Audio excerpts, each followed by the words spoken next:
Hello, everybody, and welcome to episode number 119.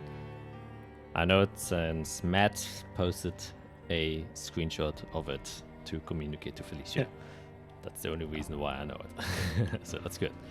Yeah, we are back, and without much delay, I will just go ahead and do the recap from last time. You guys have completed your task in the Fae by defeating Magla, an Empyrean, someone imbued with divine magic, and managed to take some of his magic for yourself by taking the very feather that was blessed by an ancient phoenix that got legend lord, and you found out that it's an ancient phoenix. And since you now had a little bit of time to rest, you thought about maybe now is a good time while you're in a different plane to go to another different plane, which is the celestial crypt key that was given to you by Zephygus himself. Oh well, technically O'Toole, but you know this. And so you did so. And as you went inside, seemingly 3 trials had to be completed. You followed an owl without looking at it, and done so successfully, and managed to take a golden egg from its home and bring it back to a nest. And then you met a strange fox that seemed rather annoyed at your presence, especially after Fiera Fox bit its tail. However, with some cunning words, you managed to convince it to pose for you, so you could give it a gift, aka you carved a statue of the fox. After which it was decently pleased, and with that it went happy back into its burrow, and you placed the very well carved, by the way, by Eirik, statue onto the other pedestal. Now there are 2 foxes. One is slightly bigger than the other because, you wanted to make the fox happy. And now there's a 3rd empty pedestal with a slit inside of it and something talking about knights protecting a sword. That's where we left off. So, question to you guys. Matt basically just said it, but I guess, what's your expectation of you doing things correctly? Because I know last time you were somewhat very confident about the fact that the fox carving statue thing may not be the right solution. So a week has passed. How are you thinking about things now? And what do you think will happen after you finish these 3 trials? I'm Greg, playing Eirik Spanner, the human artifighter. I think for some reason the fox statue will achieve what we need it to, but it might change like the output we get at the end. Like, I think we've accomplished the task of doing something that the fox would appreciate, blah, blah, blah, blah, blah. I think it's good. Is it the exact answer that Jack thought or designed? No. But it just means that our reward or what we get at the very end of this is going to be slightly different. Once we get the 3 pedestals done, I think we're going to get some like cutscene of like lore explanation, some big like, Jack's going to speak for half an hour kind of deal. Do I do that often? Yeah, Jack. No. Oh no. All right. I'll prepare my speech. Yeah. Hello, I'm Matt. I'm playing Fiera, the Time Wizard. Yeah, I guess I don't think there's the right answer for any of these. I just think they're watching us and seeing how we are. Looking into our person. Are we someone they think is worthy for whatever they want to bestow upon us? And yeah, I think the difficulty goes up or down depending on how well we do the tasks that are aligned with their viewpoint. I think we're doing fine, but probably not an A+, like I said. We're in the B range. B range, alright. That's good. Yeah. Once it's done, we'll probably talk to their ghost or whatever and see what's what. Alright. Hi, I'm Skit. I play Isarel Leafina, the druid cleric. Yeah, I think whatever it is that is here is probably looking over whatever we're doing to either calculate how our worthiness, but maybe also looking how resourceful we are and how we are using our wits and stuff, kind of being a judge of character, I guess, and see like how we operate and all that. But yeah, a little bit like Matt said, I think whatever we do is going to either increase or decrease the difficulty of the encounter that I believe is to come after whatever tasks we have to do are done. Oh. Alright. Oh, she's distracted. I'll say, yeah, let's find out how well it is. And I also know you probably discussed this in your group channel where I'm not there, that you're being watched. Is that correct? Or is it just... Did I bring... Or did you all just... Did we talk about that? What did we talk? Did we talk about anything? I don't think we talked about something it. different. Yeah, we didn't. Not about being watched specifically, you know. No. Oh, so you all just individually thought that? Okay. I see. I see. Well, we all said it last session, I think. We all thought.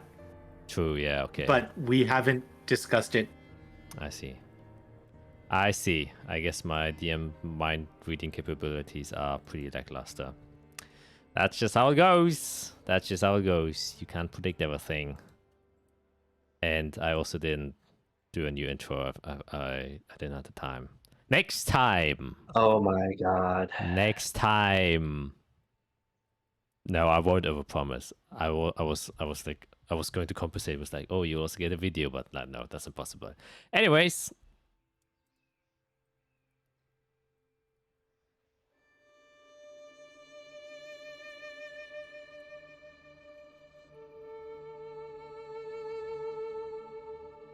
Lost and scattered, the scars of the age yonder have become the interest of many factions.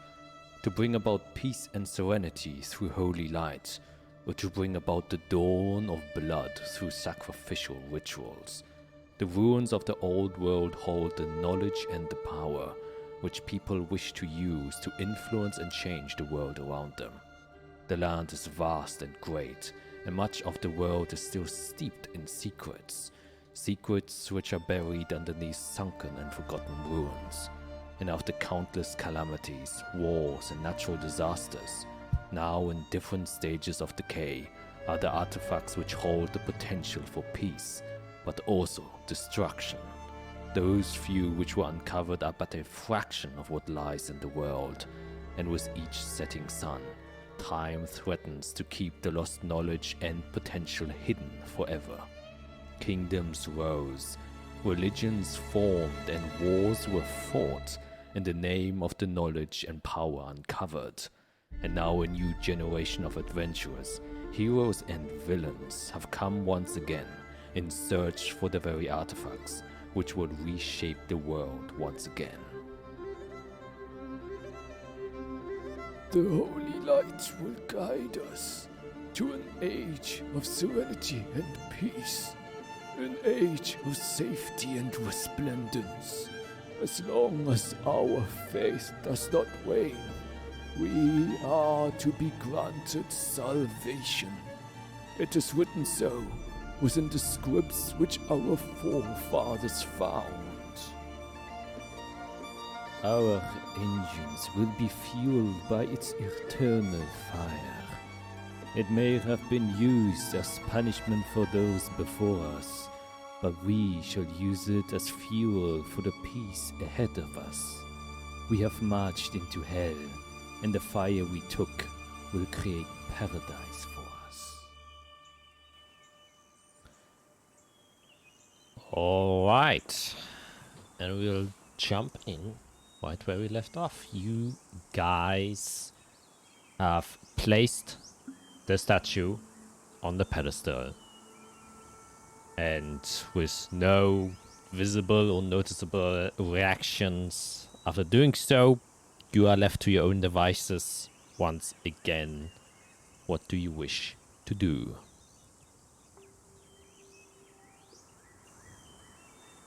See invisibility. Take a look around and see if anything has changed. Any new creatures or anything looking at us? Make a perception check.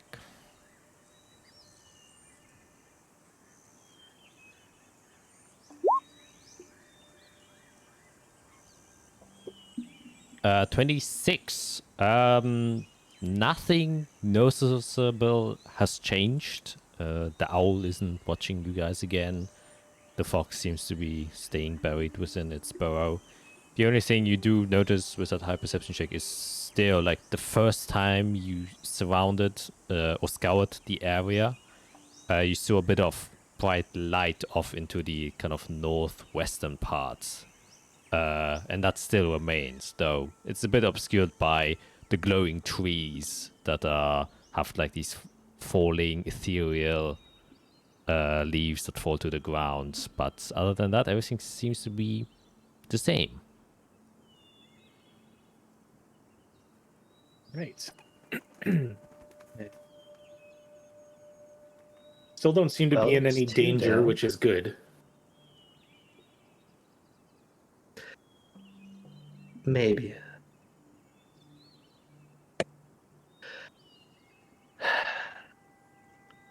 Well, assuming we've accomplished those two tasks, we need to go find some knights. And maybe see if there's anything else here. It's quite a large island.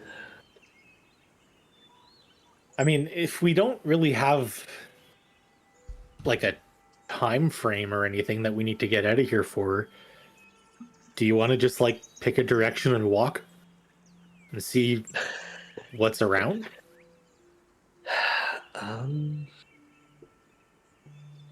Because like we got to the edge before and there was other islands floating around and that was just in one direction. I don't know if we go another way, maybe we find other islands or other things. Who knows?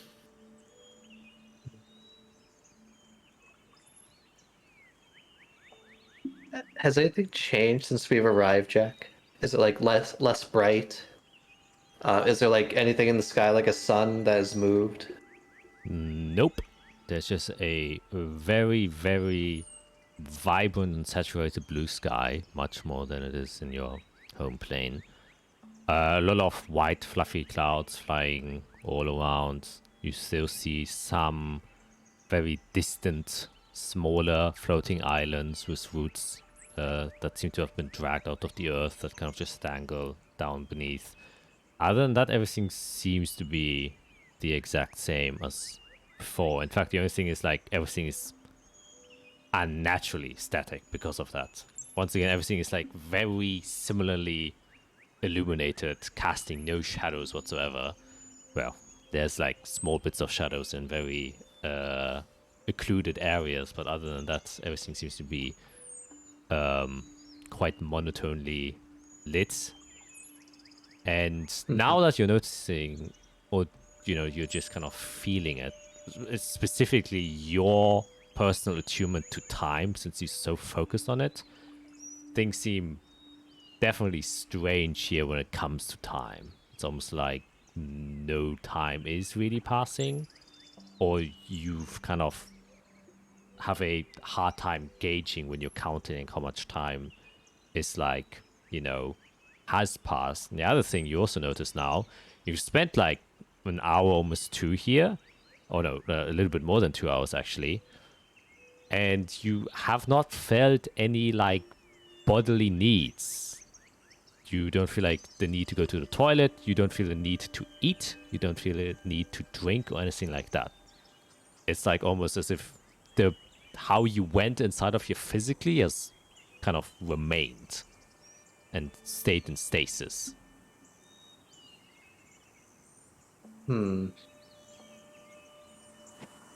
Like a state of stasis almost.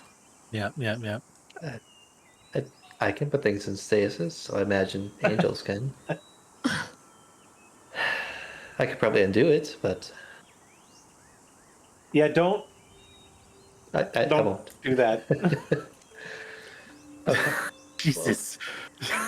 If we have, yeah, let me just break this dimension real quick. Oh my god, we're just standing in this weird plane. Oh, just cancel it all. Yeah. Let's go walk to an edge.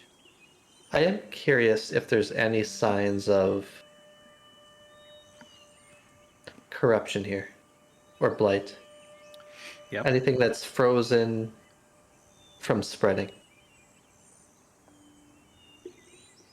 If that makes sense. Because there is obviously life. We've seen 2 animals. Sort of. I'm more curious about when they came over to our continent. We kind of got hints that something wasn't right. Yeah, let's pick a direction. I don't think there's a north or a south, so I'll just walk forward. Okay, so basically just kind of visualizing, since you aren't really there, so just to give you like an overview, you kind of went or looked through the kind of top right quarter of this island, since you were following the owl all the time. And so you went through that area rather thoroughly before you whisked away to the other island and returned.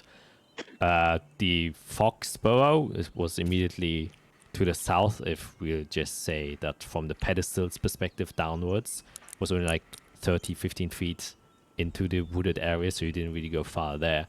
So you have the rest of the 3 quarters, which are mainly unexplored.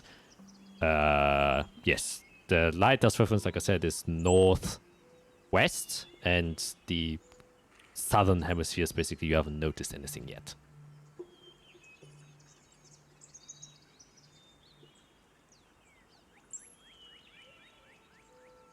Nothing yet. What direction is like the biggest island we can see? We can't gauge distance, but visually the biggest. From your perspective, it's hard to see, because that's why you didn't notice at first these islands, because most of them are heavily obscured. So you would have to, you assume, either Eirik flies up high enough that he can see over the island, or you get to an edge where you can then literally look at the islands. But right now you don't have like a direct thing. The other thing you notice, to reiterate, there's like one gigantic cloud, just big fluffy cloud that is directly in front, but seems miles away, that is just kind of hovering in the sky, much like the sea of clouds that is the quote-unquote ground of this space.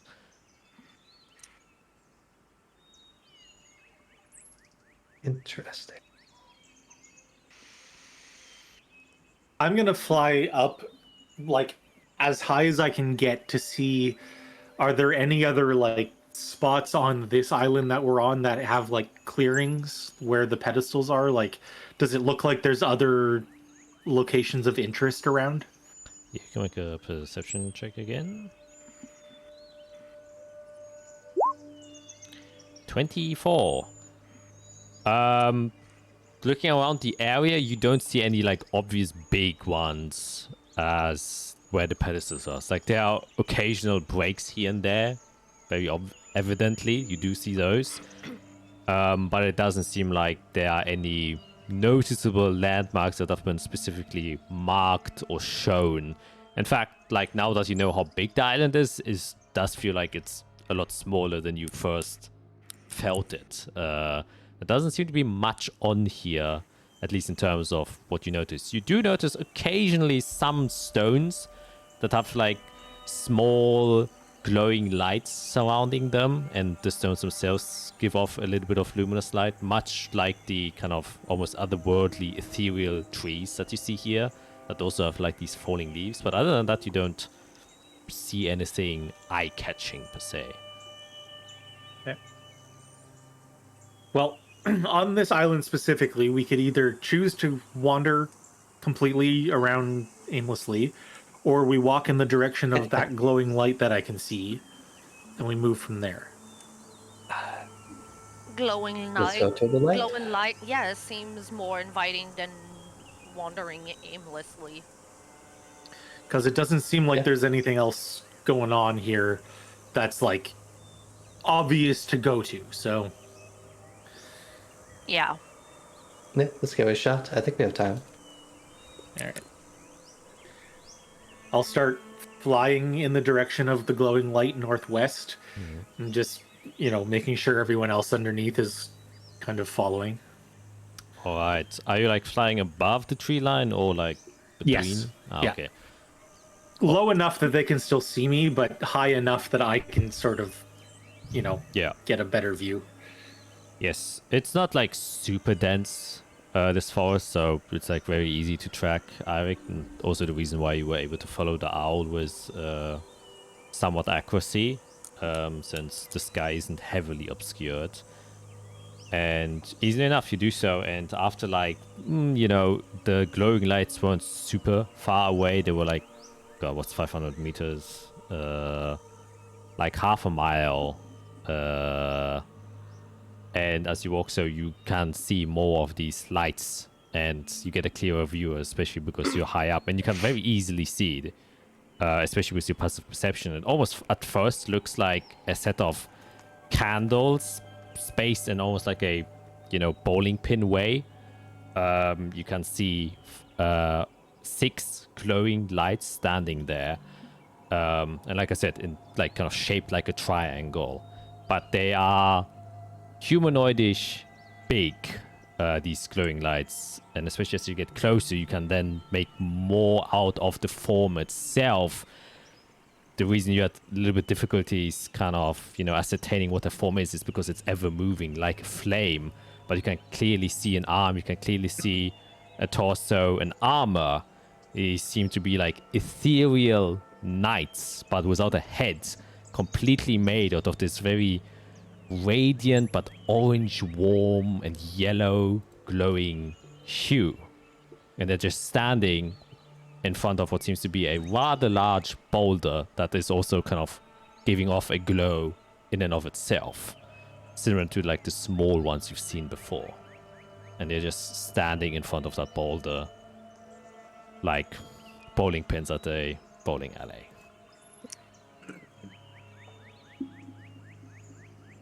This is pretty obvious. Yeah, that looks like trial number 3.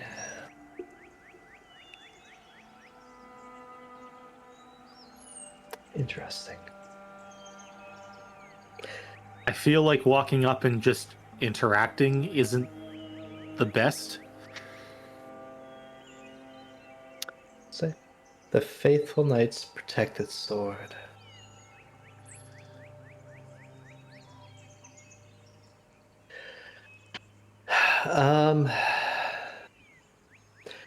I could see if they can speak. Yeah, I assume they know best stuff. place to start. Yep. Okay, to re-describe, they lack a head. It's only armor and a body. Doesn't mean it can't speak. Yeah, I'm just reiterating.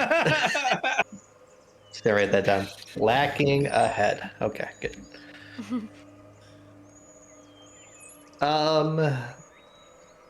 But they're kind of far away. Well, the light was, you're now like you could see it. You're like 100 feet away, and they don't seem to be reacting in any way. They are like Okay. posted like guards. Mm-hmm. Okay. Simple message cantrip. To how many? 3? There's 6 in total. 4? 6. Oh boy. Oh wow, Matt is on his A game. Yeah. Okay. The one on the right for me, the farthest to the right, I have this message in Celestial. Is there a leader among you? You send out the spell, and you know that you like targeted the creature and that they received the message, but you don't seem to be getting a response. Okay. Okay. Faithful knights protected sword.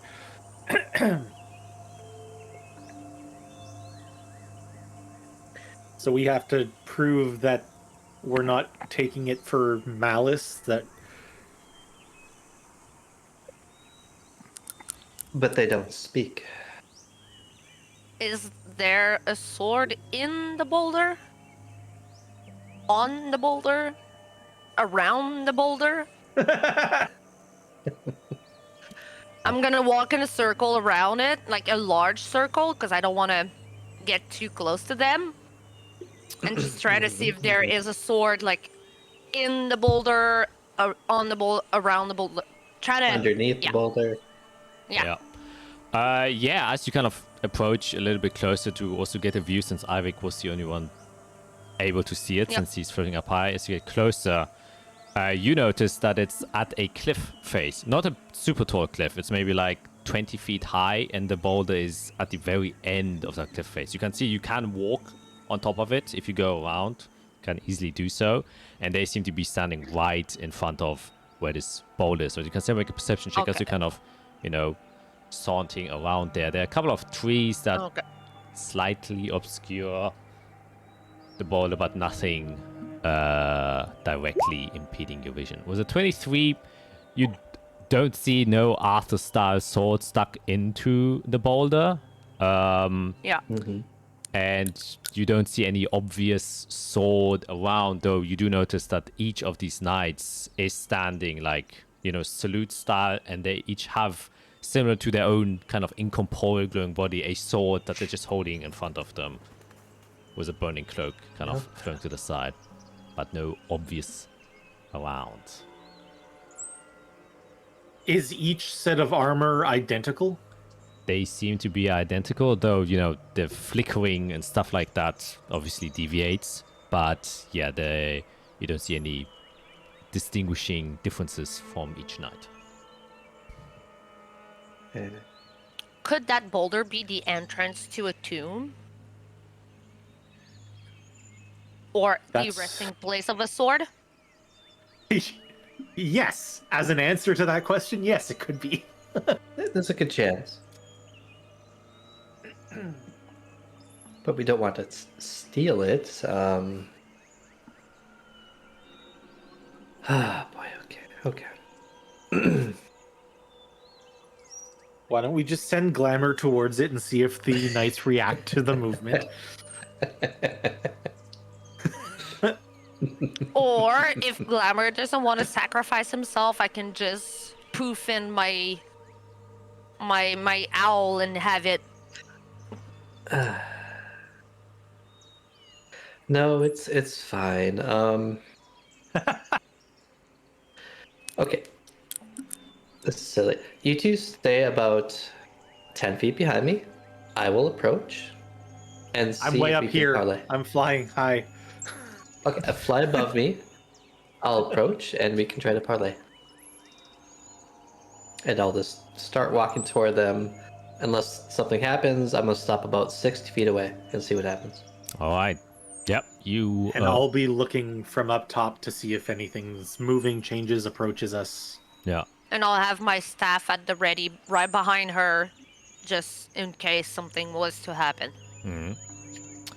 Yes, you approach these knights after Wildfire. You then also start to see them, since your passive perception unfortunately is the lowest of all your comrades by a long shot. Yep. And so you did see like the flickering lights, but now that you are starting to actively approach them, you can also now make out the shapes of them. And as you get within first 100 feet, then 80 feet, And then 60 feet, they don't seem to shift. They just stay there very still, guarded, and almost unmoving to reaction. Either you're keeping an eye out, your passive perception is scanning the horizon, and the canopy of any change doesn't seem to be any. And I saw you just waiting in case something happens.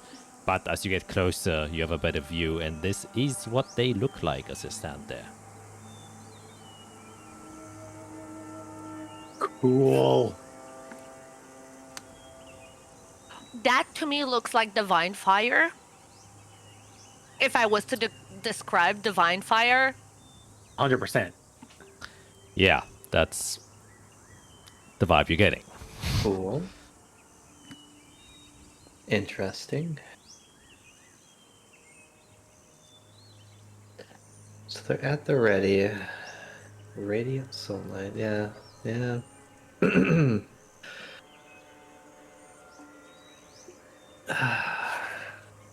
There was the fox could understand us, and I think the owl could. I don't really have a weapon. I have a walking stick. Technically is a weapon and stuff, but yeah. Yeah. I mean, Okay. a knight has a sword. You're not a knight, so you wouldn't have a sword. You have an amulet. I have a wand. Fiera has Okay, yeah. I a have a staff. Not Fiera. Isarel. yes, Isarel has a staff. she's Fiera. I'm Fiera. Yep. Isarel. Wait, what? What? Hold on. Wait, what? The knights. Polymorph. Wow. No. Wisdom saving throw. Fuck. Okay. Oh, Jesus. So- Sorry. Okay. My brain is all over the place, obviously. Okay. Try to. Yeah. A game today. Yes. So knights Trying to stay have their afloat. thing. We all have our own thing. So I don't know. Maybe we have to present our weapon or our thing, or you I'll- got amulet or staff, whatever you have. I'll walk 30 feet more and have my staff in front of me, but not in a menacing way, but in a, like, I don't know how to, like, you know how sometimes, like, knights are going to walk and have, like, their sword in a decorative way or, like, a solemn way, or just, I don't know how to explain it. I'm gonna walk towards them like that, holding my staff of the woodlands in front of me in that way, kind of presenting it, but also not being like, ha, I'm about to, like, whack you or whatever. Oh, well, And see you can if hold it they- like this. See, yeah, like this, and kind of present it towards them and see if they react at all. All right. Yeah, you approach 30 feet, now 30 feet away from them. And right when you stop, you see they all kind of give like a salute where they like brush their or clap their boots together and kind of clamp on each other. Kind of what seems to you like a salute like you've seen the Holy Religios Knights do very often when a high priest or whatever comes through. This stay in that position for like a couple of seconds and then return to their normal position. And you, Interesting. after a couple of seconds, you see that the knight that is in the furthest of this triangle kind of steps forward, kind of turns his sword around and plunges it into the ground and then just remains standing there. Okay, did we Furthest need up. 6 people for this? God damn it. Goes up to 6. I'll start walking a little bit closer, like maybe another stay 10 there. feet. Stay 'Cause there? If we need more, yeah. And then Glamour, go in front of one of the other knights 30 feet away. He goes within 30 feet of one of the knights. Doesn't react.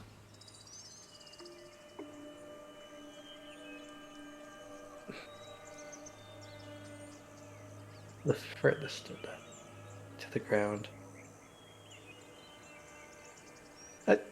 Okay, maybe words this time. In Celestial. I'm Fiera. Is there one among you I can speak with? You see that the front one kind of lifts his sword out of the ground again, takes it in front of himself, and does the salute again, and then kind of turns the sword around and plunges it into the earth again. Oh, Jesus. Yeah, I don't know anything about the military.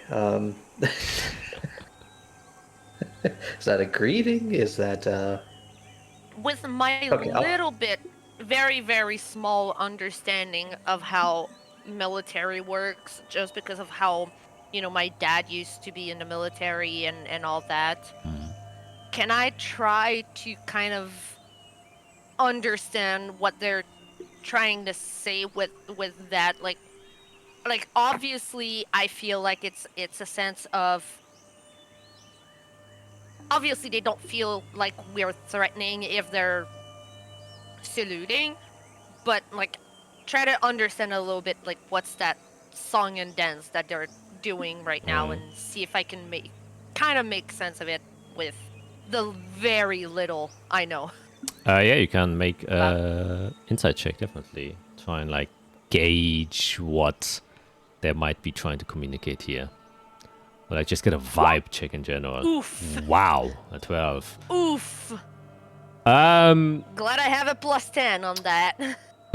Well, with a 12, it's like nothing immediately obvious what you are able to kind of read from them. Once again, though, yes, you have a little bit of experience in what like nightly exchanges is, but this is like from a different kind of not only time period but culture as well. The only thing you get is it seems like since you've approached them non-hostile, they seem to be reacting non-hostile. So what you gather is this doesn't have to end in a hostile altercation, nor was it expected to be. So he's kind of, it seems more like they're waiting. You gain a sense. And with a 12 also very easily, it's you're looking at not real people, so to speak. Yeah. You gain the sense with your understanding of magics and things you can summon that they are more akin to like, they've been created for purpose and not a living conscious being that you can, talk to. So they serve a purpose, but what purpose it is, you have to kind of try and guess, but that is what they're doing right now, serving the purpose. okay. Well, I guess, yeah, I'll gonna join Skip. Yeah, I'm gonna keep walking forward, like very slowly and still non-menacingly, and try to. I'm gonna go up to the one that is at the very front and stand next to it and put my staff down and hold it in front of me, kind of like it's doing with its sword. All right. Yeah, you do that. Fiora, Eirik, you doing anything at this point? I'm still just watching. All right. I will try to approach the rock. This staff in the hand. All right. You would have to move past 5 of them. Are you like comfortable enough to like try and shoulder butt? Yeah, I'll kind of be like, excuse me. Gonna try to go between. Just if I'm not welcome, let me know, and then just start squeezing my way through. Yeah. As you approach a little bit closer and, you go past the first one, as Isra is also approaching it and holding her staff there, you do see that two of them kind of get out of order and then very noticeably stand before you, and then basically using their short swords as a blockage as where you try to pass. Yeah. And Israel, as you kind of present your staff there, you see once again the one in front of you takes his sword off, points it towards the sky, and then slowly puts it down and leans his sword next to your shoulder.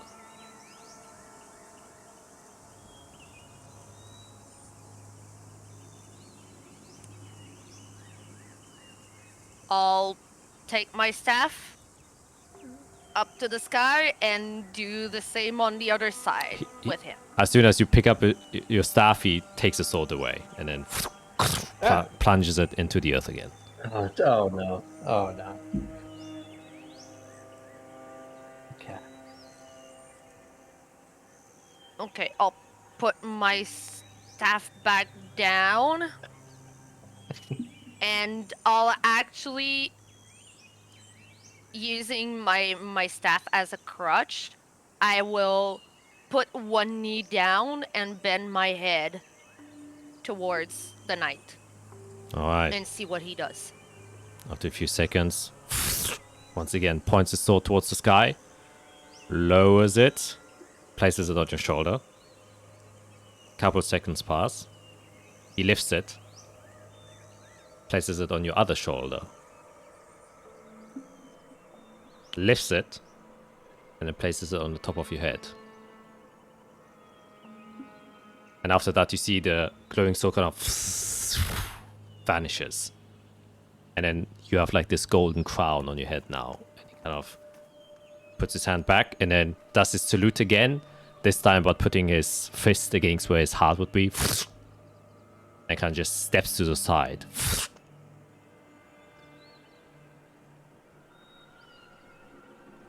Congratulations. You are now knighted. I have been knighted. Okay. Hold on. What the By a heck is celestial happening here? fire. Oh, Hell, divine a fire knight needs their champion? a knight needs their sword. Yes, a knight needs their sword. Okay. There's two things I want to do. I don't know which one to do first. Celebrate. Get drunk. No. Can I get one correction? So in the words we got, the faithful knights protect its sword. Is it knights plural or knights possessive? I think that's up for your... Oh. No, It was like... written- In the So yeah, it would be plural since there's no mark. okay. So yeah, it would definitely So it's go on. all of the knights. Protect its all faithful knights plural. Protect it. There's a chance we all need to be knighted, but maybe Israel can just get it on her own. I'm going to slowly get up and make one step towards the boulder. Just one. And see if there's any movement, changes, or anything. Yeah, you take one step. Doesn't seem to be any major change happening with one step. I will take a second and third step. Take a second, third. Now you're approaching the Yeah, other slowly. row where Fiera has been blocked. And there you can see that one of the knights that is immediately to the... that's now closest towards you, that's in front of you, kind of takes up his sword, points it upwards, points it to the ground, gives once again a salute again, takes it back up, and then points at Fiera. Cool. Eric, you're next. I don't think that's how this works. It's pointing to you. Yeah, I'll go walk up to it.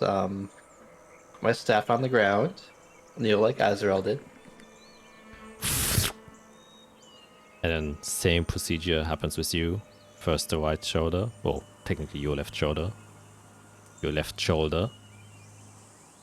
And then as it kind of lifts its hand, gently places it on your forehead. Oh, Jesus. Okay. Wait, forehead.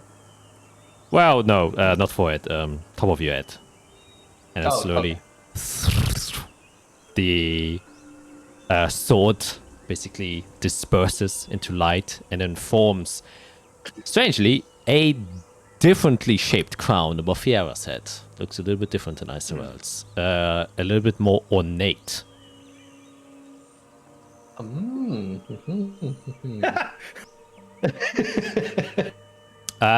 Make a okay, so make a perception check, Fiera. Yeah. Yeah, I got nothing. Reset. Activate. 8. That fits. Yeah. Alright, yeah.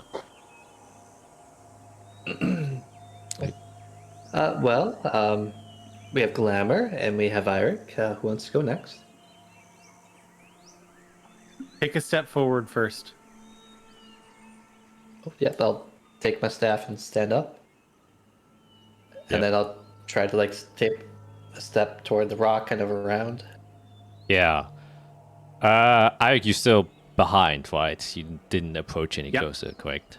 Yeah. So one of the knights just kind of sidesteps towards you, but gives still like a respective salute. But doesn't seem to be pointing at anyone.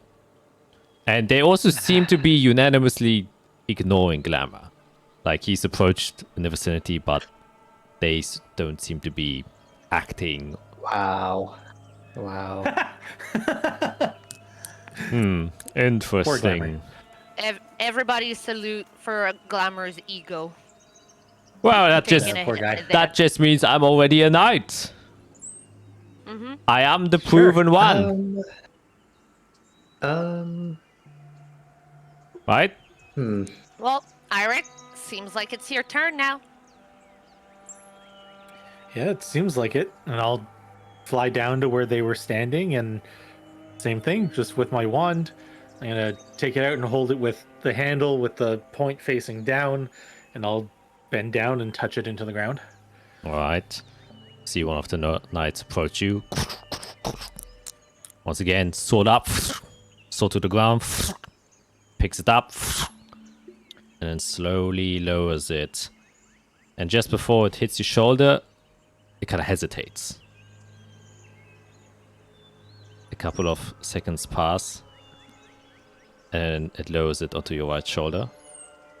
Slowly lifts it. Places it on your left, but also hesitates. Places it on your shoulder. Lifts it up. You now see that he, unlike the others, lifts his left hand this time. And then kind of places it in front of your face as you are kind of bowed down. And then simultaneously, as he kind of lowers his sword, he seems to be grabbing towards your face.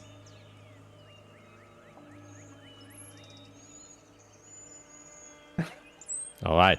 Yeah, faith, Eric. Do I feel any heat? No, you feel warmth, but no, burning sensations of heat whatsoever. Okay, go ahead. And so he grabs towards your face, and it seems to almost like cupping your eyes, kind of like closing it, as you then feel a touch on your head. Now, you can either resist what he's trying to do, or you can let it happen. That's your choice.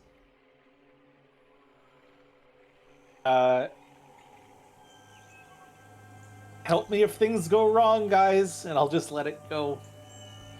Oh, of course. All right. You feel a radiant burning sensation that is at first a little bit unpleasant, as you can feel kind of like the sides of your neck, especially the top of your chest, and then parts of your arms kind of tingle and singe a little bit. Fiera and Israel, you can very noticeably see that the scales are starting to glow in a similar hue as the knights themselves. And you now feel the grip of the knight kind of tighten a little bit on your temples. It gets a little bit uncomfortable, and you then feel the heat kind of sewing through the blade that is touching your head. And this takes a while, like first 10 seconds pass and you can see these glowing lights. And you now, Arik, start to feel that something is burning inside of your body, as if trying to get rid of something. You can once again attempt to resist or let it happen. Oh no. I'm gonna. Oh no. I'm going to. I'm gonna tense up, and I'm not gonna take a step backwards, but I'm going to like, shrivel up a little bit as I'm reacting to what's happening and seeing what's going on. Okay. Would you resist as in... What I'm basically telling you, you can either make a saving throw or you can deliberately fail it. I'm gonna make a saving throw. Okay. Then make a straight charisma saving throw. My best. Yeah. As we all know, Arik, the charismatic. Wow. That is a 3. So you feel like you will instinctively trying to like resist something, or something is like, almost like extracting or manipulating your being, your entity, something that is integrally part of you. And now that it's continuing on, now the pain starts to kind of kick in as this piece of you is being burned away, but through divine flames. It's a uncomfortable pain, like when it was a cold day and you step inside of a hot shower. You know it's not hurting you, but it's still painful and uncomfortable, as it's kind of washing over you. And as you try to resist, you're already in this uncomfortable state that it's hard to do so. And you are now starting to feel slight chips of your skin, as if things are kind of detaching from your body. Fiera and Israel, you can very clearly see how his scales are being burned away. And they're slowly disappearing from his body. Once again, Arik, I say nothing. this is the last time where you can attempt either resist or you let it continue. As you're now feeling, they are very directly trying to shape your soul. Oh God, no. I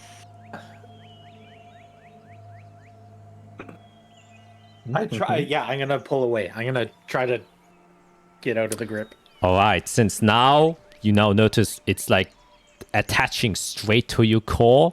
This isn't trying to influence your annihilation field, and because you have a strong annihilation field, you can use your modifier of your wish, which will probably be intelligence, and you get advantage since you're level 15 now with a level 3 annihilation field. So you can make an intelligence saving throw with advantage, as he's trying to directly manipulate your annihilation field. That's a 27.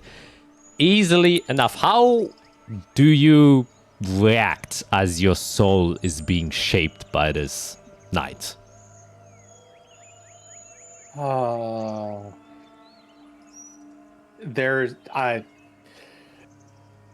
Basically the way I'm reacting right now, just everything's kind of just like short bursts of like attention, like what's happening, what's going on, what's that feeling there, what is this?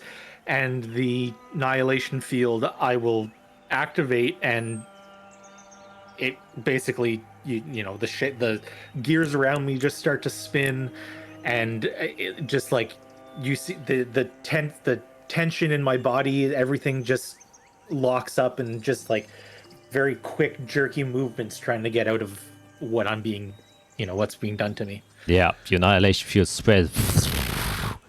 And as it's trying to hold its grip, you see that it suddenly kind of loses balance. And as it's losing balance, you manage to kind of find a weak point where his grip kind of lessens a bit. Pull your face out from his grip, and he also kind of like almost unintentionally releases his sword as he kind of, falls down, and he kind of falls to a knee as he goes prone. And you use that to kind of step away as the annihilation field is kind of going haywire around you. And Fiera and Iceroad, you both see like spots of his annihilation field kind of like crumbling apart before getting rejuvenated.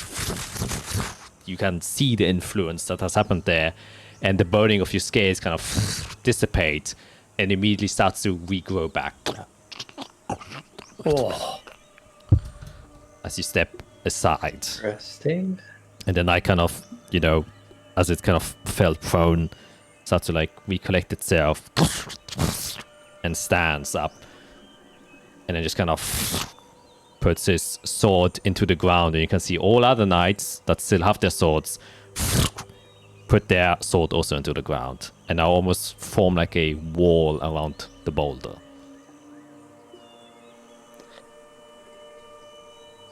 Oh, that's an interesting power. Is it because I attuned to the damn feather? Are they trying to pull the feather out of me? Hard to see. You were just on fire.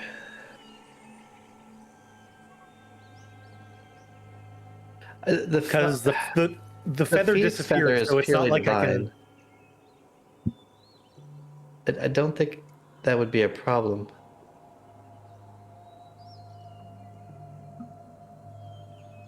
Your scales are on fire. That's all I could tell you. Yep.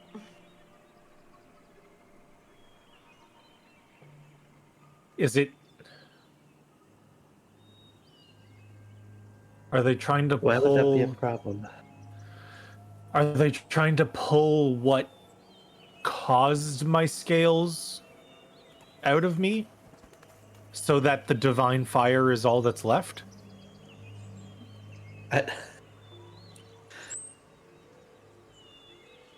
I have a feeling that your scales are part of what makes you able to have divine fire. Those knights had divine something. I don't remember exactly everything, but it had to do with that. So I feel like you would not be able to. I don't think you would have been able to attune to that feather without your scales. That's my feeling. I don't know if it's true, but let me try one thing. I'll take out Tiamat's shard and put it in my hand, and I'll present it to one of the knights near me. Right. It will.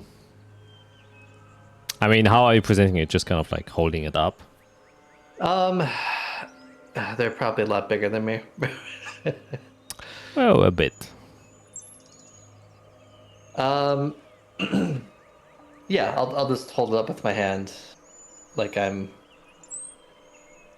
doesn't have a head. I don't know. If it were to have a head, like I'm presenting it toward it. All right. Well, you have two options. You either present it to one who's currently like guarding the boulder, or the one that kind of knighted you that has his sword, or doesn't have his sword anymore.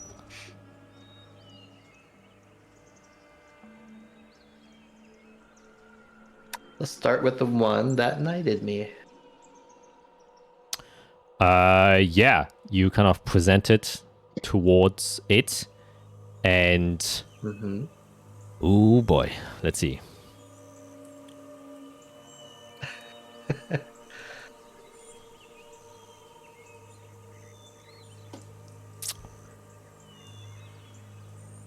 it will.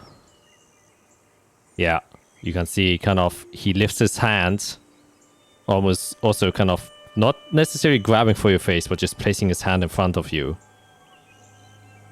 And then he closes it, and as it closes it, the light above your head disappears and reappears in his hand as a sword. And then he kind of lifts up the sword, and then also kind of lifts up his hand. The fuck? That's the sort of his hands like this, like Yes. open palm. Yes, open palm. Okay, I will mage hand the blood crystal into his palm. So Tiamat's crystal, right? Specifically. Yep. Okay. Otherwise, because you got two crystals now, I just want to clarify. Oh, yeah. It lands on his hand, and as it does so, you can see that immediately as he comes into contact with it, his flames flicker a bit and then turn this almost crimson red. You can see that he tries to let it go, but isn't able to, almost as if there's like kind of adhesive to it, and he's like desperately, almost panicking, trying to get his crystal away as he suddenly gets consumed by these red flames. And immediately as that happens, you see two of the other knights that are there run towards it with the swords out and immediately just start piercing it. And it gets turned into this crimson flame. And as it does so, the fire burns away as this knight is being slashed by its own comrades. And in this kind of chaos, you specifically hear a voice. And it disappears completely, and the shard lands on the ground. And the other knights, after they finish kind of slaying their own comrade, just take a guarded position again.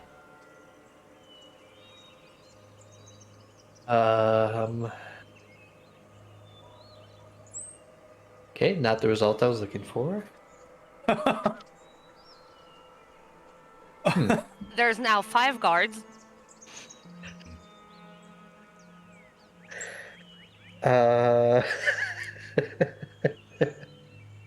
This went bad quick.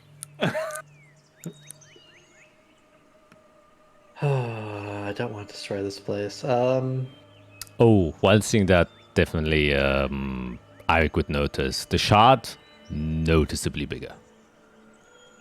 Oh. Of course.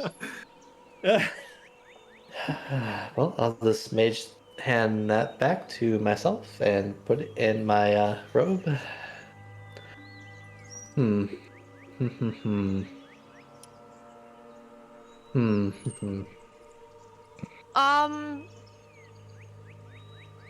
Dumb idea.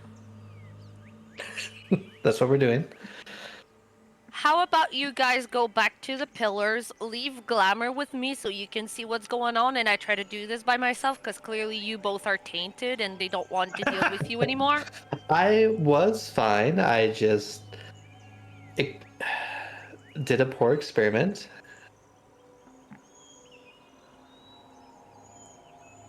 I'm gonna try to, I'm not gonna move my head, but you know, when you're trying to look over your head, if you have something, I'm gonna try to see if I still have, the crown around me. Oh yeah, you can see it because it's Yep. glowing and Okay. a bit of light spills Yeah. into your eyes. Yeah, it's definitely Okay. still there. All right.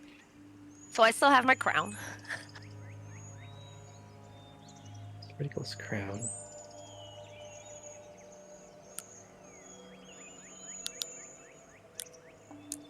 The faithful knights protect its crown. Sword. Sword equals crown, though. When they lose their sword, we get a crown. So they either give it willingly or option B. But I assume we want to go with option A. So do we have to get all swords? Or do we need all crowns? I assume Azrael isn't enough on her own, or else we would have already succeeded. mean, we haven't I'm checked back at the pedestal. I'm just wondering if it's because you guys are here that I can't go any further, and if I was alone here, maybe I could go further. I mean, yeah, but like Fiora said, she was okay. She had the crown. And then she gave them one of the most cursed item that they've probably seen in their entire lives, and she lost her crown. Let me try again. I'll pick one of the 5 that has a sword and try to repeat the process of staff down and kneeling. Yeah, you approach one. He kind of immediately points the sword towards you. At first. Then to the top. To the ground.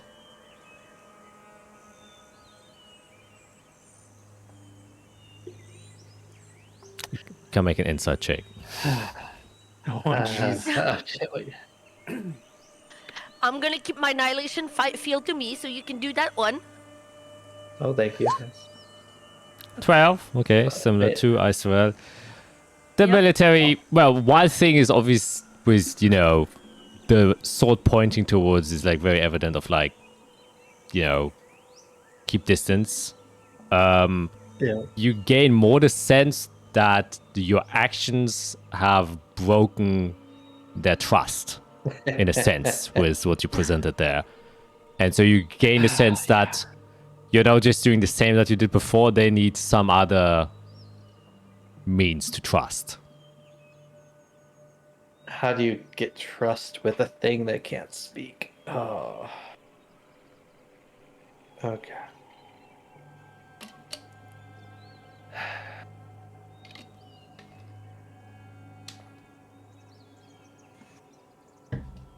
Okay.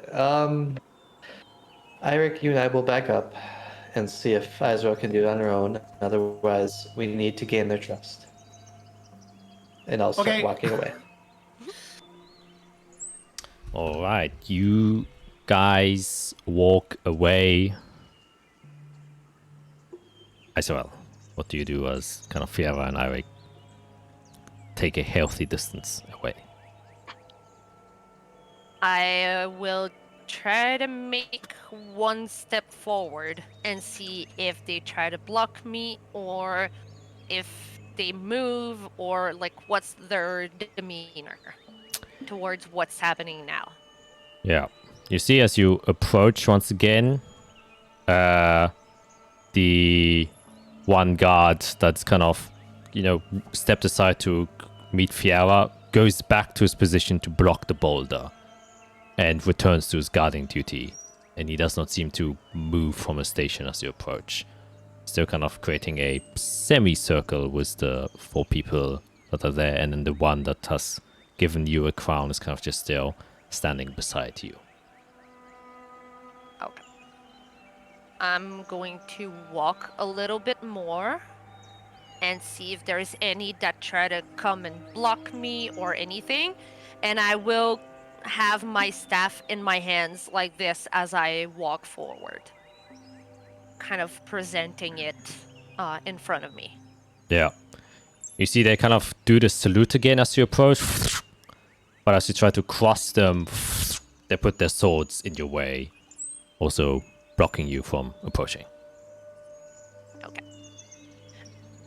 I will put my staff down next to me, and I will put one knee on the ground and kind of present my head and my crown towards them and see if they do anything at all. Yeah. You see they take the swords away and do a salute again.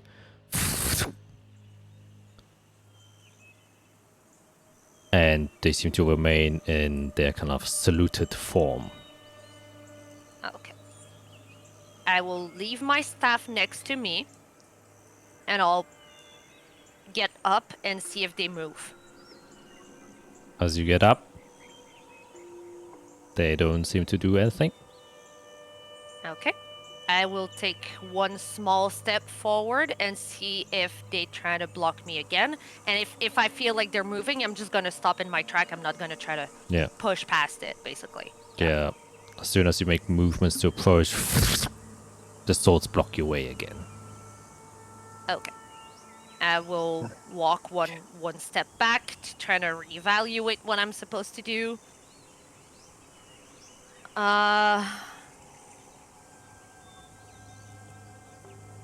I'm gonna do what I first thought I was supposed to do. I'm gonna touch my crown and see if it does anything. You touch. That was my first instinct, to touch it, and Yeah. I didn't. So I'm gonna try to do it now Okay. because I don't see what else I'm supposed to do. Yeah, you don't feel it. Okay, I don't feel it. Yeah. Does it feel warm when I? A little bit, yeah. It's A like little- that okay. that brief moment when you pass like your finger through a candle where it's not hot yet, Yeah. but you can feel like that a little Yeah. bit of resistance. That's exactly how it feels. Okay. Okay. All right. Let me see. What could I do? Oh, do I want to do that or not?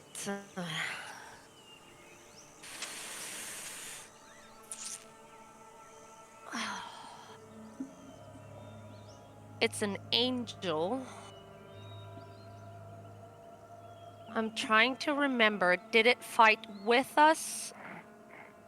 Did it fight with the gods or against the gods?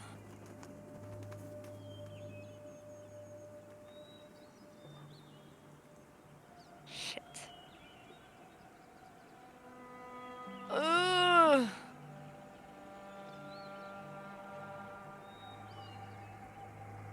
Hold on. What was it? I don't remember. Okay, while you look that up, we'll quickly go to Arik and Fiera. How far do you go? Do you return to the pedestals or do you just stand 100 feet away and just kind of stalk Fiera? Stalk as well. I don't know. Probably go 100 feet before I think we're good enough. Yeah, I guess if Fiera stops, I'll stop. All right. But if I can turn and look back towards the pedestals and see, I just want to see if anything's happening back there. Yeah, you can make a perception check. Since you can fly, you are able to get the visual.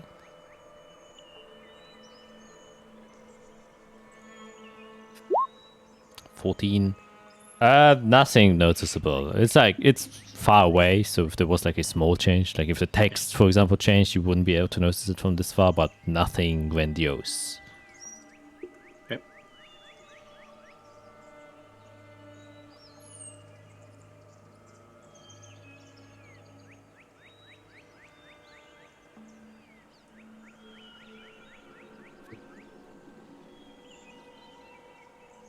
Any ideas on how we can gain favor with those things?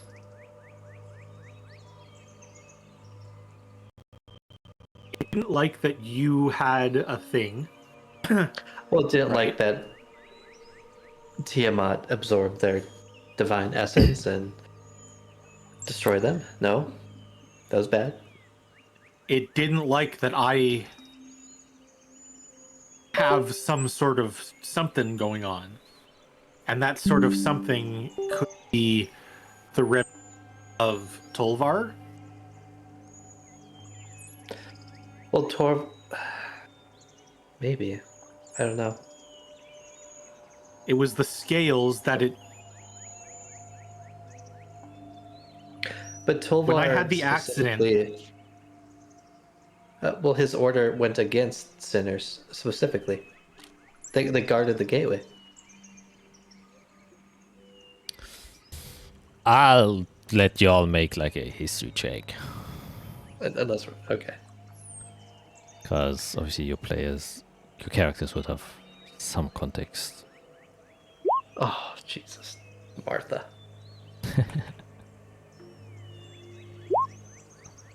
Wow. Okay. For some reason, yeah, Fiera, it's not lining up. I mean, like everyone fought against the sinners. So you don't understand why they have any quarrels against you. You more understand the reaction to Tiamat, since Tiamat, fought for the sinners. So that makes complete sense. But you don't understand why with Eirik. Eirik, you are more focused on things that happen now. The more local things. So you're not distracted by the too big of a picture, which is why you realize this has nothing to do with the sinners, because the latest war where the angels were involved was obviously they fought against dragons. So you felt a bit of menace towards the draconic influence that is very clearly evident, as you have now experienced. And so you're assuming there has to be something that they don't like. They don't seem to be completely against you as a being. You didn't feel like animosity or malice. They did obviously attempt to try and change an aspect out of you, but they also didn't try to outright kill you. So, yeah, you're kind of left with that. It's a purity thing, it seems. You were okay before they knew you had the evil shard crystal. Immediately, because of the hesitation they gave when they put their sword down, they knew something was wrong with me. They probably sense your scales. Exactly. So they're trying to purify us to be able to get to the sword.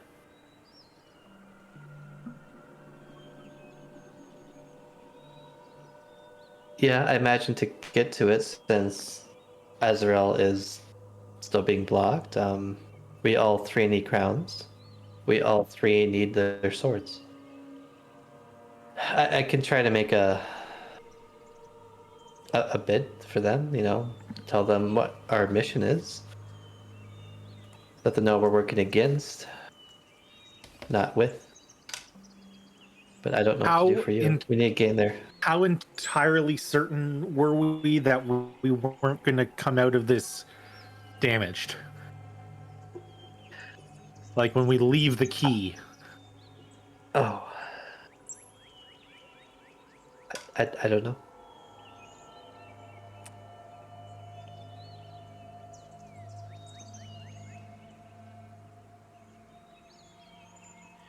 We feel like time is different here.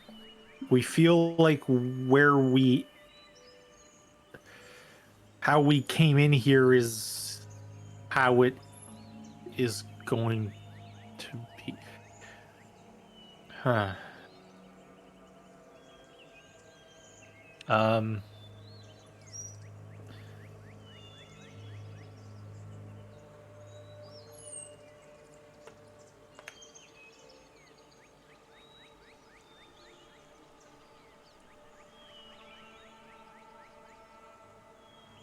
Oh boy. I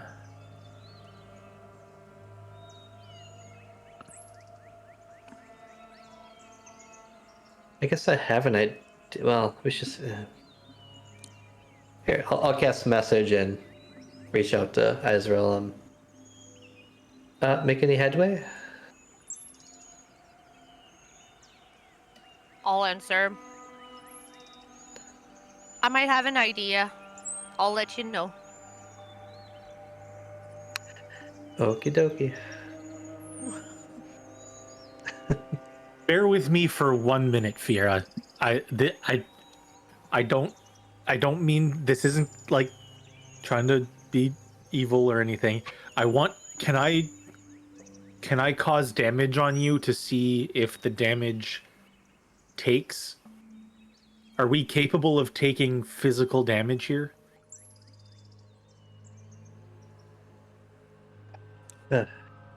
Just put out my arm and roll up my sleeve. Look away.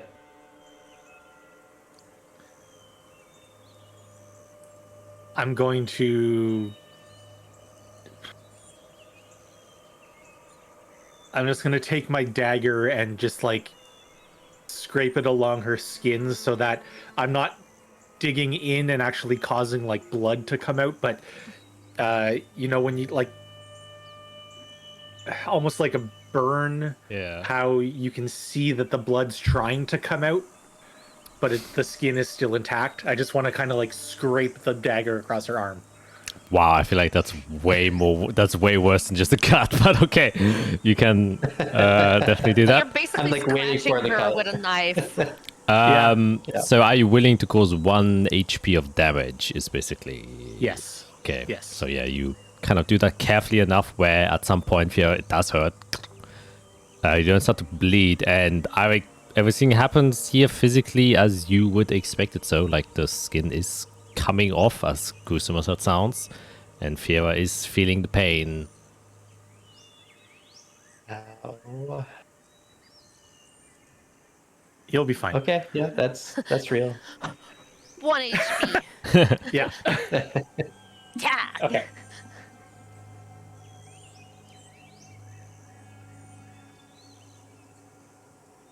Interesting.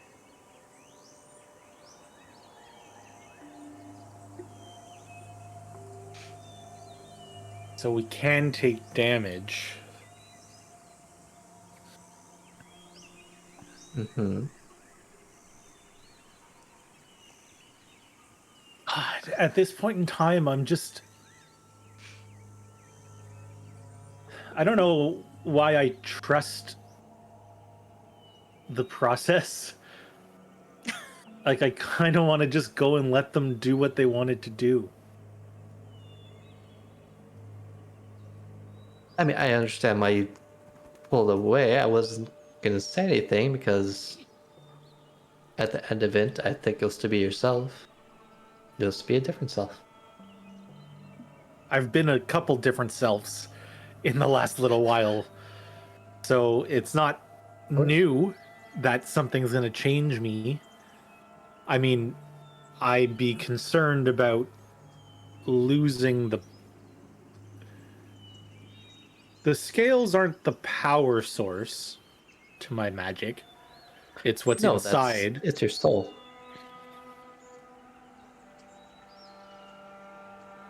Maybe it's just an attempt to clean up the damage that has been caused to me. That's a good way of looking at it. That it's a progression. I had to get through all of this. You know, there's been damage caused to me. We've been through enough that I've learned where the power is coming from and that it isn't necessarily the scales themselves. This divine power is now trying to purify my body now that I've come to terms with the power being inside of me all along. That the scales, the scars, the burns that I've experienced were part of the process. That was just the first bit. Yeah. And now that I've come to terms with the power, it is ready to cleanse the damage that has occurred.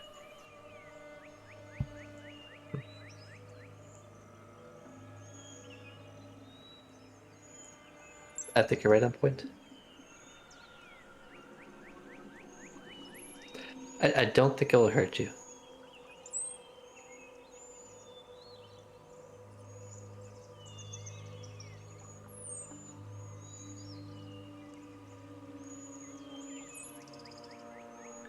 I think it might, but I think the end here, I think there's benefit to suffering through the pain. We've gone through a trial before. Right. Came out of it in various states.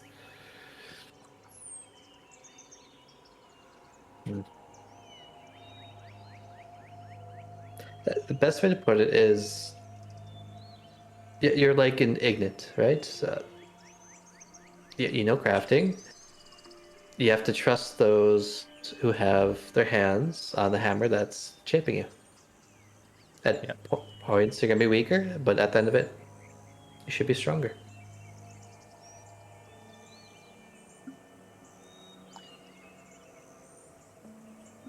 Yeah. I don't think we're going to get past this without letting it do what it needs to do to me.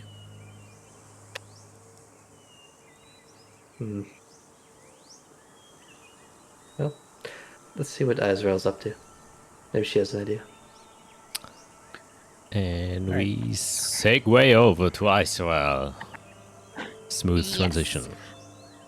I did not find the information that I wanted to, but I will see what happens.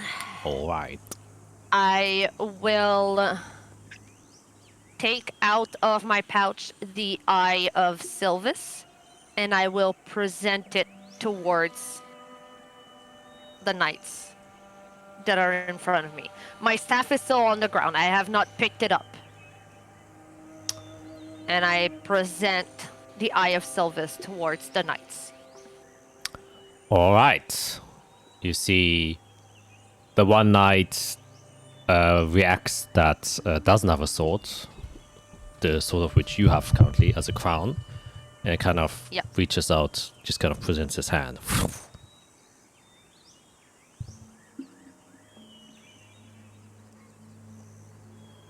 I will put it in its hand. He takes it. A couple of seconds, nothing happens. And then you see a quick flash. You lose attunement. Okay. And then he just kind of keeps it.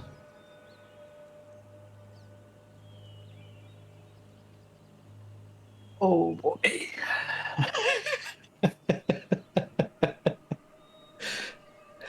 Okay.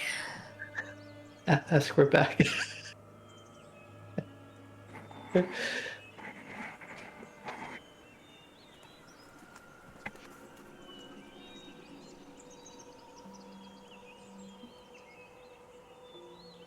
I will see if I can walk now. I'll try to make a move towards the boulder.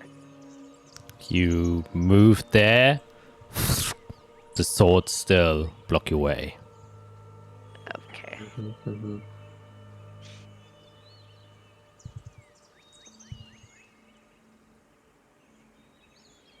I will put my hand towards the knight and see if he gives me back the Eye of Sylvis.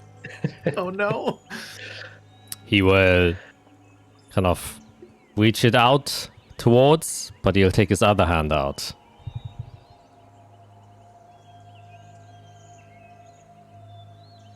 They want all our power. I don't think so.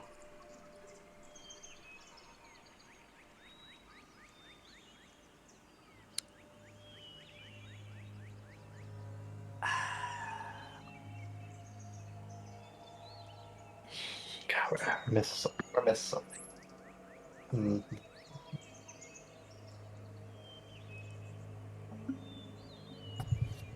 I will take the dragon bone out and I will put it in its hand. Jesus. All right. He takes it. Oh man. What We're am I destroying. doing? What am I doing? Let's just leave. Let's just leave. We failed. What am I doing? He Hold on. does give you the Eye of Silver's back. He kind of puts it there, but as he does so, you see that he takes your crown this time and takes his sword back. Okay. And then he Yeah, you lost his trust. returns back to the others, and they all reform into a formation again, Yeah. and now hold their swords Yeah. up again. When I look at the Eye of Sylvis and I feel it in my hands, does it feel like he deactivated it, or do I feel like I still have a connection to it? you still feel the magical energy from it. You don't feel like he was Okay, capable it of. was okay. Yeah, he Okay, didn't. I can still attune back to it. Yes. I can take my short rest to reattune to it. Yes. Okay, that's good. Okay, That's good. let's Okay, I'm going Let's go, to Aaron. I'm going to send a message to I'm gonna send a message to Fiera and I'll say, help! I lost her trust. We're doing great. Okay. And I'm gonna sit there and start attuning back to my IO Sylvis. Yeah, Oh you boy. you overturn and Iso is just a hovel, just fucking curled up on the ground Okay. with the silver. Looking at Everybody my relax. ball. Everybody relax. It's fine. We still. It's like okay. Did the Let's see if did the sixth knight reappear? It doesn't seem so. He is not reapparated yet, at least. Yeah, we're not gonna try for that. Okay, let's try diplomacy. We lost their trust. We need to gain it. I will take my token of divine guidance, place it in my hand. I will walk up to any of the knights. I assume they're all the same. Can I look up at him, holding the token? Let's see if it reacts here. I hope I memorized. I think I did. Yes. The token will start glowing as I cast Fiera's Multiversal Self-Actualization to activate my divine form. And my wings will come out. My hair will get streaks of white. I'll have like a soft glow to me as I flap my wings. And holding the token, I'll just... I don't want to... I was gonna show it up to him. I don't know if they can see or not, but we've gone through the trials of hell in Celestial. Yeah. We have atoned. I do possess a part of Tiamat.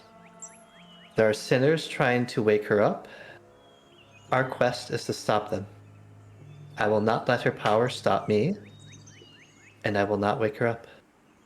I need help, though, as I'm not strong enough to fend her off on my own. Will you give me your sword? And I will kneel. Oh. Make a persuasion check with advantage. Ooh. There we go. Yes, Oh, please. yeah. Oh, That's all good. nice. Nice. Yeah, you spread out your divine wings, and as soon as you present the token, and there's always something that happens before you do something, which is your thought, your intention that goes into the motion itself, is what they seem to be read and react to. It's not, you realize it's not you presenting the token, it's you presenting it with context, for reason. Why are you showing this? And immediately as you do so and your words spill out, they all form a gap, salute and kneel immediately, causing a pathway directly to the boulder. Oh my god. The token has a use! I brazenly stand up, shake off my robe from the grass that probably isn't even on there, and walk toward the boulder. You walk towards the boulder and as I you fly. Oh, I get you wings, fly I'm towards a it. fly. It's also at this moment that you realize, you don't know if it was the entire time or only now, but the token is like glowing with a bright white light.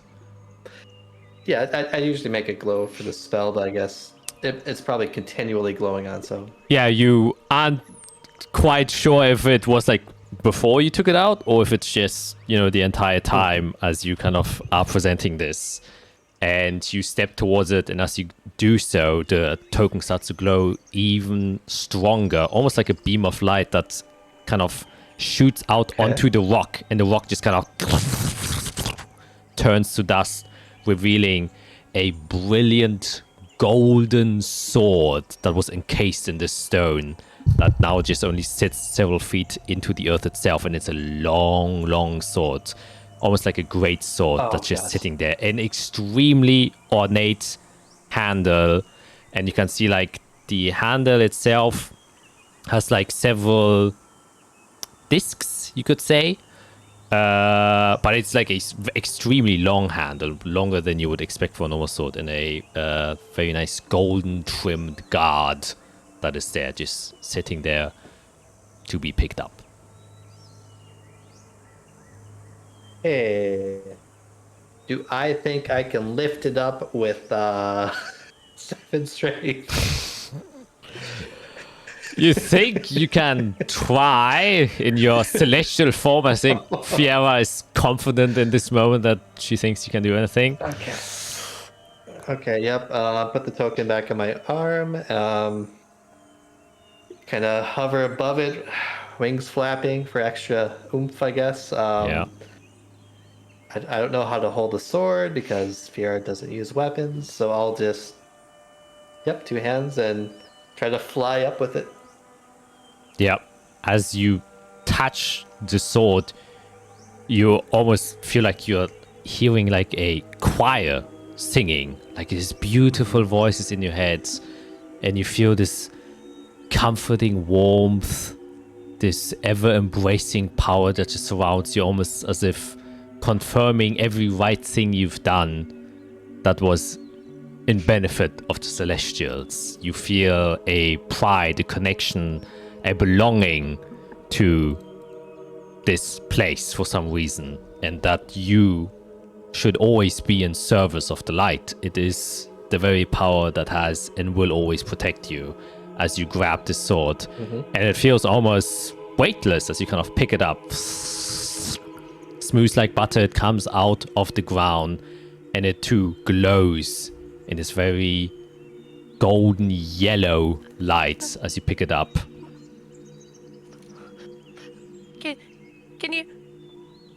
Can you grab my dragon bone, please? As Isra says that, your first thought actually that comes to mind as you're holding the sword is that would be a blasphemous act. Why would you take such a sacrilegious object if you've been blessed by divinity? Oh, that's a good point. No, that's probably cursed. It's better if we use other methods, Ezra. As I try to put the scabbard on this thing really awkwardly. Well, there is no scabbard. It's just an open blade. Oh, okay. I'll just hold it then. Well, friends. I don't know if this is it, but this feels quite right. It sure looks like it. Yes, maybe you can learn a thing or two. Hey, So okay. kind of All right. wave it around with absolutely no training whatsoever. Yeah, maybe you can learn a thing or two. Okay, well, technically, I'm sure there's a Fiera that knows how to swing a sword. Anyways, gonna land next to them. Thank you, I say to the knights. They stay kneeled. Do not move an inch. Well, that feels nice.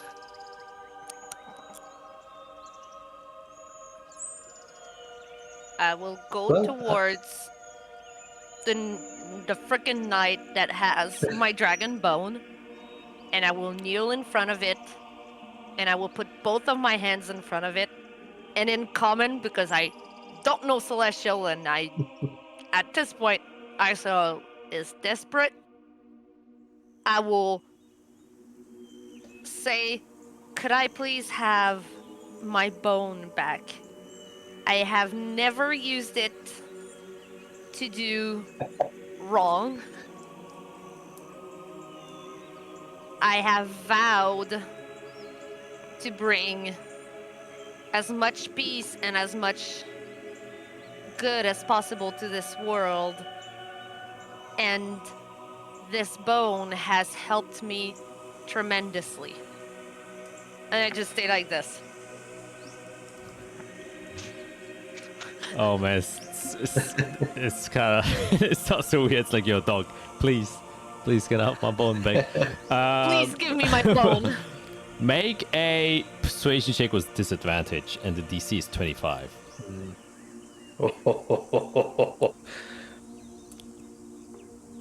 It's possible.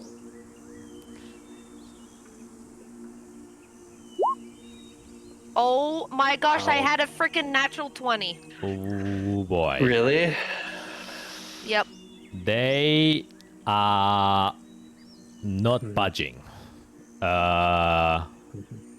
And Fiera, you just hearing these words is an insult to this moment.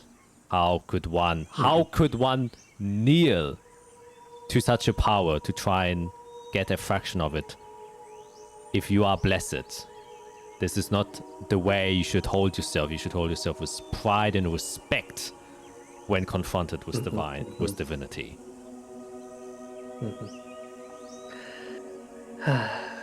Yeah. I need It's my alright, dragon Tezra. bone. I need my dragon bone. There's greater powers out there. Nope. I need my dragon bone. It's alright, I'll show you the way. No. Eric, I need my dragon bone. we should still cleanse you, Eric.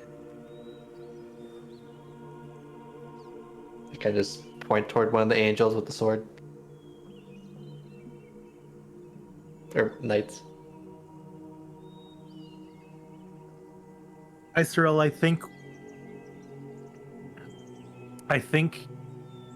Oh man.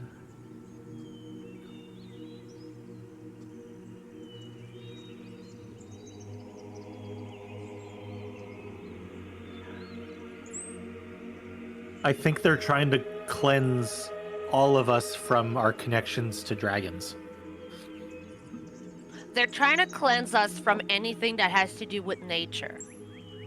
They want us to embrace the light and only the light. That's not what I This saw. isn't a night. That is absolutely what they're doing. That is absolutely what they're doing. They're trying to remove anything that is of nature from us. They cut my tie to Sylvis.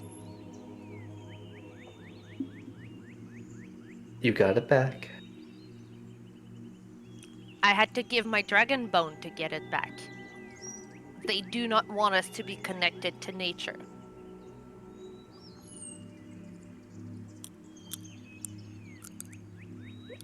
I still feel like it's just dragon based.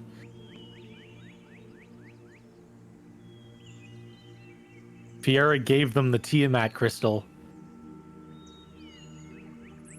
They didn't like that.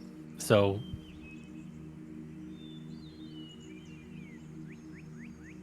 them trying to what seems like take the scales right off of me.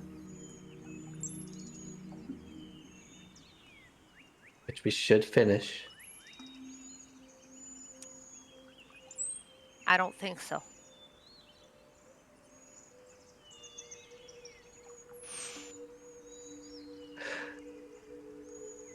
We have what we need. We came for. We can leave now.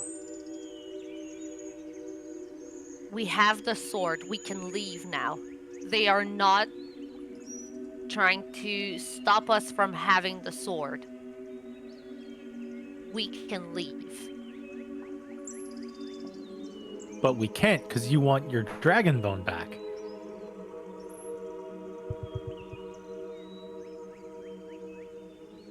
Can we leave or not? I know. I believe we can, but there's still things to do. We need to take that sword from her. She's self-righteous now. I fly a little bit higher. I'd fly up further. No. Okay. Still, Lyric, you came to a good conclusion earlier. If we cleanse you of your scales, you'll be greater for it. Yeah, Iserel, you didn't hear that, but I said to Fiera that it seems like it's a point in time when whatever it is ready to take the scar away from me.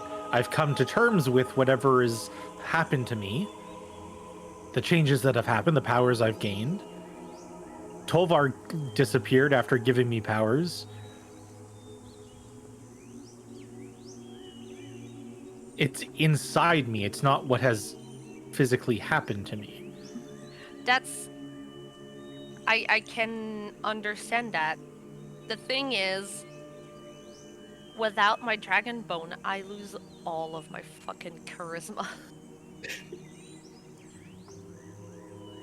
Yeah, well, we can go find you an Ioun stone or something. I go from 20 to 13.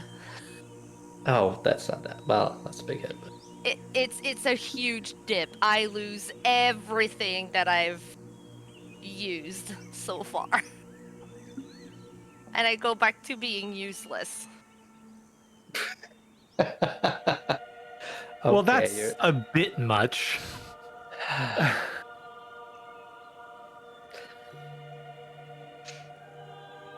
Give it time, Israel. There's other artifacts. There's plenty of growth that you can still have.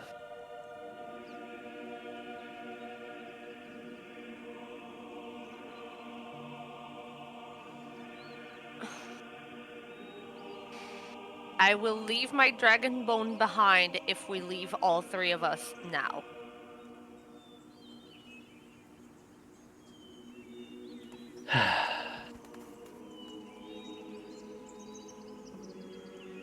I mean, I'm okay with Sorry. that. I don't necessarily want to go through what they're going to put me through. One second. Yeah. Go ahead. And that's why we're going to take a quick break. I Yeah, think I that's thought a good so. moment. Ba-ba-ba-bom. And see how the very self-proclaimed Fiora will handle Give me a magic sword. these two unfaithful people. Yeah, Right? I don't know. we'll Try to punish him. see you guys at a quick sake. Hopefully this was so well. Bye. And we are back. So, what do you guys do?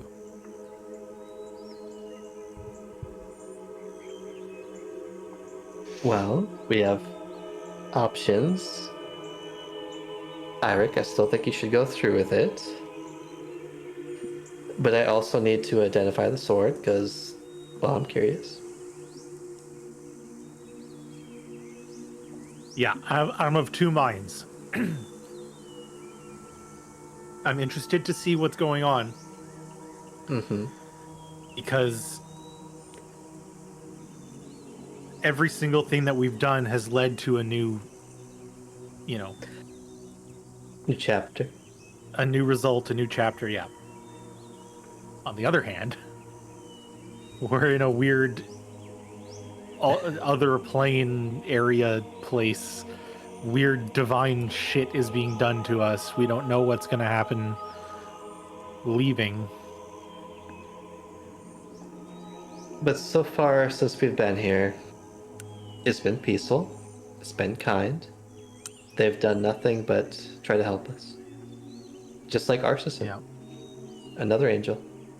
No angel has tried to hurt us.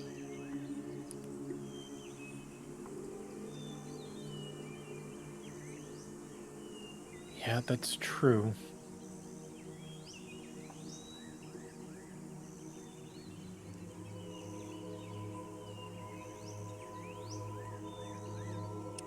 I still think we should just leave and get that sword into the slot.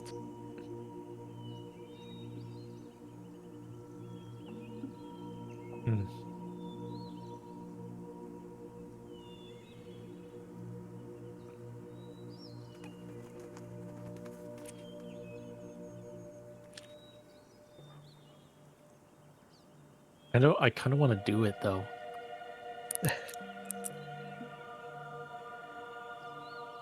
I guess I'm having a hard time finding a negative.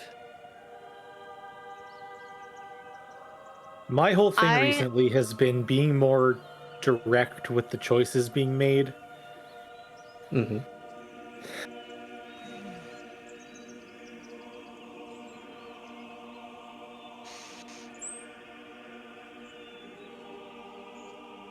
Hmm, I think in I- the end.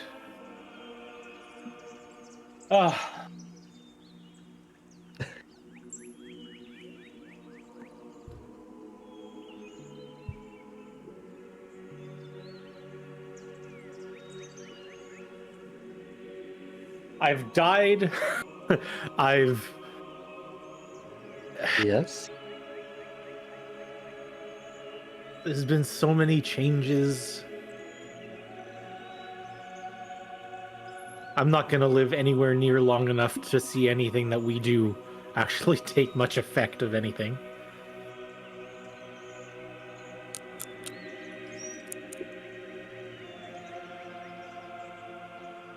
I'm being presented with something and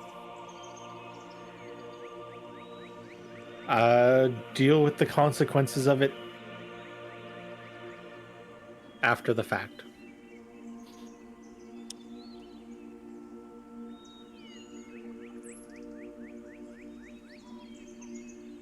Okay.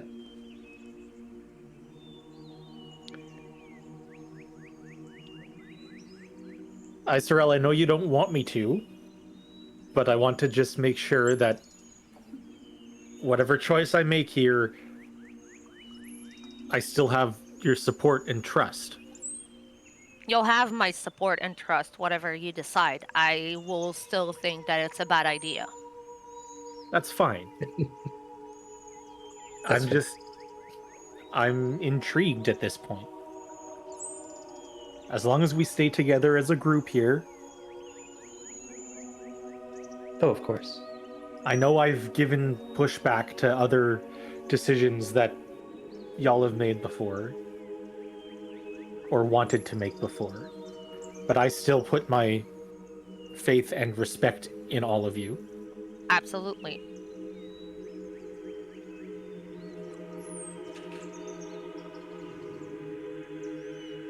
That's how we work best.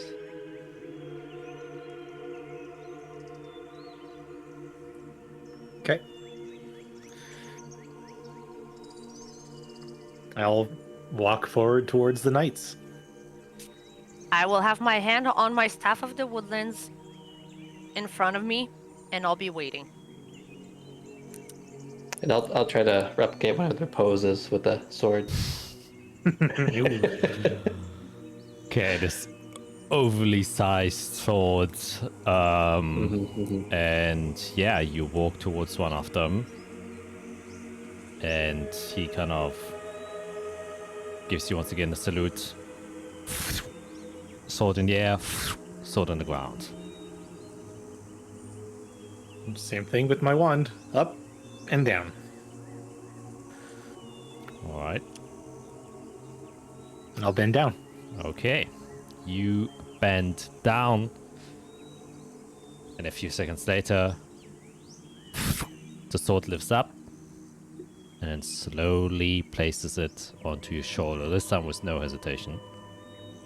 Lifts it up, puts it onto your left shoulder without hesitation, and then onto your head, but this time, same thing happens.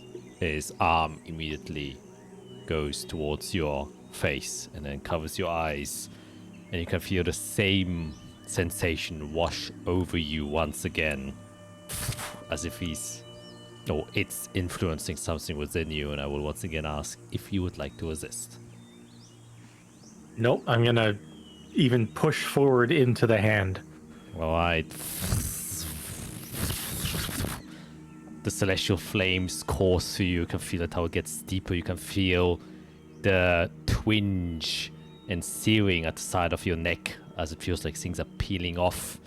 And for a second time, I'll once again ask, are you resisting? No. Continues to burn, and this time the pain comes in. Once again, not a pain that seems harmful, but just a very painful sensation as this celestial fire is kind of coursing through your body and seemingly deliberately tearing and reshaping very fabrics of your soul itself. And for the last time, I'm asking, will you resist? Alright. No. Then Fiera and Isra, you can see as the knight is holding the eyes of Eirik closed with the sword on top of his head, a radiant glow coursing through his entire body, illuminating the insides of the skin itself, and you can see it starts to spill over the light through the skin. You can partially see his jaw and his teeth, almost as if like a candle or some light source is held inside of him as the scales peel off and burn away from him, and this radiant glow just gets stronger and stronger. You can see Eirik's annihilation field flicker. Some portion of it just kind of break away and fade and turn into this similarly white light that this Soul Knight is producing. And this takes like around 5 minutes, as in this state, Eirik, you are feeling still this pain, or something is very evidently shifting and changing as you are losing something that you had for a long time, almost like you aren't sure if you always had this since birth, since the incidents, but something's getting ripped out. And as the final steps happen, you feel the pressure alleviate. You can still feel the pain from everywhere around your body. It's almost like you've been just freshly lasered, getting tattoos removed from you, almost in a literal sense. As you kind of step down, as you breathe out, you cough a little bit, and a bit of kind of white mist escapes your mouth as if the insides were burning, and you have to like steady your breath again and breathe. Physically, you feel a little bit fatigued. You're out of breath, as if you've been running for like 3 minutes trying to sprint through. When you step up, and as Eirik kind of looks up, Fiera and Isra, you look at him, you don't see any immediate visible changes other than his skin seems to be a lot smoother somehow, almost as if you went like through a medicure. His eyes also seem like a tinge bit more sparkly, and the first very noticeable thing is his eye color has turned to yellow and not this deep orange anymore. But as you look at it closer, it kind of slowly turns to blue, and you're like, oh whoa, that's odd. And the scales are gone, and you know, Eirik has a little bit, you know, rough skins here and scar marks, and has like a tan. That's gone. He now has a skin complexion that resembles more that of you, Fiera, very more pale, very white, almost as if he's been whitewashed in certain ways. As you kind of look at Eirik, there are only like these very minor changes that you would only notice if you know Eirik very intimately, which you both do. So that's why they immediately catch your attention. It's like you like double check every time certain aspects about him that have changed as he kind of looks towards you. And those are the only noticeable changes that you make, Isra and Fiera.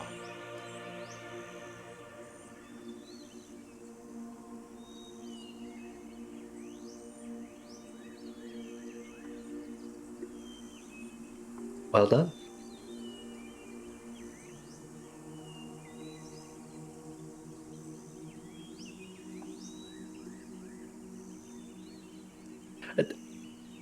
Can you speak, I assume? Yeah, I feel the same.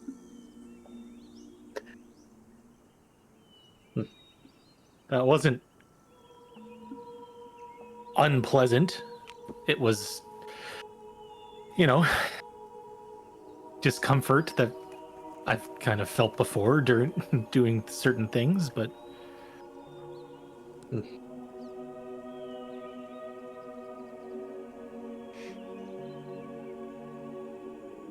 Okay. Well, let's move on.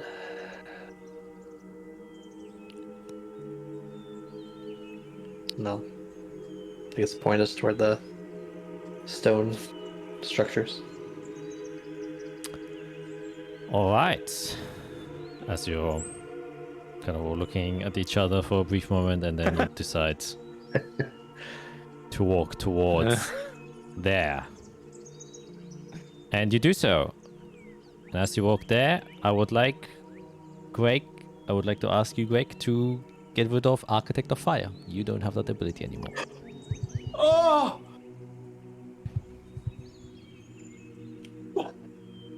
Oh my god.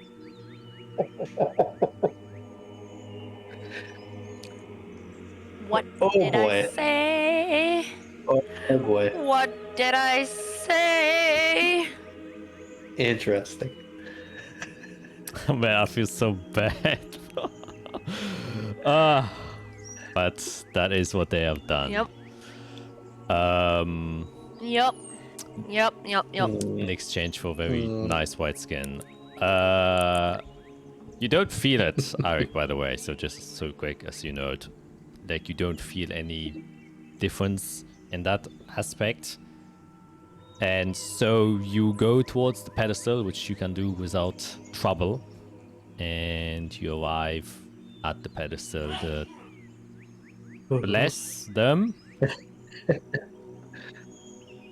And yeah, you see the fox statue that you so beautifully carved. You see the golden egg that is still lying there in the nest. And now, empty slit. It's the only thing remaining on one of the pedestals. I hope I get to keep this. But if not, that's fine. Oh boy, can I put it up there? I can't climb. Can I mage hand it up there? No, that's probably too big. Oh, no, the pedestal isn't that high. It's like, you know, like chest okay. height. So you were able to put the Okay, other things like quite easily. Yeah, I'll slide it in. It slides in perfectly and reaches all the way till the guard reaches the edge of the pedestal. And after that happens, you can feel and see a luminous glow coming sourcelessly from above as trickles of light start to float down. And as it does so, you can see this gargantuan cloud that was in the distance slowly start to get bigger and bigger and bigger as it approaches. And as it does so, they kind of split apart, wind billowing through the tiny island that you are on. And as the clouds part, you can see it was hiding a separate island that now starts to become visible as it kind of floats out of the gargantuan cloud structure. And as it does so, you can see this kind of falling light that trickles down, and in front of where the pedestals were, you can see suddenly apparating out of thin air are these planks of golden light,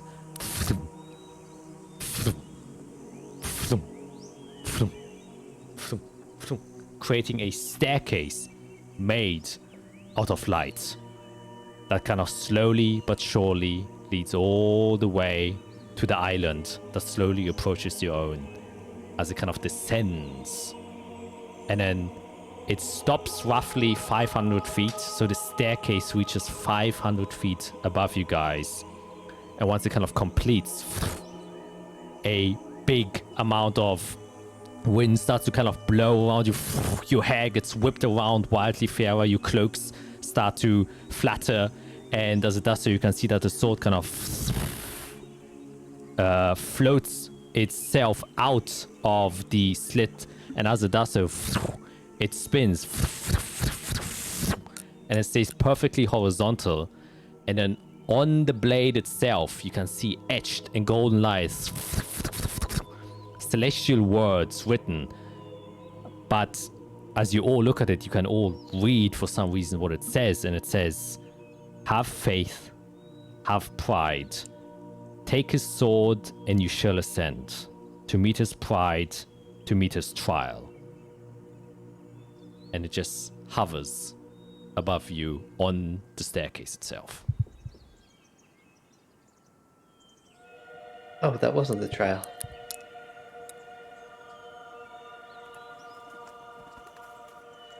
Well, I assume you're both ready? Sure. Mm-hmm. It's been an interesting hour, but we have but to go forward.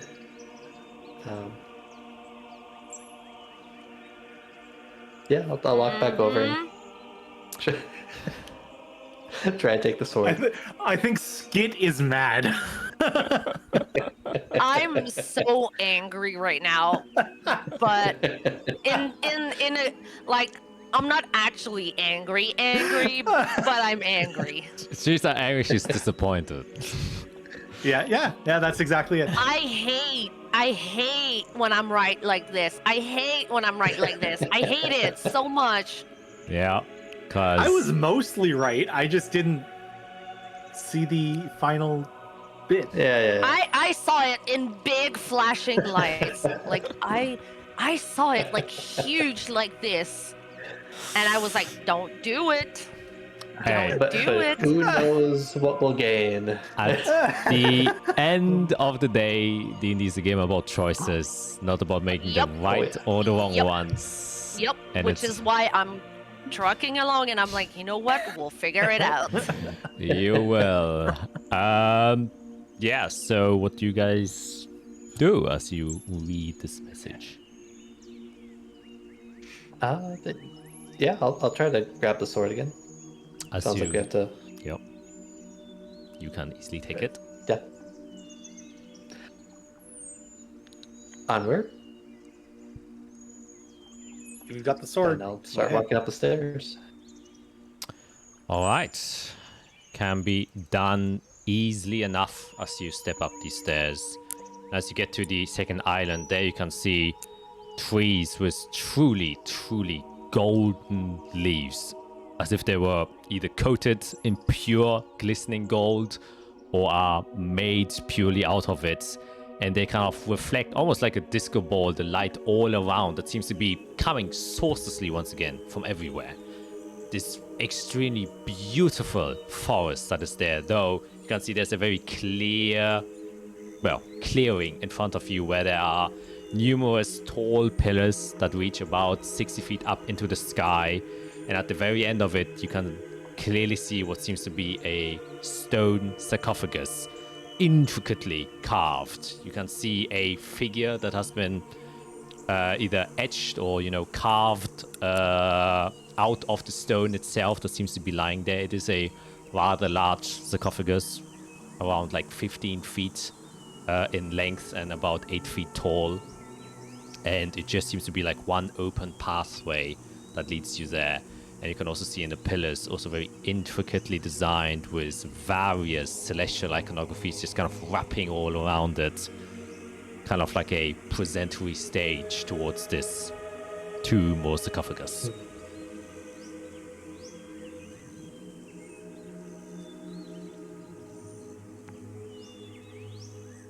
Yeah, I'll walk up to it. I'm trying to keep an eye for any language. All right. You walk up to it. You walk past these pillars, kind of awing at their height, as it almost seems a little bit imposing as they're looking down onto you. They're like cherubs and other angelic figures kind of carved into them, but you don't see any script on the pillars themselves. But as you approach the tomb, you can see that there's like a small little staircase that kind of allows you to kind of walk up to it, almost like a grave, so you can look into the deceased, though you can see very clearly that the lid is closed, and instead there's this somewhat knightly figure that is on top of the stone case that has been carved out. You can see this very pointy helmet that is very slender and slim. You don't see any like eye slits that helmets usually have. Instead, there are like only these holes.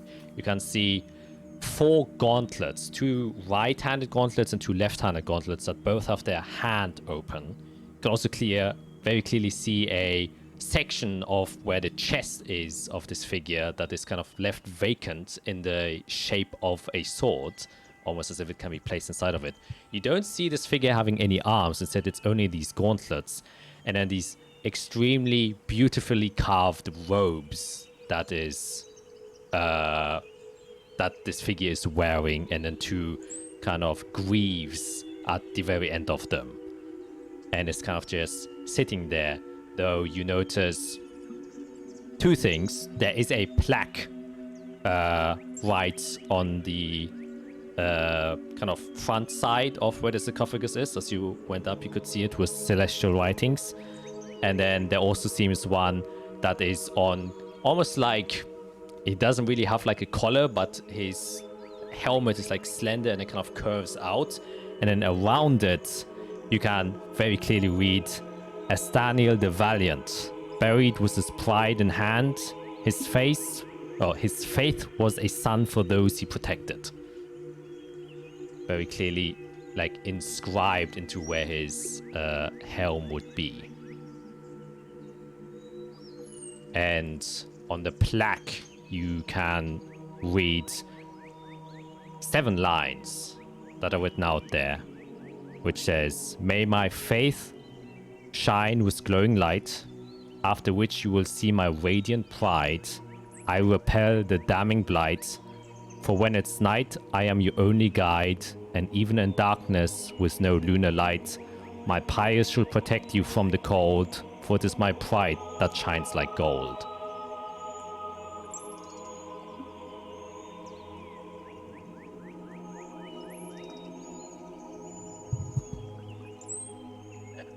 Very licentious.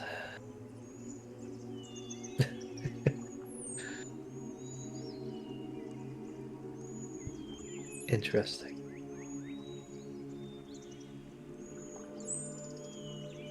There's no like portrait of them or anything like that, though. Like, there's no portrait. There's only this kind of carved figure on the grave itself, almost like as if you would petrify someone and place it on there. But you can see clearly that it was handmade.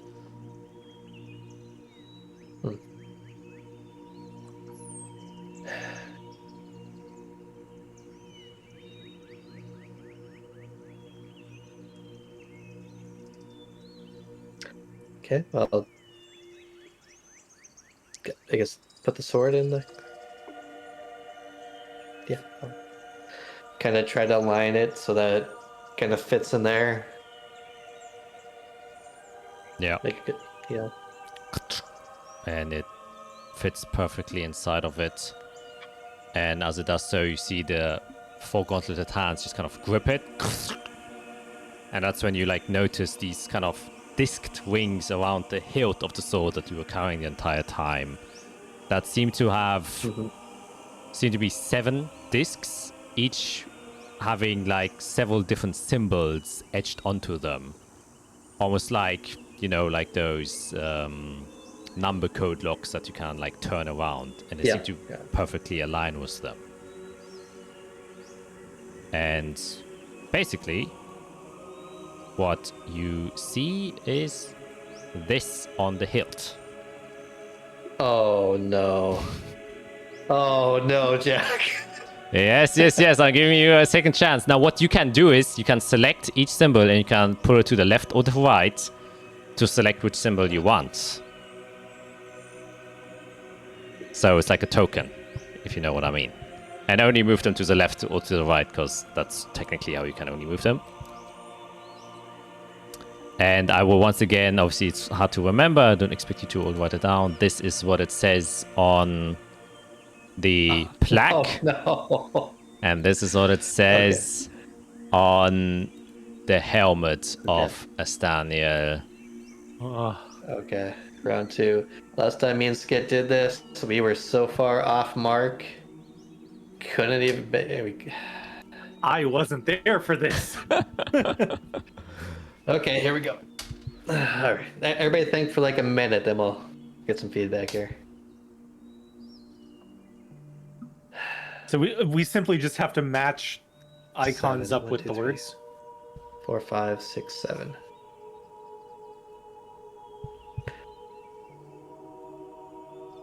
Prepared for this pride.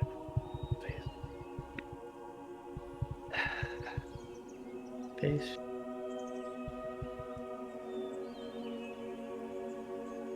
Faith is sun. Radiant pride. Damning light. Guide. Okay. It says faith is the sun. I like the first one. After which you will see my radiant pride. Which is a sword, because the pride in his hand is the sword.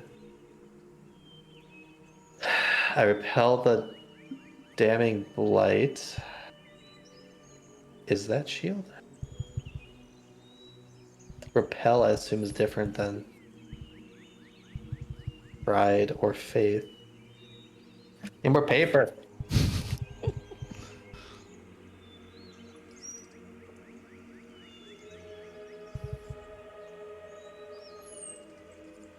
Red sword. Faith was sun.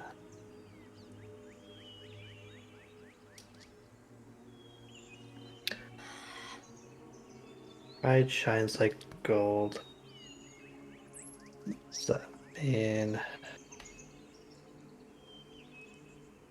think the last one's sword, if that's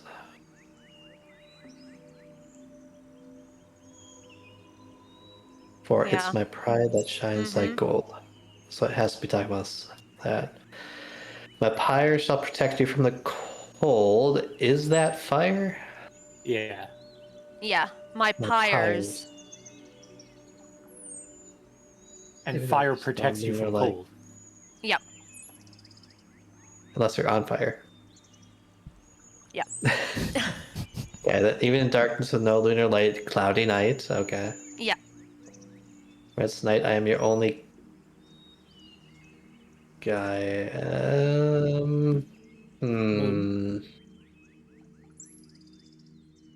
Yeah. But he What says, else? I There's no- am your. His. I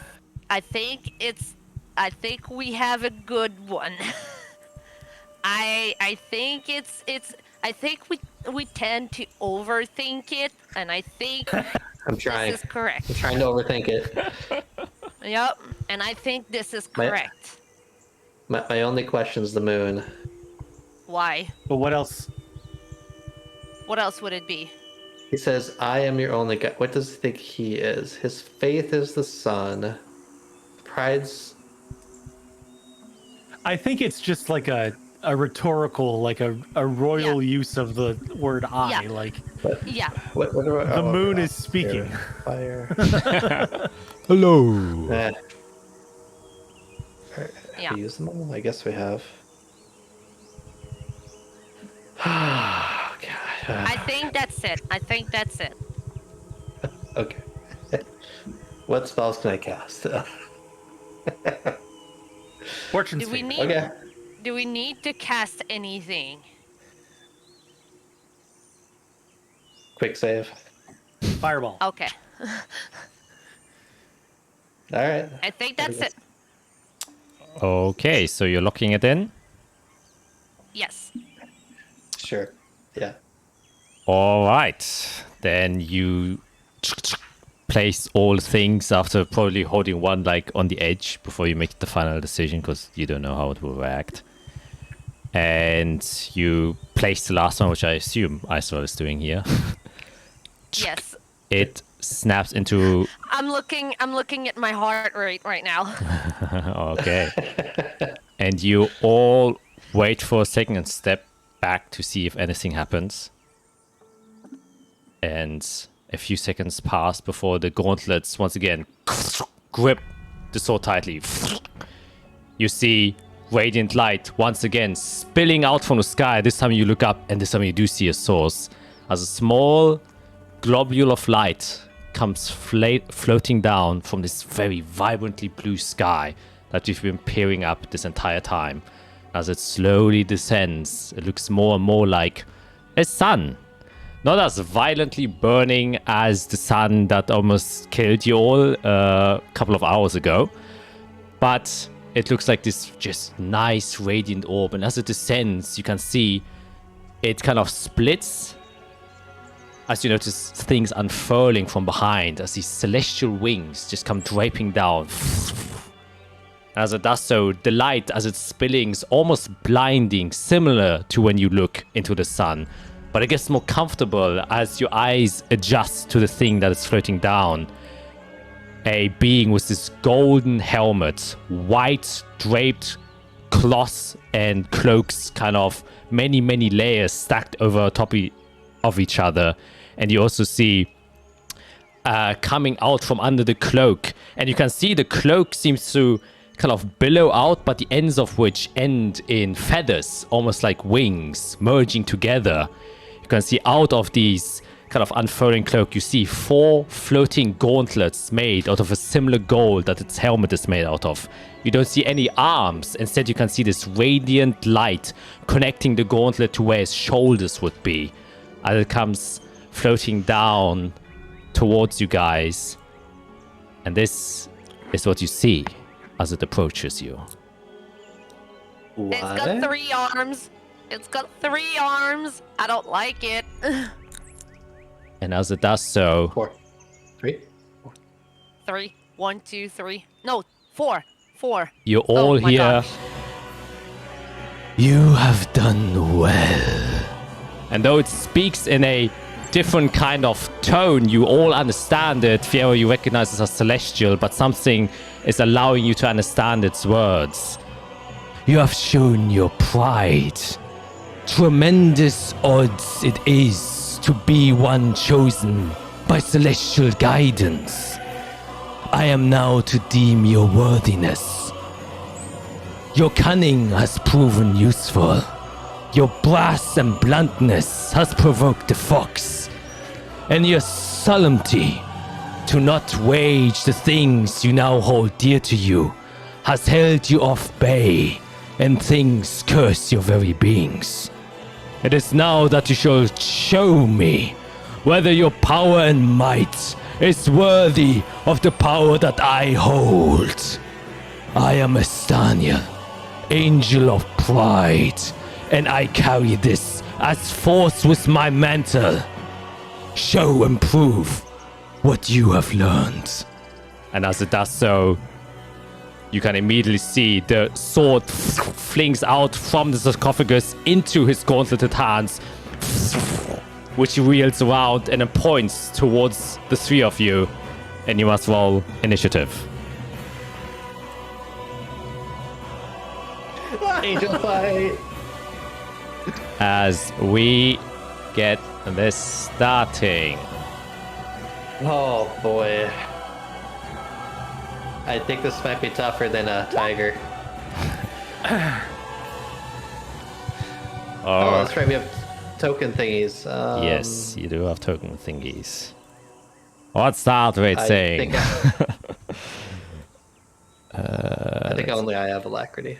Okay. Then... let's see what they get. Can I use inspiration on initiative? Yeah, I'll allow it. Okay. I'll do that. Wow, that's crazy. What the fuck? I need glamour out there once I find them in my thing. Alright, well, you were pretty damn high. Do I use my inspiration or not? No, I'm gonna stay down. I'm the freaking healer. Yeah, I need to indeed. go last. And since it is a special type of legendary creature, it will take also a second turn. Of course it will. Which it will Let's By see. the way, my heart rate is at 120 right now. Oh, my damn. watch just warned me. Wow, he rolled higher than he was again, but that's illegal rules. So he cannot take his turn immediately after himself. So he will take it at 10 instead. Okay. And Use also... everything, don't hold back. Yes. Potions. So, also layer actions, which Of course. where is, I mean, you are literally in his realm, so where is my layer action token? Is he not here? Or did I put him here? Okay, I guess I'll have to remake him again. So excuse me for that. Meanwhile, you can plan. Oh, take your time.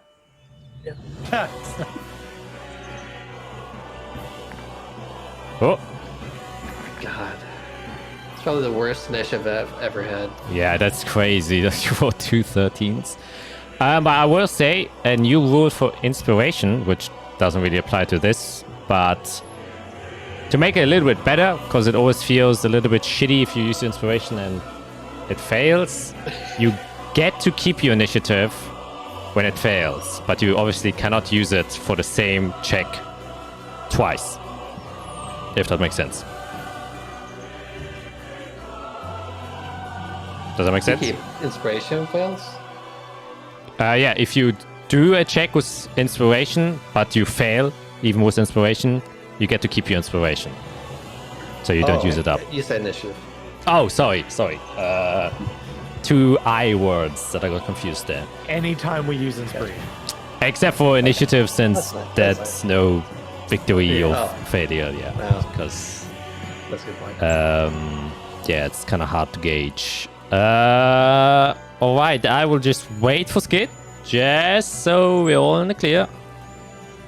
What's happening? So battlefield. Can you describe the tone or the stone things? Those are stone pillars that go 60 feet high, and they seem to have celestial iconography all across them. You have the sarcophagus in front of you that is about 8 feet high and 15 feet wide, as you can see. And you're just surrounded by glowing golden trees. Oh. And the rest seems to be rather plain grasslands. So either we focus him or we maybe focus on pillars. I don't know. Sorry, guys. Okay. No worries. It was happening right behind me, so I did, Yeah. Okay, then. Yes, we shall get into it. So, for his first layer action, he will.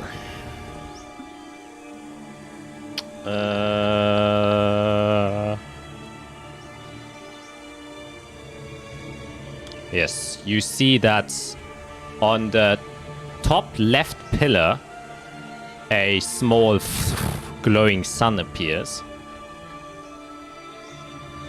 which I will illustrate just so I can keep track of that. Right here. And as it does so, you can see a luminous circle appear where you are all standing. Immediately after he does that, which I will quickly draw right here. Oh, I forgot to put on linger. So you see this sun cylinder of light spill out, and you all have to make a Constitution saving throw. We don't have any bonus. Okay. Oh god, Oh inspiration. my god. Oh my god. Jesus Christ. Oh wow, that's not a way to start things off. That's not better. Guessing. Well, then luckily you keep your inspiration. Because that's 3 failures. Holy shit. At least you don't take max damage. That's good. You all only take, well, the full brunt. So 21 radiant damage is what you all take as you are in this cylinder of glowing radiant light. I'm resistant to radiant damage. Yes, so you only I take half of it. You take half of it. You are? Indeed. I am resistant to radiant damage, yes. Wow. Wait, where does it come from again, if I can ask?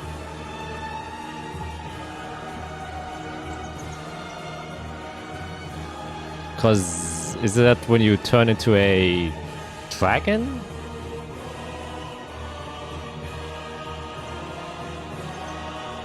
Nope. She just decided she Yes. is. Hold on. He's also trying to... Oh no, that was from Azathia. He did... he casted a spell on you that would give you resistance to radiant. I believe. It's added into it. Yeah, but Hold on. it was customly added, Okay. so Yeah, okay, so Yeah. yeah. Alright, sorry. I guess I forgot to remove it. that's okay. Luckily there's a little star there. And I'm pretty sure this music is way too loud. So let me... We're in a Final Fantasy battle. Oh yeah. All right. So yeah, that's the end of the layer actions turn. You can see he bathes in the radiant light without much trouble there. And on his turn, he is going to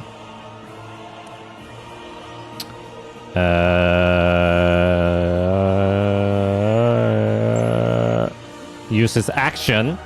And you can see just as he points his sword there, he also points it towards the sky. And as it does so, you can see a small halo appears at the tip of his sword that slowly floats down and stays hovering above his helmet. And now he has a halo on top of his head, which he will use.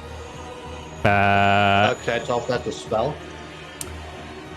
Well, I'll say it is a spell.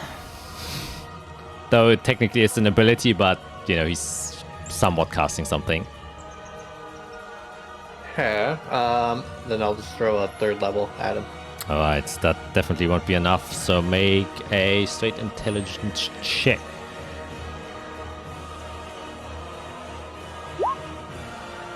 An 18 is definitely enough as you kind of use your shadows and throw it towards the light he's conjuring and it disappears. And you just see him kind of look down. Interesting. And then you can see the 4 arms that are holding, or the 4 gauntlets that are holding it just kind of float away from his body and just kind of arch towards you and swings and hits you as it just isn't attached to his body, as he will attempt to hit you with a radiant sword. That was a 20. That is going to hit, dealing a total of 30 damage as it comes striking towards you, crashes into you. That is his actions, and as a legendary, as a bonus action, he will cast Sacred Flame on, let's say, Eirik. So you can see one of his gauntlets detaches from the sword, as he only requires 2 to wield the sword. You can just see this golden light shoots towards you, so you have to make a dexterity saving throw. Oh, Lord.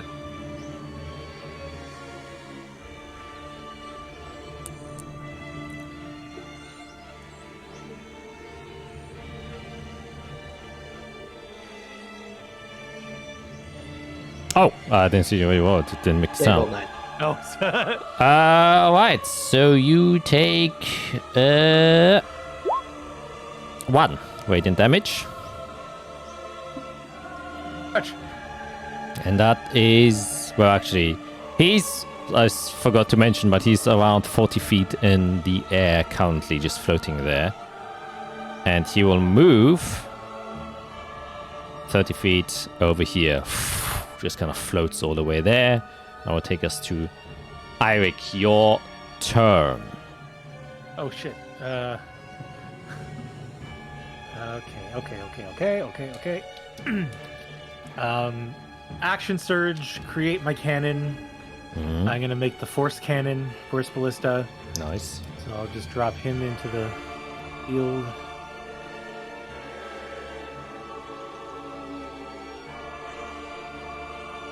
When I find turret, there it is. Okay, bonus action.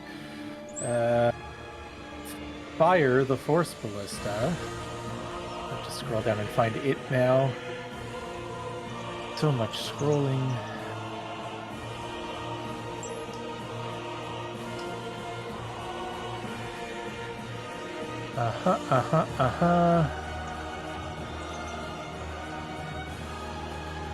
Okay, force. There we go. I'm gonna hit this pillar over here. All right, the pillar or the glowing sun? The pillar. All right. You shoot ganks it and hits it, and it cracks, but doesn't completely. Well, actually, no, roll damage. Excuse me. I was about to say 3d8 plus 5.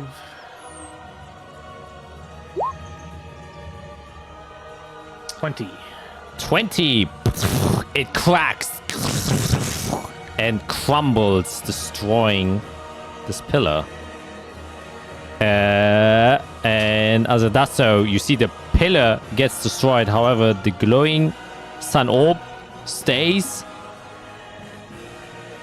and remains. Hey, okay, all right. Interesting. But the pillar is gone. All right, let me just mark this down. Action surge. Okay, so that was action surge. That was bonus. My action will be.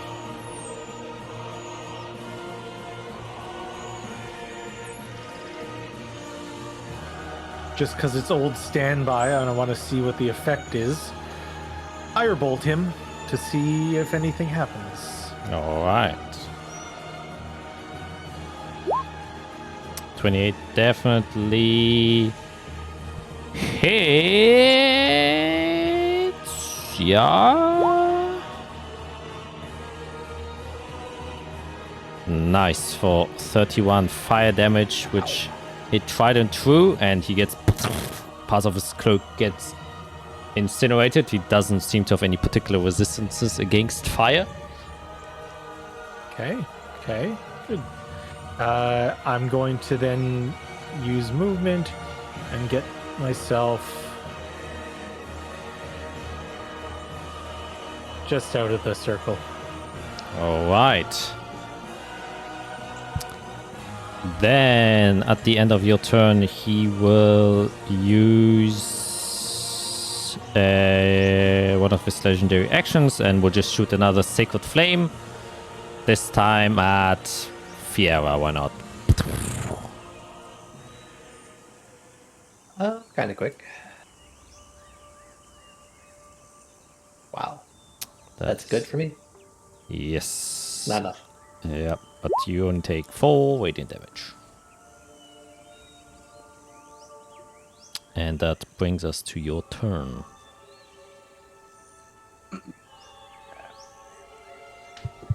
Seeing Eirik blast the pillar, I'll kind of yell up to Daniel. I hope you don't mind us destroying these. And just see if there's a reaction. Like he just kind of, the sword is still kind of floating in your area. And he says, "A test of strength, wits, and power. Show me destruction if you're capable. No need to hold back." That's dangerous.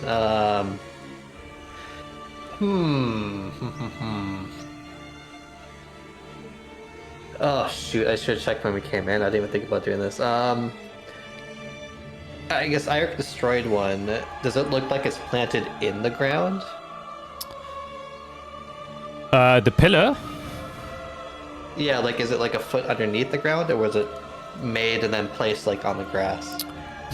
I think that would require an active investigation to see whether it goes deeper.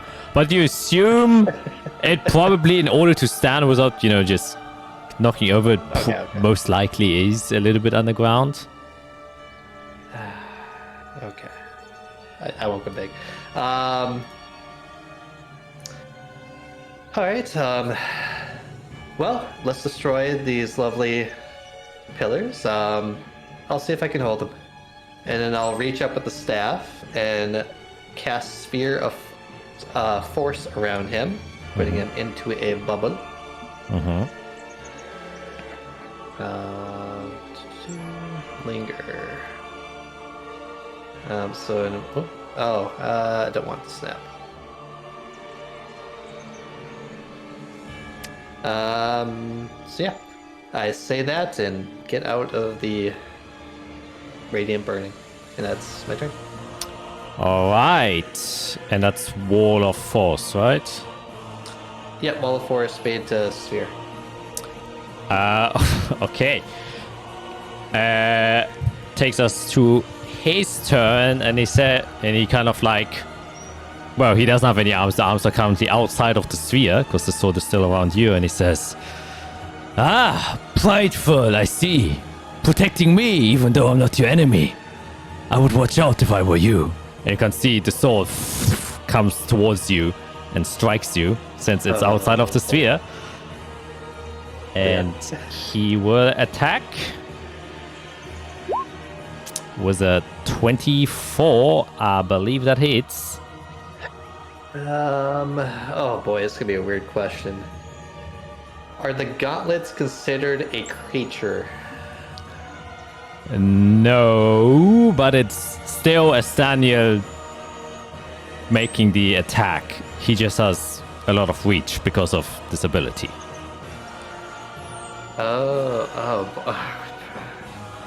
Oops, I didn't mean to make that disappear. Okay, should I try this? Yeah, why wouldn't I? I'm to make the gauntlets disappear, I'm gonna try to temporal shunt him, Oh, alright. which is a wisdom save. A wisdom save coming right up. Oh, with a 9, that's a failure. So he does get shunted. Oh. So as the radiant slash goes towards you, and just before you can do, he vanishes. Okay, we have time. Pillars, heal up. We'll deal with them afterward. All Okay, right. I did my thing. Then that takes us to Icewell. I'm gonna get out of here because I don't like being in here. And then I will firebolt the pillar that is in front of me to try to crash it. Yep. There we go. Oof, okay. Oof, a 13 unfortunately doesn't hit. Not because it doesn't hit, but Yep. because the stone is too sturdy that the cracking energy unfortunately doesn't break through. Okay. All right, and I will.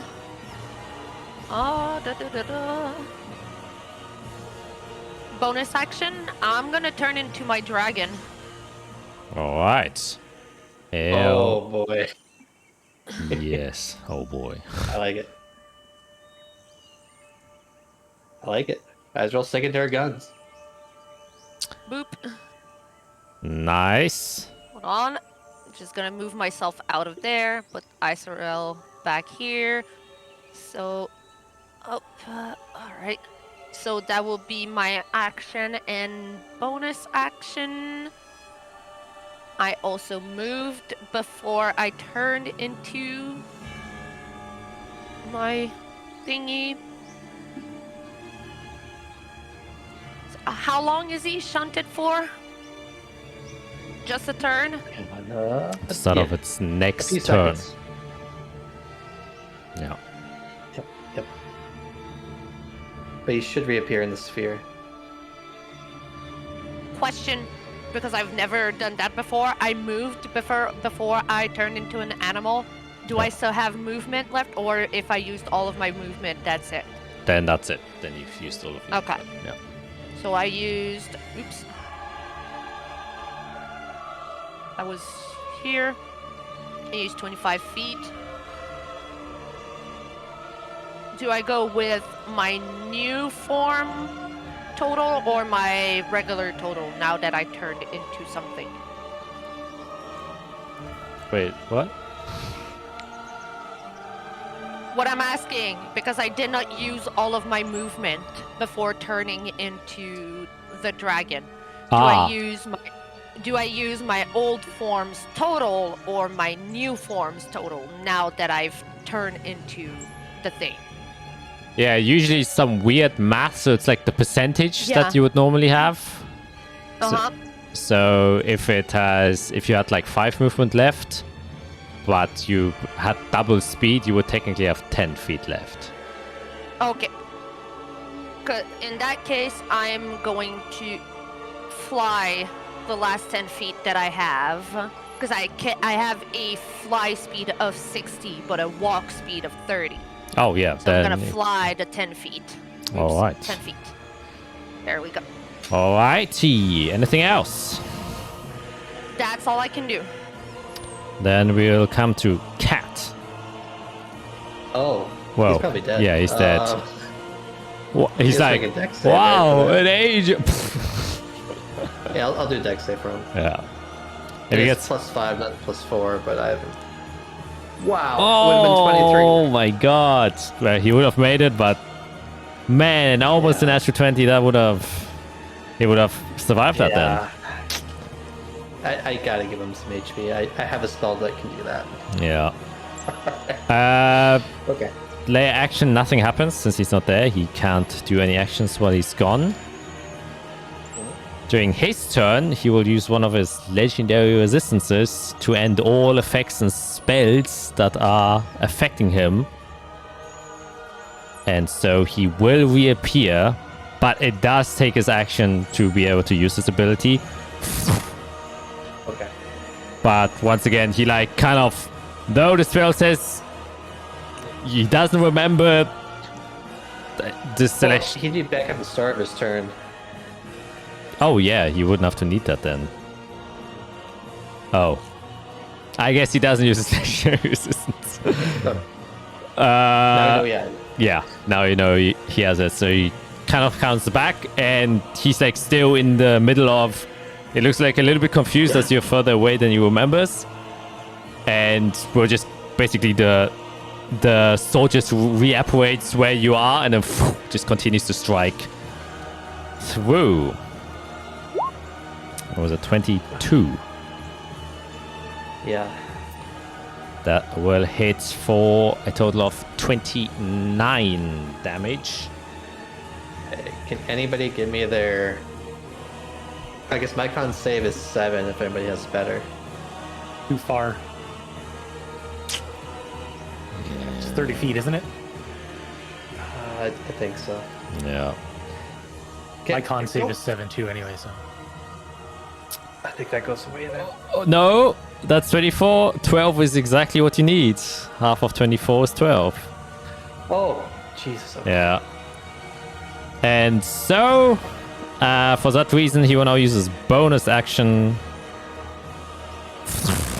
And you see that the sword empowers with energy as he casts a spell on it. You may, if you want to, dispel. I don't have a reaction. Oh. Oh, yeah. Oh. And he will hit you a second time. Or attempt to. You can still roll 20. Yeah. So you take not only... Well, I will say you will take this plus... Oh boy, that's a lot. This, and you have to make a... Oh. Just tell me how much your hit points are after you're done reducing them. You take a total of 20... oh my god. That's Roll 21 plus 17 is how much? 38. 38. Jesus. Ow. 24. Okay, as this blade strikes you, you all see Fiera vanishes, and you're banished. Okay. That's enough now. Okay, let me see if I concentrate from another dimension. Well, here. you're incapacitated, so that drops concentration. Oh, Oh so my never god! mind, okay. I got that 22. No! You know what? I'll keep it. I'll let it be. A natural 20, you'll keep it up for one more round. Okay, I'll take one out. I'm not taking that away Right, from well. you. Holy shit. Damn. But you all see how Fiera disappears. And, well, he's still floating inside of there. He can't really do anything. And he just kind of... Playing with Fiera. He's like, oh, you made me disappear. I'm going to make you disappear now. Yeah. Yeah. Literally. But he kind of turns around to face a dragon. And you can kind of feel the flapping wings for a brief moment. This kind of celestial, divine, pride angel. You just feel the very faintest bit of disdain. But that ends its turn, taking us to Eirik. Yeah, that's me.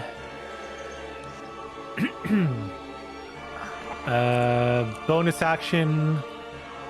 I will force ballista.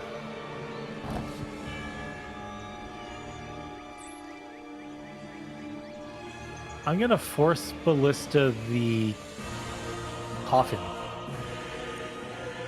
All right. tomb, whatever the hell it was called. Yeah. Holy shit, yeah, 31 attacks. Yeah. 15. 15. It shatters like a hole inside of it. Kind of crumbles a little bit. And you see, you can feel also Stanley kind of give you like a look on it.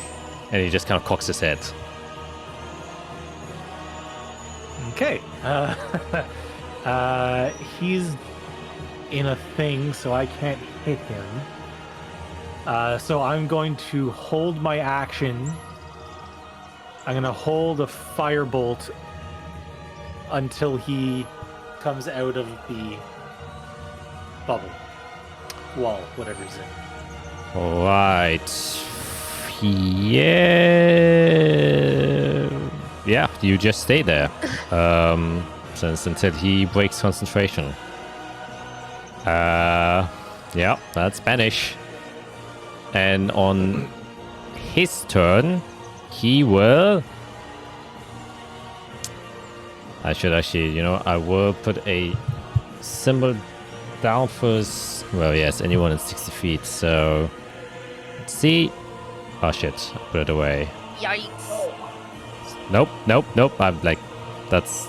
Oops! Ah, shit, I deleted your thing. Oh, god damn it. Everything's going to shit. Wait, where was it? It was here, I believe. There we go. So yeah, Eirik, you're actually... Can he move 5 feet forward? Yes, he can. It's a 10-foot radius, so he has some room. Oh yeah, so you'll move 1 to the front. And that should... Yep.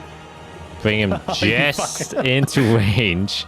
So you can see the sword that was just banished fear just comes flying towards you and will attempt to strike at you. But with a 15, you will miss. As you, in the last moment, bring up your iris shield, deflecting it. Oh, I forgot to say. Because I am in my dragon form, I choose to be resistant to radiance. Nice. Very nice. And that will take us to your turn. My turn. Okay. Yes. Okay. I'm going to completely ignore that thing and go to the pillar and just start whacking on it with everything I have. All right. So it was 3 rands and 1 breath weapon, if I remember correctly, Yes, right? correctly. Yep. Yes. Okay. All right. So, and I use my spell attack, correct? Yep. Okay, perfect. So first rand. That definitely hits. Here it is. Wow. But Okay. plus something, you add your spellcasting thing Yes. on it, right? Hold on. Plus the spell's level. Yes. So 7. So that is 12. All right.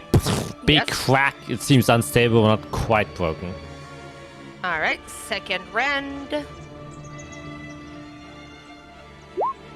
Yeah, that hits as well.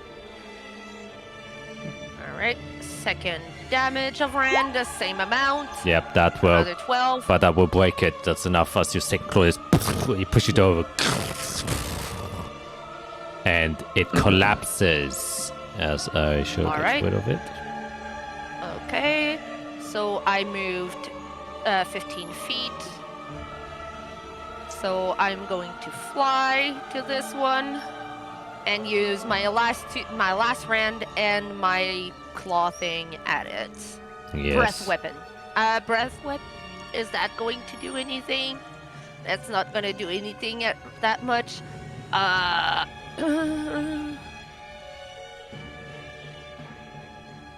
Yeah, I'm just gonna do another rand at this one, cause yeah, I can. Yep. Oh shit, yes. 31 will hit. I'm very angry at that pillar. Yeah, those pillars really have wronged you in some way. Yeah, and I do max damage. Sheesh! For 17. Whoa. You almost Yes. punch through the entire thing and it's like barely holding to like one stone that's still kind of jammed into it, but there's a huge crack inside of it. Yep. So wall of force, nothing can go in, correct? Yep. No projectiles. You can like cast a spell on him. But my No. breath weapon is not gonna go through, Oh, no, is what no, I'm thinking, no. is what I'm saying. Yeah, alright. So that was my action.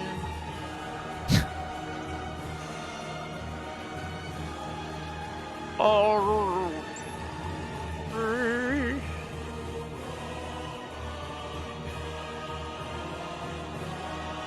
What is? No, that's an action as well. Okay.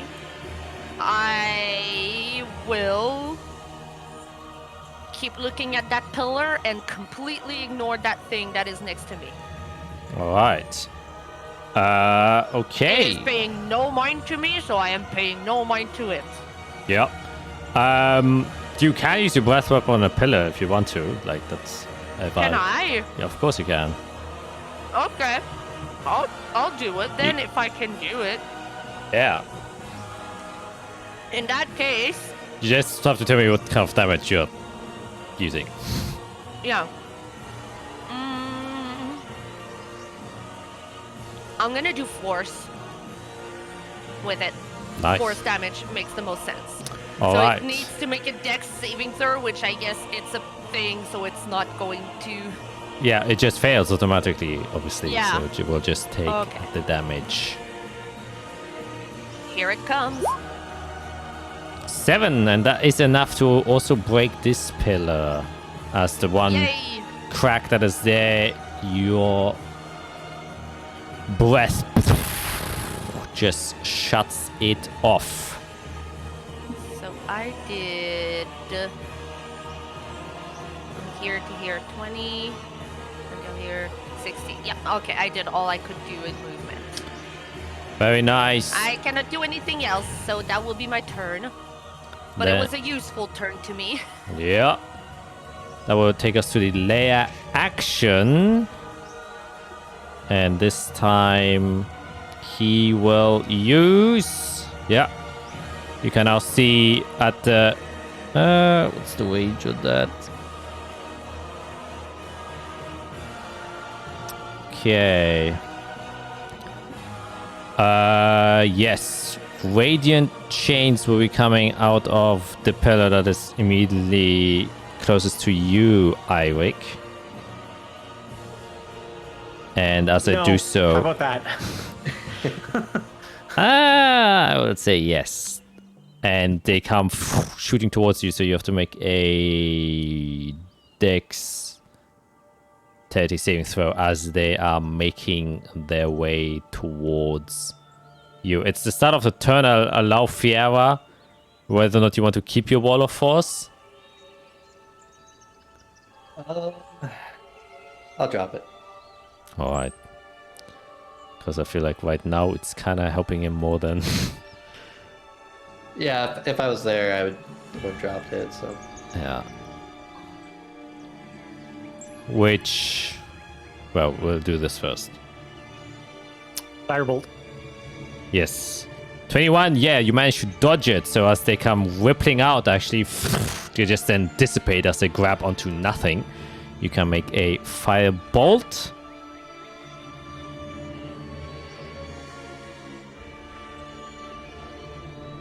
A 16, unfortunately. The digital dice cocked.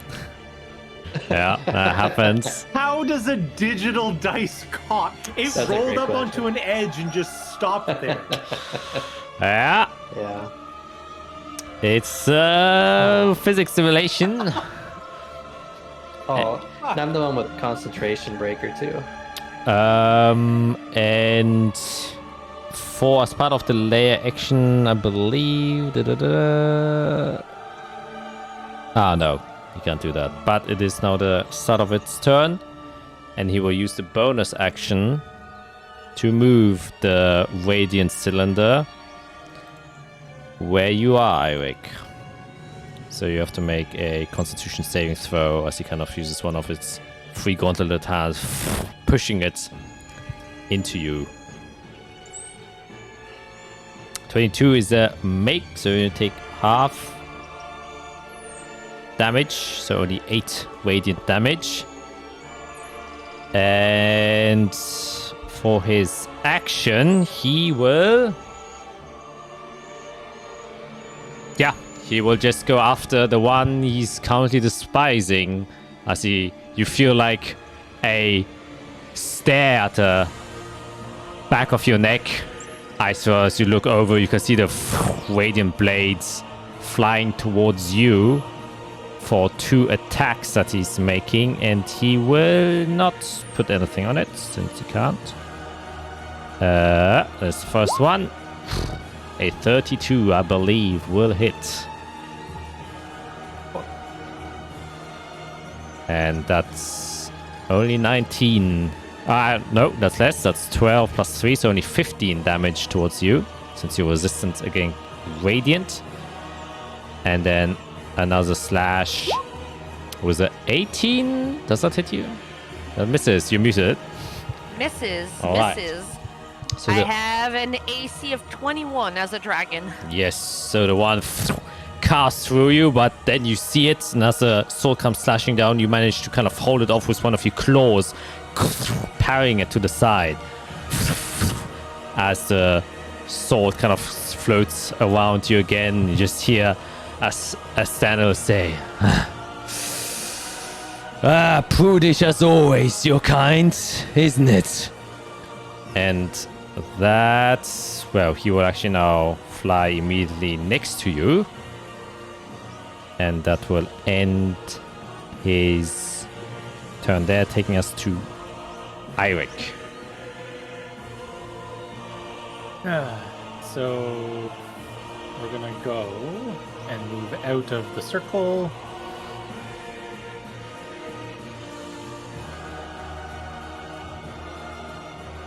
And that's also going to be flying up 25 feet in the air. So let me just write that. Yeah.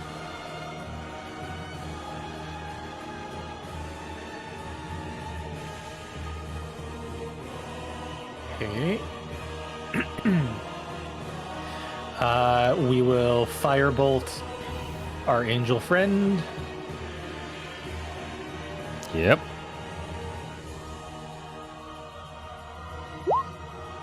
26 will hit.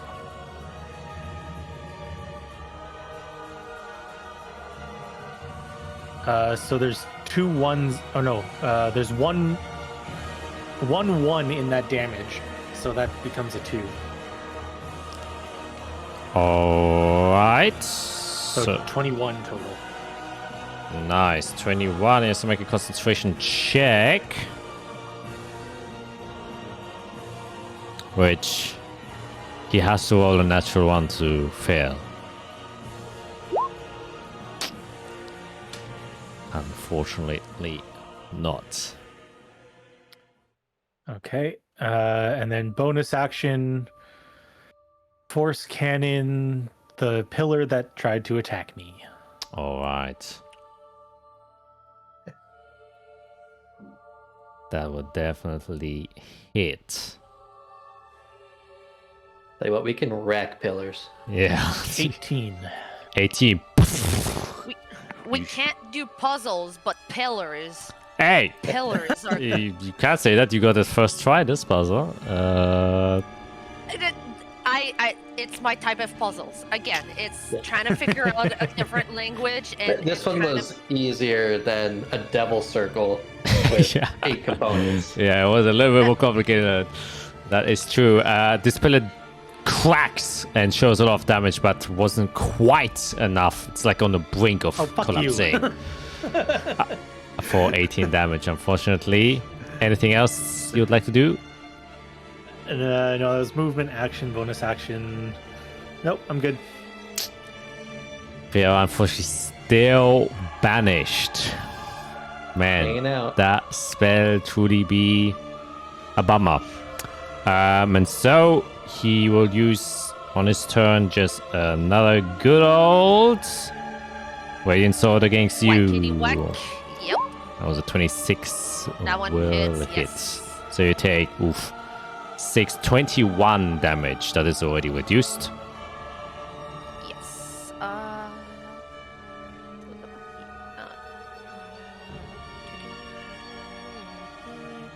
And then 9 here. Okay.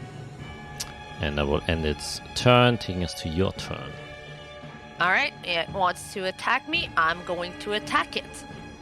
Very nice. So first rend, coming your way.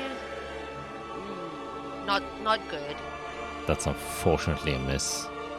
All right, we're gonna Warm go it with the up, second warm it up. rend. Much better. A 22. However, he will use his reaction to use a radiant parry as you come. A shimmering golden spectral shield appears before him, and as it does so, you have to make a dexterity saving throw as it reflects the attack back towards you. All right.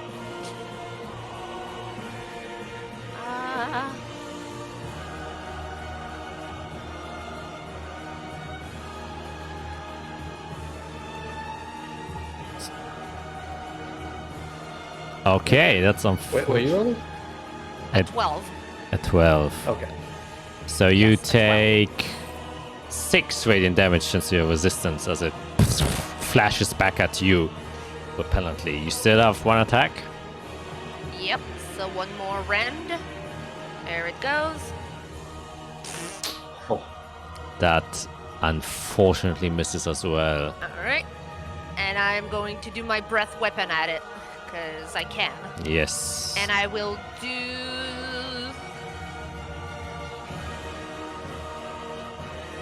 I will do necrotic at it. All right. So it needs to make a dex save. Which he fails. All right. Here it comes. It's a she? Did I say she? I think you did. Which Oh. he fails. Which Yeah. he It fails. Oh, sounds, which So- is- I know what you're Yeah. Yeah. Oh. Well, technically, Yeah, it sounded like and she fails. It sounded like yeah, if you want to be like super correct, it's like an it. yeah. But I just always call it he because I forget calling something. It's Easy, not yeah. very used to that. The 8 necrotic damage comes spilling out and as this kind of dark aura passes by, he seems to be completely unaffected by necrosis. As he seems to be a being radiating out of pure life energy. Okay, that's actually good to know. Good to know. All right. Anything else? So that was my action.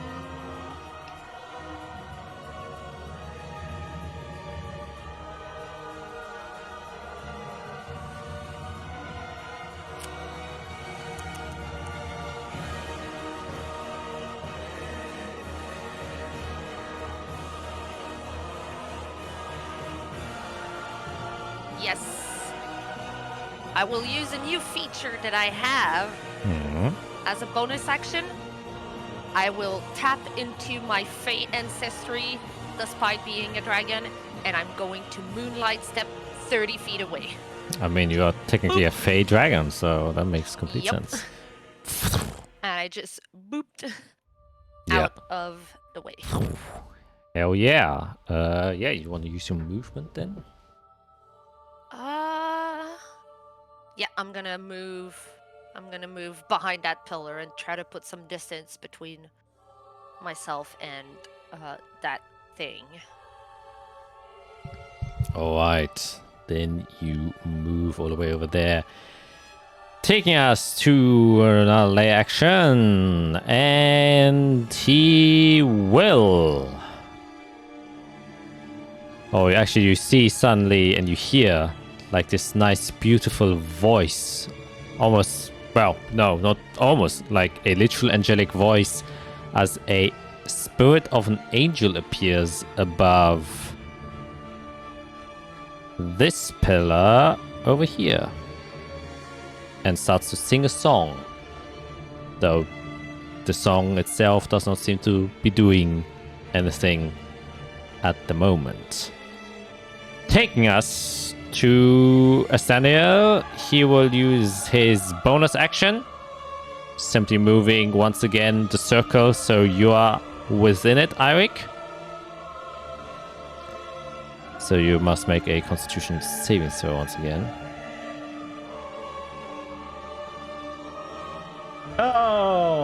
Oh, there it is. Well, you still have your inspiration since you failed last time.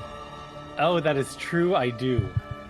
And for these moments is why I did this rule. Oh, see, and it turned it into a success. So now you lose it. So only half, luckily. So instead of 32, you now only take 8 radiant damage. That was his bonus action. As his action, he has a, or it has a hatred, a vendetta against the dragon, so he will pursue you. We'll move 50 feet over here, and you can see just a sword just flies towards you, Isorel, and attempting to hit you.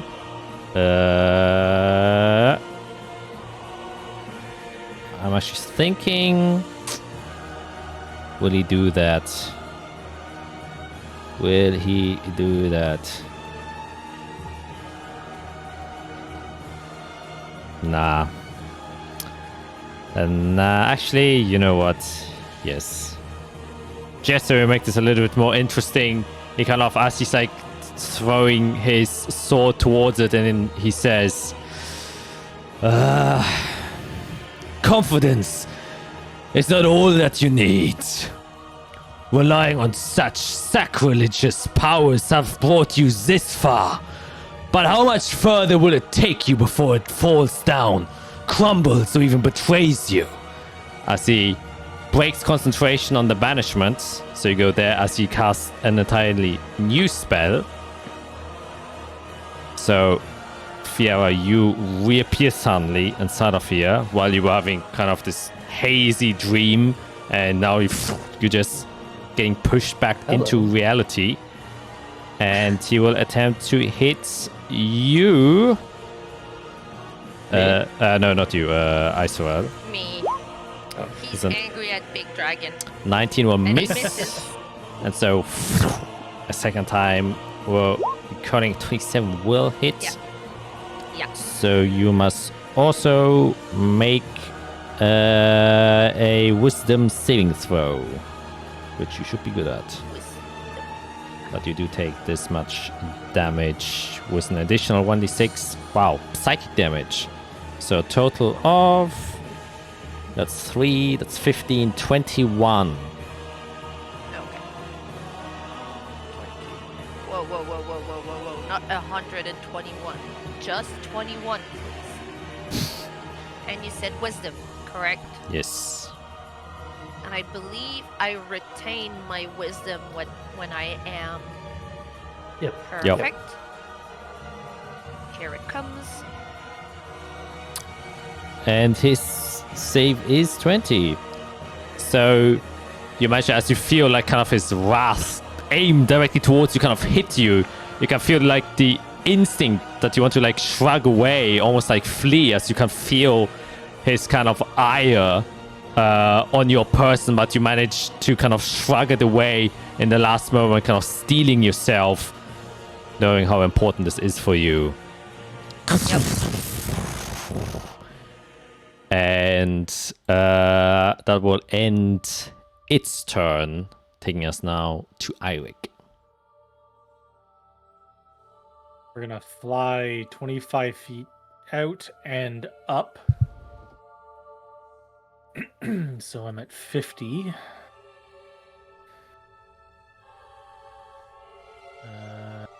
Oops, that disappeared. 50. Are you with your cannon? Yeah. Okay. Oh, which, by the way, the Uh, cannon would be taking damage the entire time when you're in the radiant cylinder. Oh, that's a good point. It has an AC of 18. Well, it has to make a save. And all, yeah, Yeah. everything was a 10. I think I looked this up last time. All Yes. Yes. Yeah. So How much HP does it have? 65. Okay, so he could have survived all that. You know what? I'll just say make one constitution save for your cannon, and then we'll just calculate. Oh, for me. Oh, I mean, so 10. Oh. Yeah, just reroll. Just reroll. Is it? There's a +0 to everything, I believe, because it's got a 10 Yeah. ability score So and it's everything. just a straight D20, basically. Yeah. That does it. So I will say there was like, in total, you had to do it 3 times, right? The save? The first one, I didn't have the cannon out yet. Alright, so 2 times. So we'll just say it takes the total of this damage.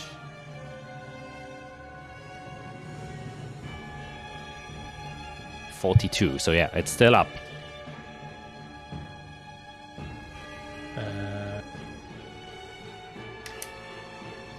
Okay, hang on. 42. 42.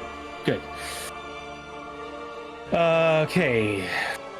We are going to force Ballista. The singing angel. Alright.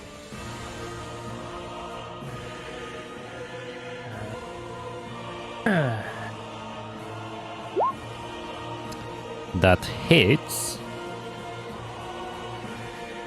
2, 3. 20. 20. You shoot it. It disperses and only a bit of it remains. You can still hear slightly the song singing, though it's very faint. You've almost destroyed it. Okay, cool. Then I will use an action to...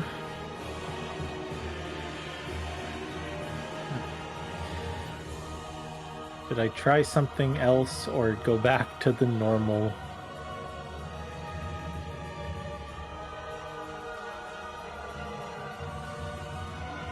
Got all these spells and I'm just like, Firebolt is just always the best. That's how warlocks feel. Eldritch Blast.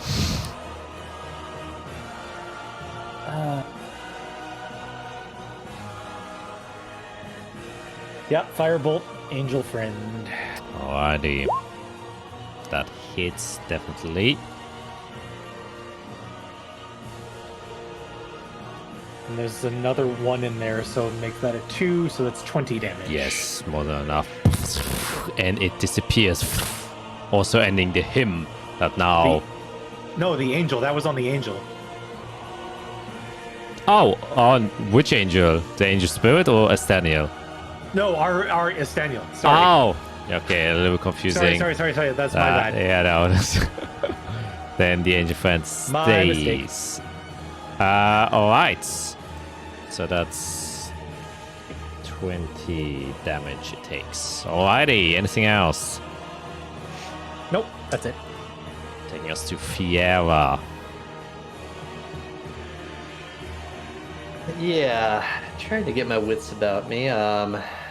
Step 1, I'll reach into my satchel and get a potion. Smart. Another D4. Or another 2D4? Oh yeah, another D4. Oh my gosh, that was 10. not great. 10. Okay. Still quite hurt. Put that down. 1 left. Okay, how high up is Estaniel? Still 40 feet high in the air. Oh yeah. It's a little high for me. 3 pillars, 2 pillars. And where's the gauntlets with the sword? It seems to be floating around Isoel. Hmm. 2 options here. Going by turn order. I guess we start experimenting. Okay. I haven't used it kind of like this in a while. I'll get my locket. It floats in front of me. One of the dials starts spinning. Which direction should I go? Let's use that one. It speeds up and up and up, and I need Estaniel to make a wisdom save, I think this is. Everything. Where does it say the save on this? It's my new spell, time dilation. I don't see what save it is for witness nothing. I think it should always be the same. Is it? Oh god, which level spell is that again? 5th. 5th. Let me see, time dilation. Yeah, it's a wisdom. Yeah, wisdom There it saving is. throw. Yep. Alrighty, here it comes. A new spell. And he fails. Wow. So as the dial speeds up for Estaniel, the world starts to speed up as well, as all this information is now getting input to them. Everything goes by so fast, the target is unable to react. They are stunned while under the effects of the spell. They can repeat the saving throw at the end of their turn. Even if the target manages to escape the spell effect of witnessing all of reality go faster, they will be stunned until the start of the next turn, until they adjust to reality again. Hell yeah. Detonate. Goodbye. 5th level. Nice. So yeah, they are stunned. I need to get closer to them. So I will... Oops, I'll head toward that as well.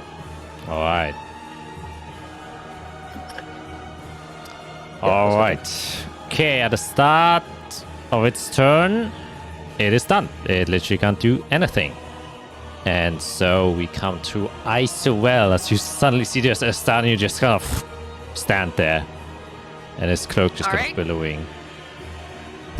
Now that Fiera is right next to me, I Looking will. not good. Yep, as a dragon, I will cast Mass Cure Wounds on her and myself Nice. because I can do that in wild shape. Yeah. So here it comes.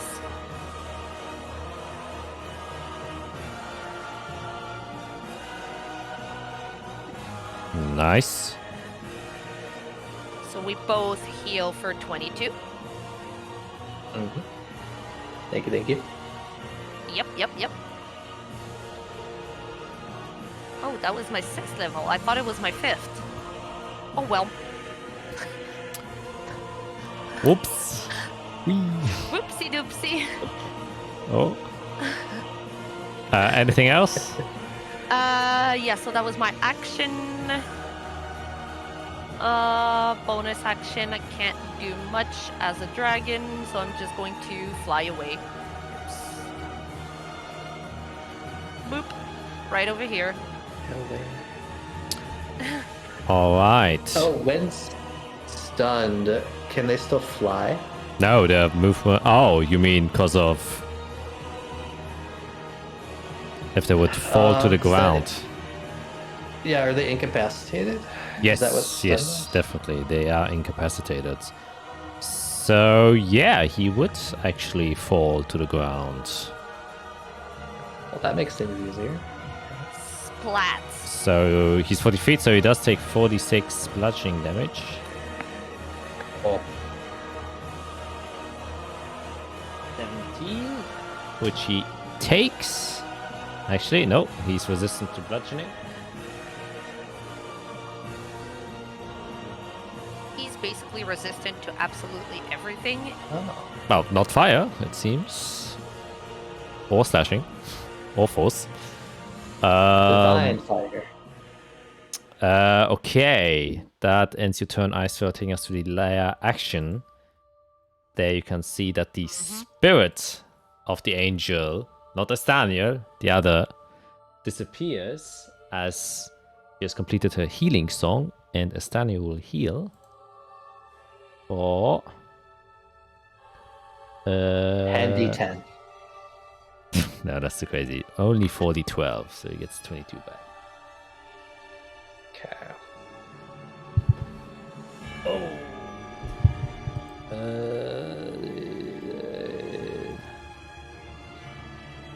Alright, putting him there, but he can't use any other layer actions. So... Oh wait, did we... Yeah, we just skipped the one turn. He can make the repeated saving throw, right? To free himself of the stun. Go back to it. I believe. It's at the end of his turn. Yes, so... Because on his 10 initiative, I didn't do a saving throw. So yes, Right. he would have gotten one there. Oh, however, now that he is within 10 feet of me, Oh. everybody will see that space around Fiera starts to darken, and a void starts to appear on her spot. Stars start spinning as nebula, impossibility, and space go around her. As now I have a reason to use my annihilation field because he's in it.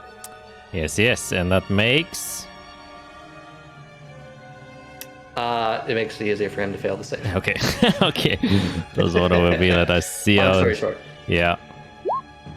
And indeed, he does, so he remains there. So at the start of his turn, of his actual turn, well, not actual start turn, now he will use the legendary resistance Of To- course he will. and the stun, but he will remain stunned, even because he breaks the spells, since he needs time to adjust. But the spell is officially cancelled on him. So as he does so, he kind of breaks free, and you can see he starts to slowly move as he's like taking in the sensory overload, trying to readjust to the now slow world for him. Ending his turn there since he's stunned, taking us to Eirik. Okay. taking this opportunity to fly away more from the thing. But as I'm flying, the Force Ballista is going to go back and hit the ball of sun. Yes, the ball of sun. Or the sun ball. Yes. You can do that. 20 will hit.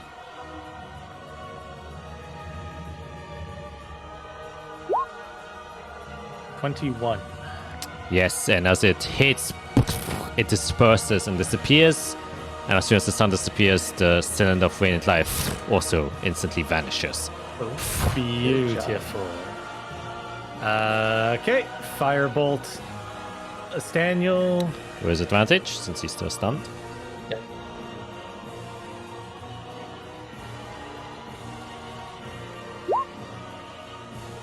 There he is, 26. He's a definite hit.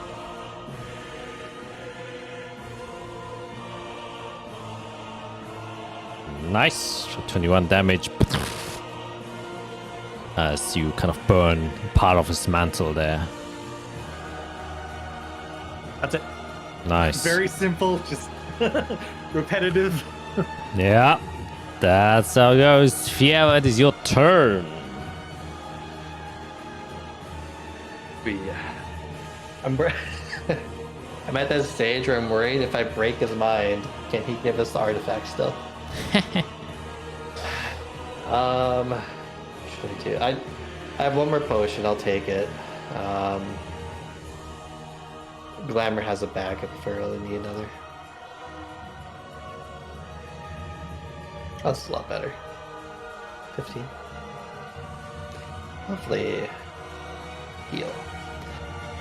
Oh, what do I do?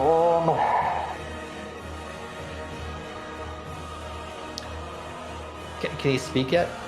Is he breaking out of the stupor at all?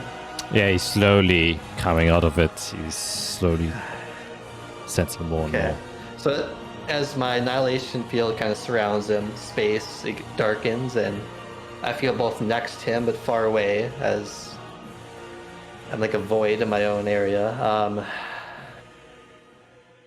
Do you need to see more? If it's power you seek, then I could show you, but this is crafted for the sinners. I'd rather not hurt you if I don't have to. Alright. He still is like in a slur and still not quite capable of answering what you see, and can start to hear like mumbling as if he's like slowly trying to answer you. Oh yeah.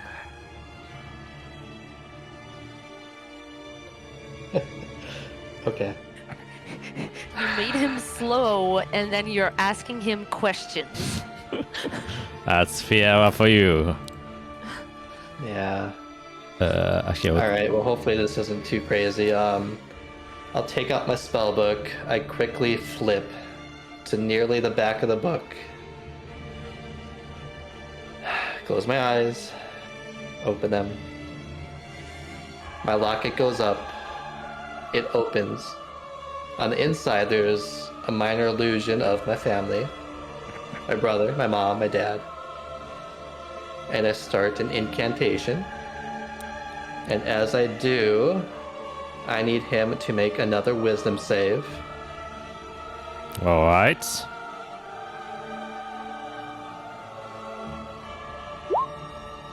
That is a Fails. fail.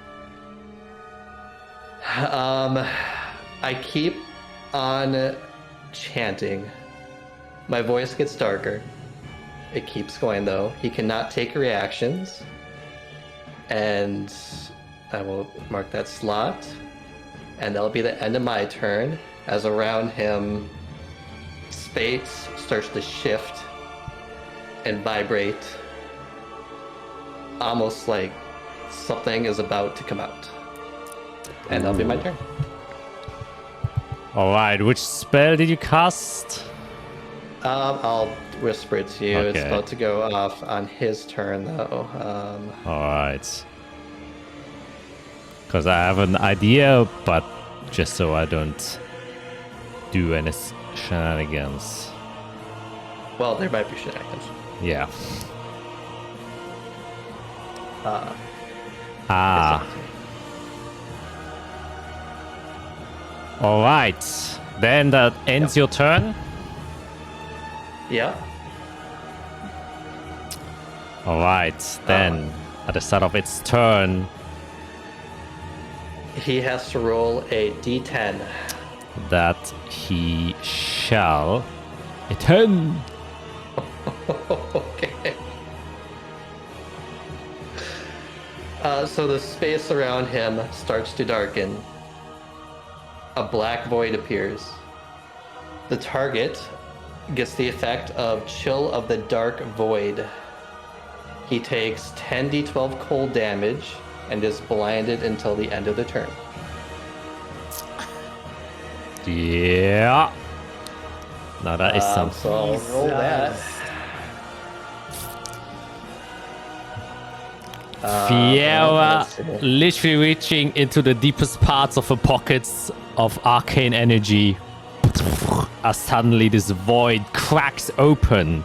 Literal space itself warps as the darkness surrounds and crushes, or more specifically freezes, the exterior form of Estaniel. However, even despite this, you can see the radiant form is only scarcely dimmed by your void around him, as you see the true might of a celestial in direct confrontation of pure darkness. And though it was a striking force at the height of your arcane capabilities, it has but only diminished his light a tiny bit as you're trying to crush him. Reality itself trying to crush him, but you can see some pride, some power innately within the celestial is still holding it to grasp as it's being crushed. And now that he regains his speech, you hear unfaithful magics. How often have I encountered them? How many words of blasphemous teaching must I compel and dismiss to show you? There is no greater might than the light born inside of us. As he just kind of, while crushed by the star, not being able to see, just kind of turns its body towards you and just kind of takes it all in and stands there with all of its pride not even diminished by a bit. He still gets his actions, right? Yes. To get this action, he's just blinded right now. All right.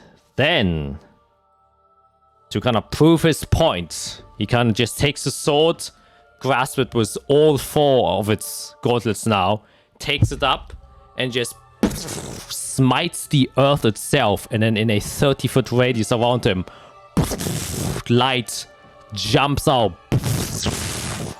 And I believe Isabel might be just out of it. Yes, so only you, Fiera, since Is this a spell? It would technically be a spell, yes. 7th level counterspell. Have to make an intelligence save throw. Oh, This hello. is a bit higher than that. That is his main ability. It would be an 18 that you... Oh! Did you have inspiration? Or did you use it? I used it. But did you fail? That's me reactions.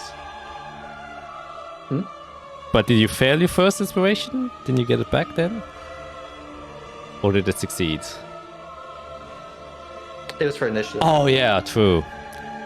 Then you Wait, have... I have inspiration.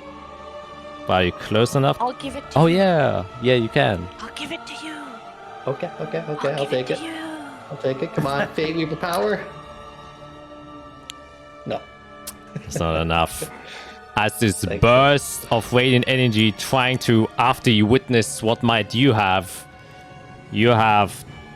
10 d12 coming right at you now.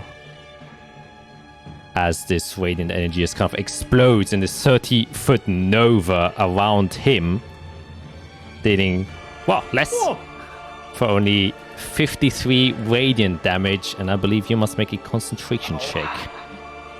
The DC of which is 26. Hey. Possible. If you get an extra 20.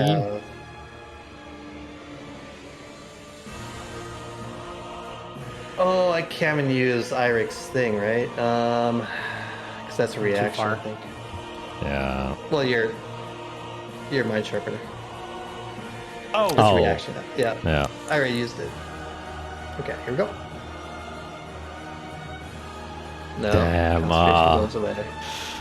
So, with his divine light quite literally dispelling your dark energy, and the light is in front of you as you're getting washed by the pure flame of divinity as he now stands in front of you, vibrant and golden as he was before, and then just the sword taking out of the earth, pointing it towards you. But that definitely ends its turn, taking us to Isorel. Okay. No. I hear him say about all the light and all that stuff. So I'll whip my head around as a dragon, and I'll say, "Oh, it's light you want to see? I can do that for you." And I'm going to drop the dragon form. Ooh, okay. Where's Isorel? Where did I stash her? Hold on. Top Isorel's left. coming back. Yeah. Yep, there she is. Boop. And I will shoot an 8th level guiding bolt straight in its face. All right.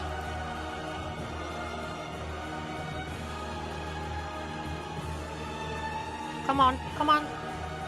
It's stuck on the dice. Oh, no. There it is. That's a 28, which does hit. As this giant orb, you're also now tapping into the might of your energy, of pure radiance, of the moon, of the stars. As you throw it towards him, it hits, and it shimmers off his own radiant form. Yep. And doesn't seem to have any effect. Yep. I'm aware of that. I'm aware of that. And you do see he kind of like turns his head towards you as his cloak is like billowing. And you just can see that he's slightly disturbed by the somewhat sacrilegious display of radiance was used against him. It's like using your own weapons that you've built against the same user, and he seems to be a little bit pissed at that. Uh-huh. And then I'll say to him, if that's light you want to see, if that's might and wit you want to see, I can serve that for you. What I'm not going to do is run around in circles and try to show something and be blasted to hells because of it. And I'll keep running. Very well. Then the layer action is there. He will summon the chains again towards you, Isorel. So you have to make a dexterity saving throw.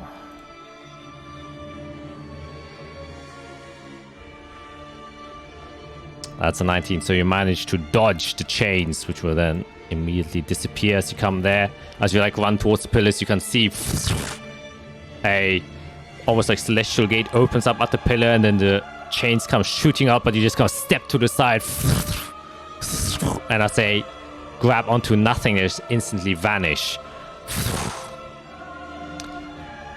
Ending the layer's action turn, nothing more happens there, and you can see Asthaniel still kind of floating there, holding his sword towards Fiera, slightly cocked his head towards you, Isorel. And then he kind of takes his sword towards himself and then kind of like places it almost like the celestial knights that you've seen before, and he says, "Do not misunderstand the purpose of this trial, mortals. This measure of strength is to see whether or not you're worthy to carry power that holds divinity. If my mere spirit is able to take all of you down, not even at a fraction of my height, then the blasphemous people out in the world will steal it from you. The powers you carry, weakened by your insolence. You dare throw shade at me? Then kneel. Show yourselves as the weaklings you are, if you are so threatened by my power. If you do not think you are capable of withstanding the wrath of my sword, then why tread in my tomb in the first place?"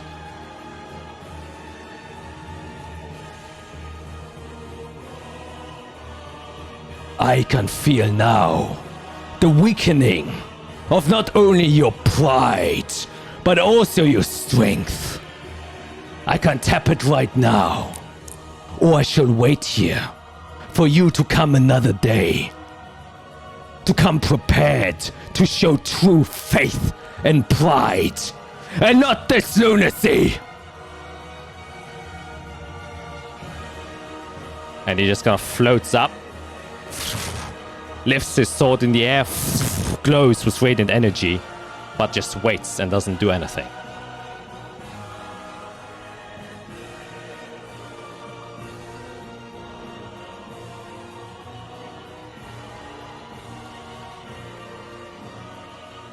That will take us to Irik's turn.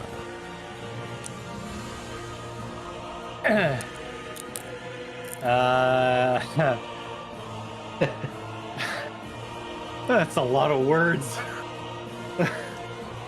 God.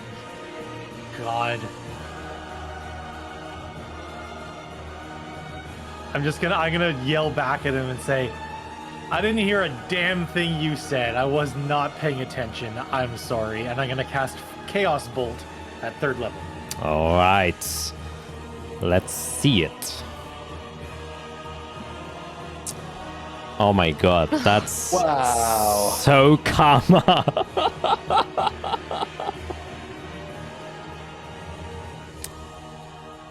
Oh my. That's crazy.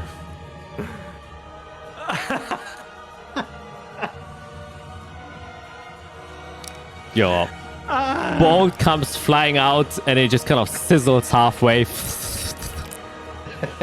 It says it in the name. It's chaos. It's Yeah. chaotic. It decided it didn't want to go. Yeah, it's like, nah, bro. And he doesn't even turn to acknowledge the words you said. No, of course. Oh my god. Pillars, I hate Ira. this game. I hate this game. Pillars. Yeah, I You're gonna break the fine. pillars.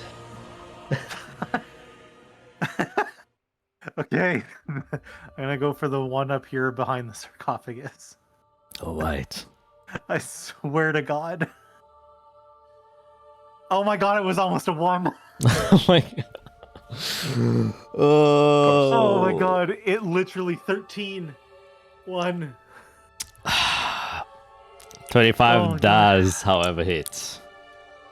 I hate this game. 15. 15. It is damaged heavily, but it is not broken. Oh. It's fucking stupid. Let's see. I'm gonna Okay. Okay. fly this way. Just fuck everything. All right. We'll take us to Fiera. What do you do? Jesus Christ. Okay. Is he up there with his sword? Yes, he's now just holding it like the knights you saw before. Just kind of holding it in the air. so I could Sphere Force him and the sword. You could, yes.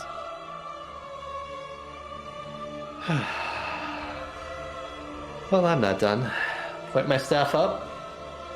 Nobody sees anything, but a sphere is going to appear around him. All right, that it does.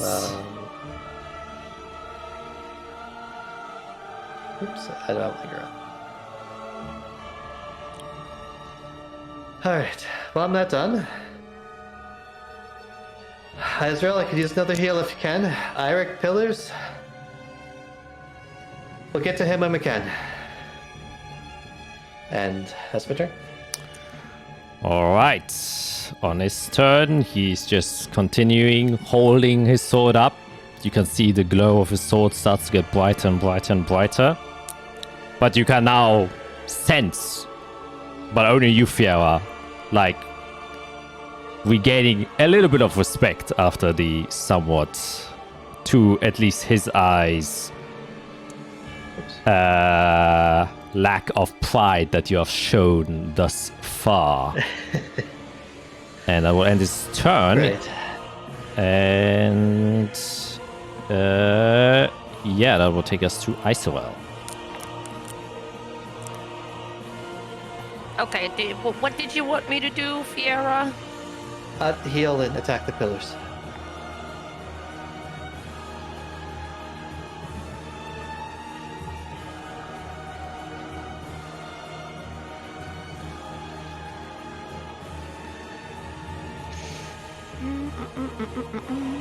How high up did he fly? 40 feet. Okay.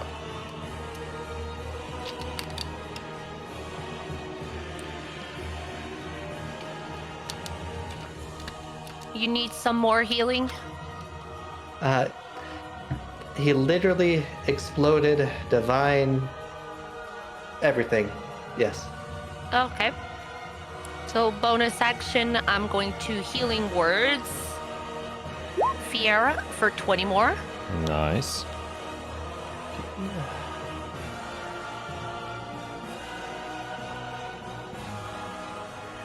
And then action, I'm going to Firebolt this pillar right here.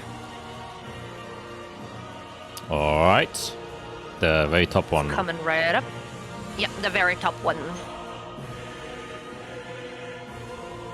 Probably doesn't hit. 15 barely hits. Okay, so I'm making a crack into it. Yep. Heavy crack, but unfortunately not Yep. quite enough. And then, yep, I moved away. And that will be my turn. Alrighty. Then that will take us to the Leia action. Thinking whether or not he would even care to do it. No, he's prideful. He will always fight at full force. Weakening yourself is a disrespect to the people you're fighting against, and so a sun will appear here. Yeah. And it will be centered, of course, on you, Fiera. So you have to make a constitution. Actually, you know what? No, I would say it's Eirik because of the words he said. I do think angels do like to punish, so you have to make a constitution saving throw. I think Jack likes to punish. Yeah, that too, but we already know that. That is a 16, which I think... That's fucking bullshit. It cocked on a 19.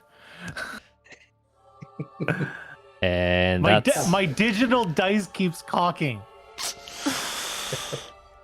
that's a song.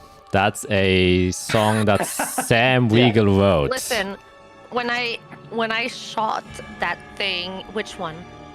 The guiding bolt, the big dice was cocked in between two like D6s, and it just went, and Yeah, that's why of course. it took so freaking long. Yeah. Eric, you take 16 points of damage. I disagree, Jack. How about that? That's fine. That is entirely fine.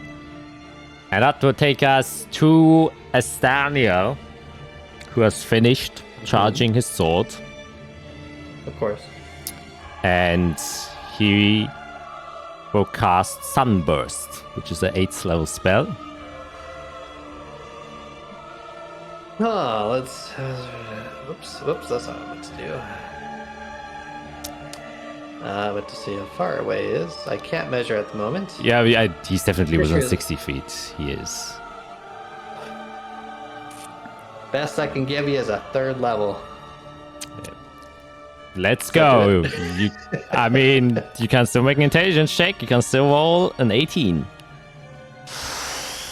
No. Sunburst. 60-foot radius. Everyone inside of it has to make a Constitution saving throw or take 12d6 radiant damage. So that's all of you. So. Oops. Oh, actually, no. Oh, Wait, no. I You. think it's only Yeah, two of us. wait. Oh, wait. Mm-mm.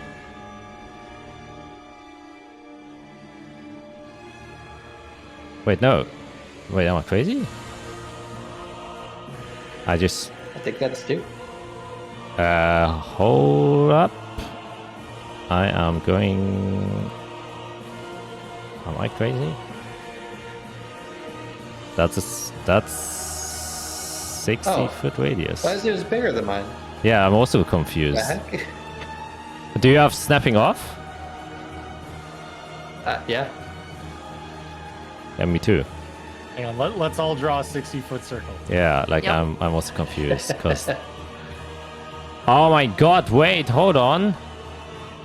That's different sizes. What It is still happening? keeps the sizes even if you put no snapping on. What the heck?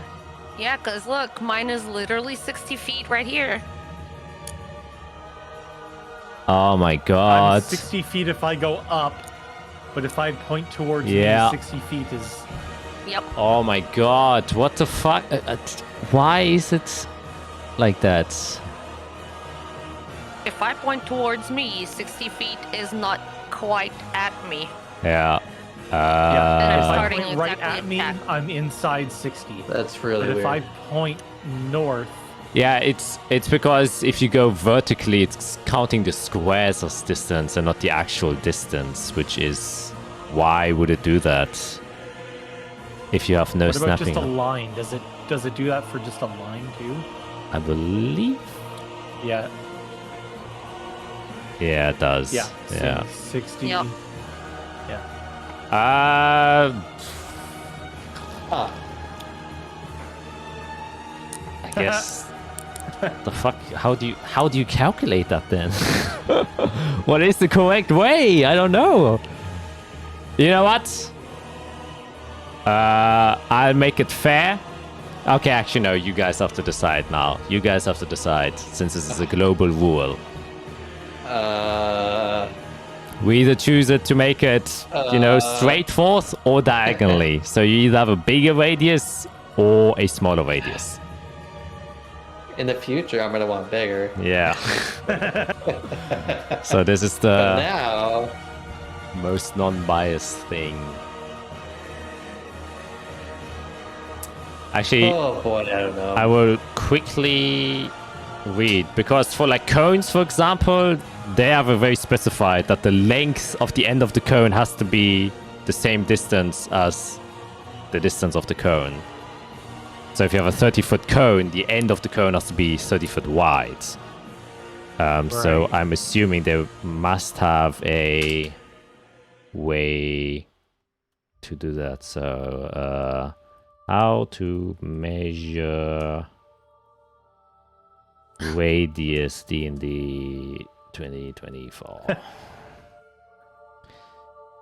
The point of origin is an intersection of squares, and you use a template or visual check to determine which are affected. Bro. But what Wow. if they are wrong? Let me look at some images.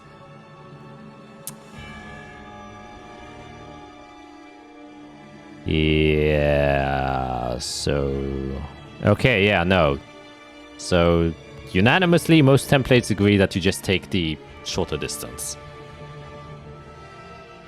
But I will still allow you, once again, since this is obviously for you as casters a big deal.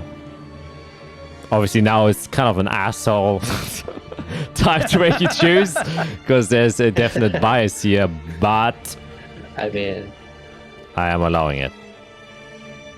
I want to be fair. Fireball, Moonbeam. I think we all have radius stuff. I've always used the shortest distance, but We were so used to doing the shortest distance before we did the no Yeah. snapping change. Yeah, yeah. which didn't change anything since it's still... Exactly. Yeah. How Yeah. So I think we should keep shortest distance, even if it ends up boning us in the end. I think it's only fair that we keep Yeah. doing it the way we've been doing it. Yeah. Alright, shortest distance? Yep. Very well. Then it is Isabel and Fiera who will have to make that save. It's a Constitution saving save. throw. Con. Okay, Do okay, we? we're good. Do I? Fine. Yeah, he can place it. So you are... Oh, are you within 60 feet with each other? Oh, no, you're not. Oh, wait, 60 No, foot we're radius. not. Right, 60 foot radius, so it's 120 feet. So I do believe you are. Oh.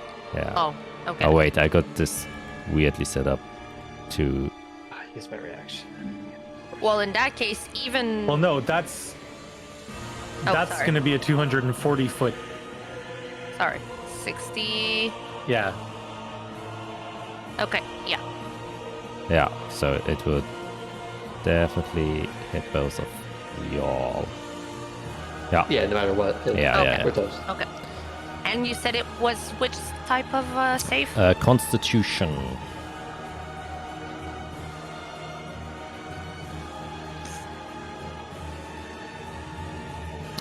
Okay. Hit us. Oh, Hit I... us. No, I... That's a 36, and you're blinded. Cool. Oh, I'm alive. Anything else? So you can make a Constitution throw at the end of each of your turns to try and end the effect, and you have to make another con save, Fiera. DC 20 to keep the... Yeah. I'll drop it. Alright. You'll drop it. Very well. Then that ends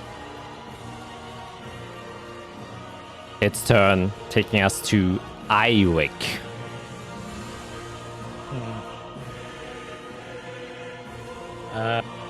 Okay, well, we'll force ballista the pillar I've already damaged up at the top. Yeah.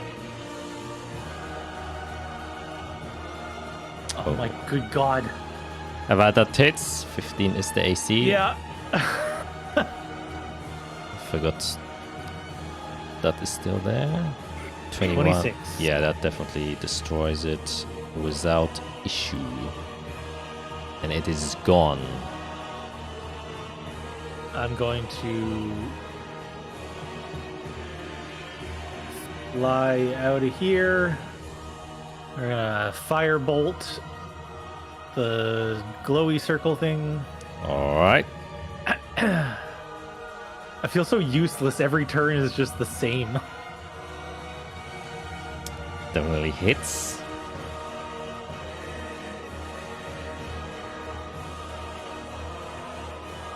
And that will destroy it. And the glowing circle disappears. Anything else? I Great. believe there was everything. Nope. Fiera. Yeah.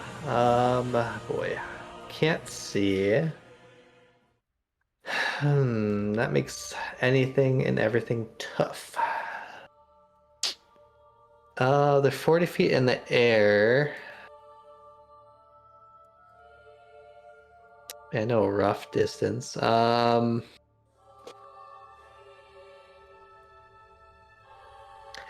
accurate can I be with a fireball? Can I like hit the ground like right here? Ooh, I'll allow it. Well, I mean, I haven't hit them, right? What's the radius in this thing? I never used fireball. Oh, but fireball, you have to be able to see where you're shooting. Otherwise, Yeah, I assume everything is. yeah. Well, not all. If it doesn't say a point that you can see, if it's like a point you choose, then you don't have to see it. Says a point you choose. 20-foot radius. I don't know if they've moved or not, but they're 40 feet in the air. How tall are the pillars? So I can't hit all three even if I wanted to. Wait, don't check. Fireball. But if I first was in range. 20-foot radius. They're 40 feet up.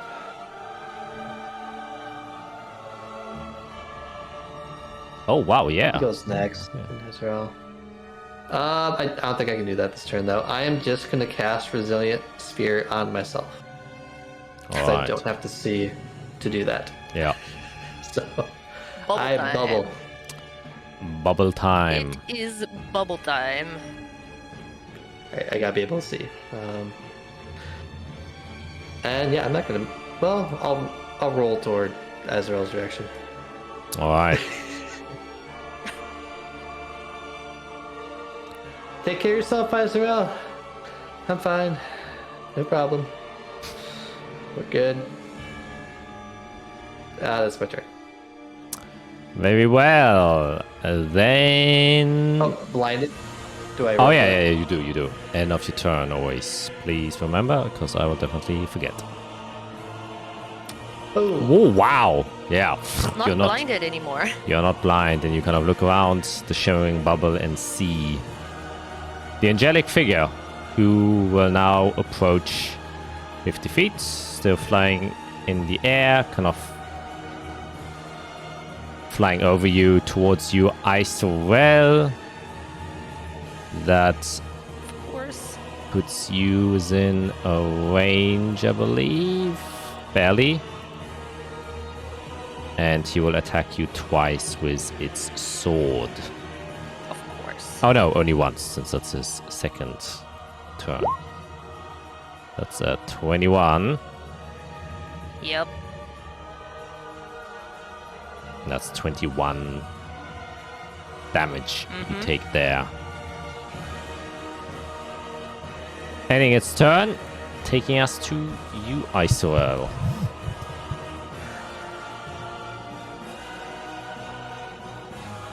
I am going to...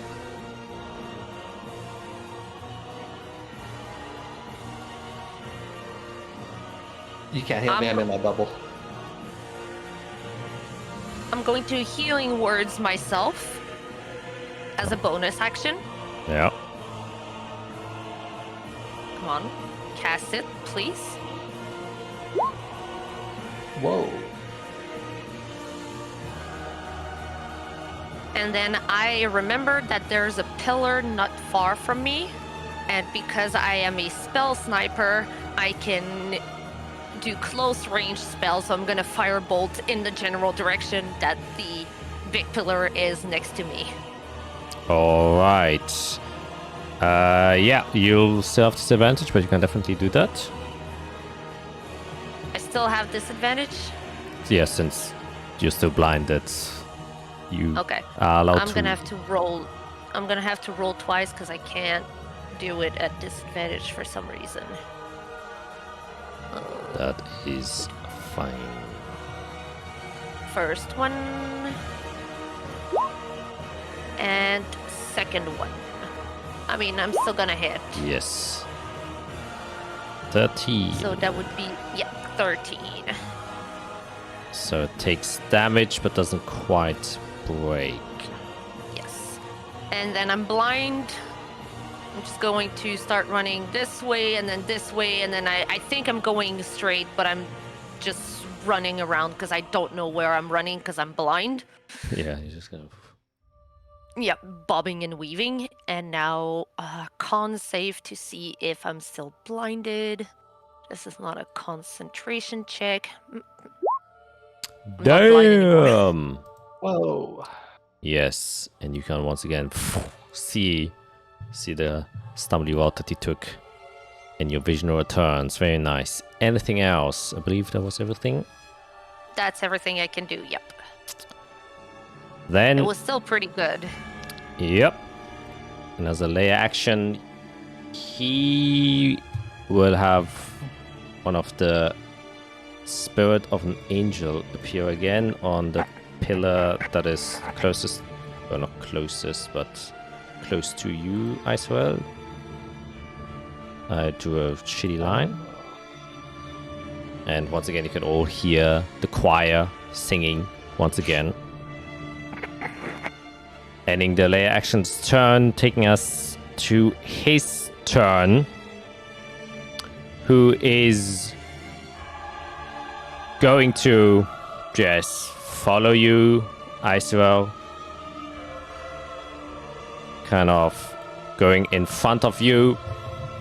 And as he's floating above you, you can once again hear the voice of Estania kind of booming down, looking towards you almost judgmentally as the sword comes flinging through, as he asks you,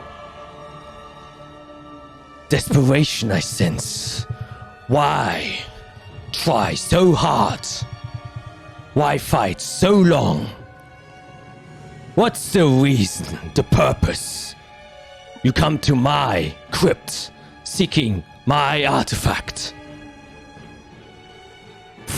And he will slash you twice, because he will never hold back. 25. That's a 24. And then a 29 for another 24. I go down and I'm back up with 1 HP. Yep.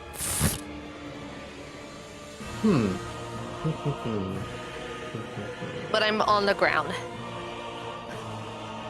Oh, you stabilize, you mean? Yeah.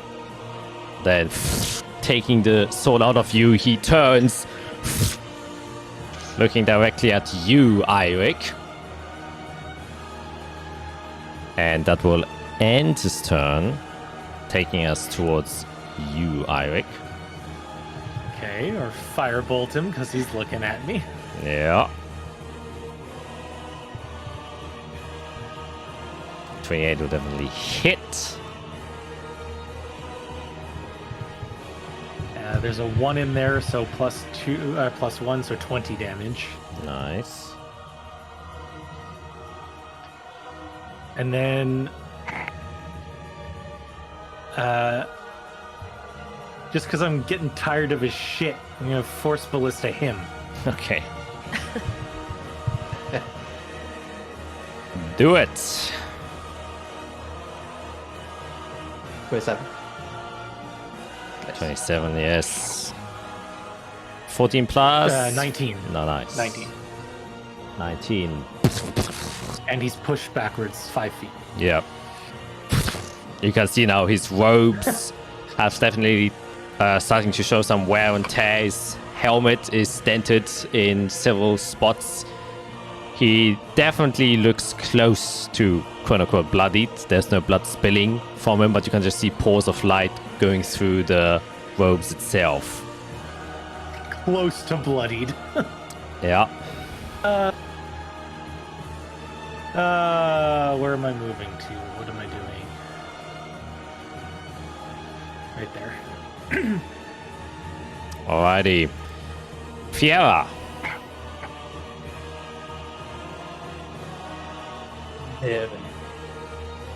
Flyers are kind of tough.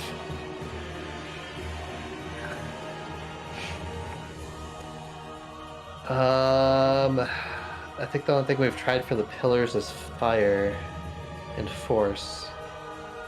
So he's 40 feet up. Pillars are 10 feet up? They're 60 feet tall. 60. Yeah. Fire, ice, lightning. Okay, I'll do math real quick. That's 5. That's 5. 64, 60. Let us go with the fireball. I want to center it so that I hit him and 2 pillars. Fireball? Fireball. Out of my staff. But you are in your dome, right? So it can't pass through. Well, not the spear. Yep. I don't need that anymore. Oh, okay. I see. And concentration. Goodbye. Poof. Pops. Yep. And fireball goes up. Alrighty. Guess make a dexterity saving throw. Is it correct? Yep.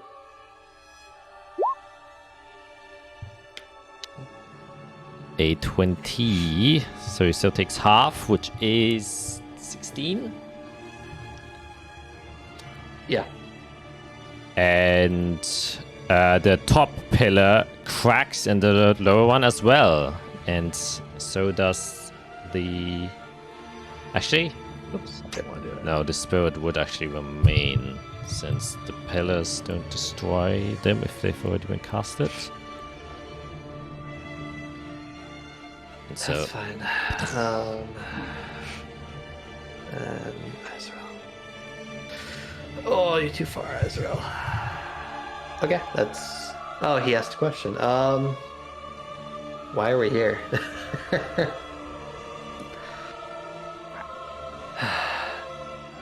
Because as bad as you think we are, we've learned firsthand that the sinners in Gaenar are worse. And they're coming back without atonement. I wish to send them back to Gaenar, back to Avernus. And we're not strong enough. So we seek strength. alright, does that end your turn? Yep. He comes floating down towards you, cloak billowing behind,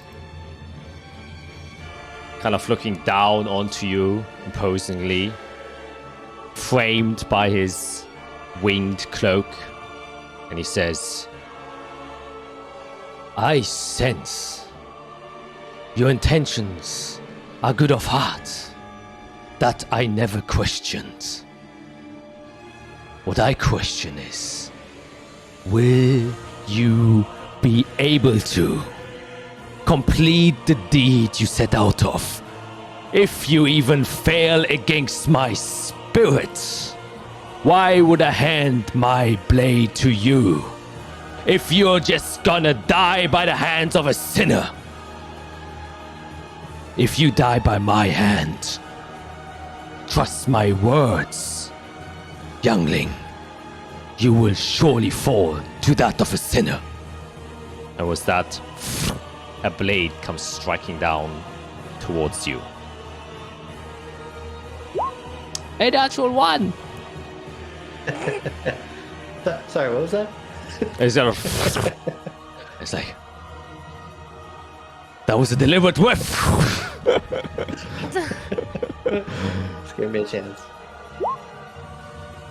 Wow. Yeah, do I do it? Oh god, I have so many options. I'll shield this one. Alright. And activate my amulet for some health. Very nice. Then, as a bonus action, he will... Also, for the first time, since no other effects are there... Oh wait, he could have only attacked once. So, yeah, he just critically misses, since it's his second turn, I forgot. So yeah, he doesn't get his bonus action. Take that back. Excuse me. Okay, so Ice roll you stabilize, so there's no worries there. Yes. I'm just honk shoe on the ground. Okay. Then layer action, he regains health since the spirit now disappears. Manage to complete the healing song for 4d12.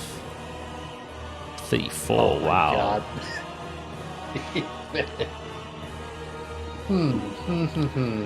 Then he kind of looks towards you, Fiera, and he says, "Then I challenge you. If you cannot even save your friends within my own realm, how would you save it against the cruelest of entities that have walked this plane? Do you believe yourself to be strong enough then?" And then he kind of just opens his hands. A sun appears on the pillar below as he will cast the celestial sphere onto Isolel. Oh, that dick. Owies. So that is a immediate fail for Isolel. So I go down again. Oh, how far do I go here? I believe your parry up to only... Or do you get 1 HP from any feature?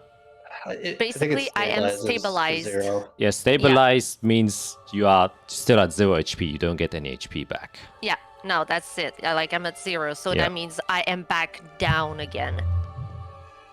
No, you lose a failed death save. Stabilization just But means you don't have to continue doing death Yep. saves. However, while you wear this pendant, I stabilize whenever I am dying at the start of my turn. Exactly, which just means it prevents you from having to do saving throws roll. otherwise. But every time you take damage while you are at 0 HP, you automatically take a failed death save. Oh man. It just doesn't, it prevents you from spiraling down by having to roll death saves yourself at the start of your turn. Okay.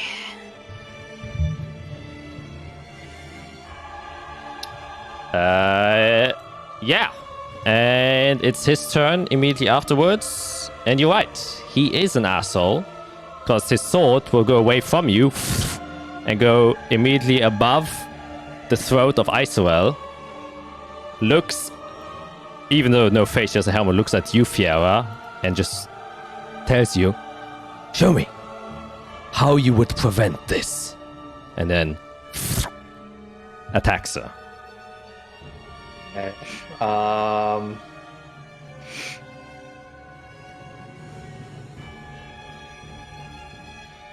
Technically, I think I can wait to see if it hits or not.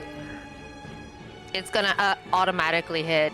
No, he has advantage on his attack roll. Doesn't auto hit. It's an auto crit if he hits. So you would be dead Okay. when he hits. Okay. I mean, yeah. Yeah.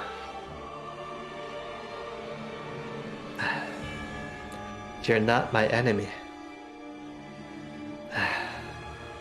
But if you have to see that we can create any future, then I hope you can see this. And I'll use Convergent Future to find one where that sword misses its mark. You do indeed. It stabs back. Not Which there stabs probably back. aren't a lot. And it stabs to the side just briefly, and he looks at you and he says, as he lifts his hand for the second strike, "I said, show me how you prevent this."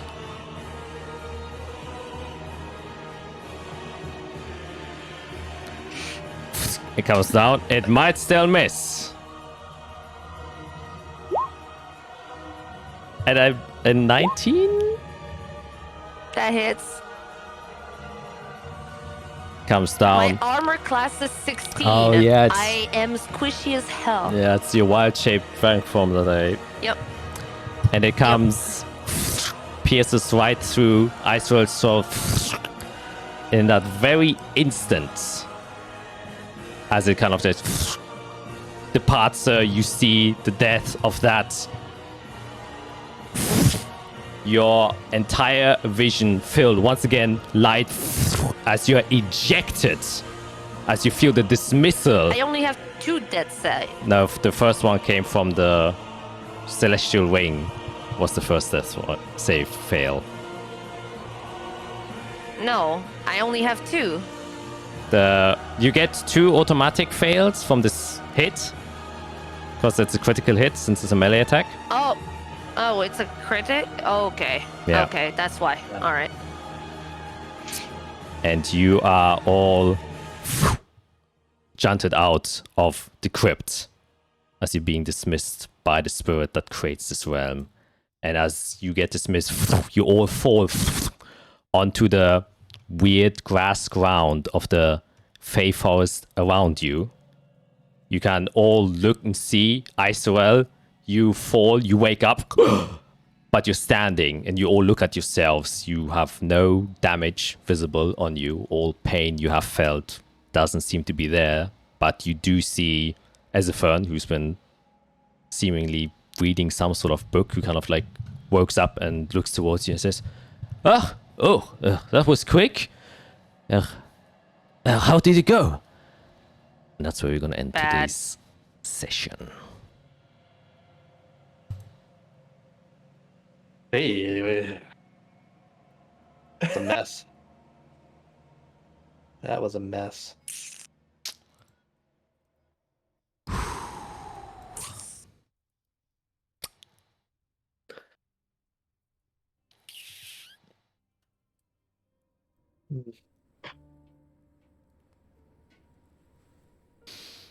Well,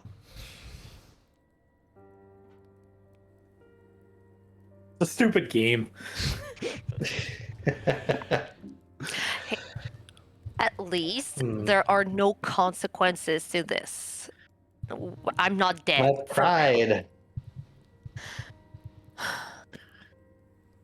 That's what you either win or you lose. If you're fighting the Angel of Pride. Also, we don't have a dragon bone, and Eirik is now free of his draconic affliction, but yeah.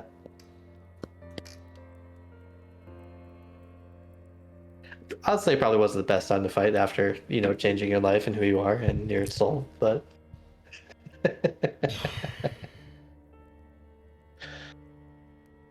Ay. Yeah.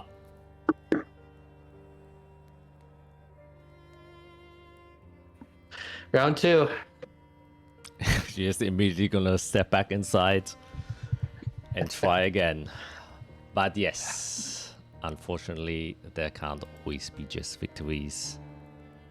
And he definitely is a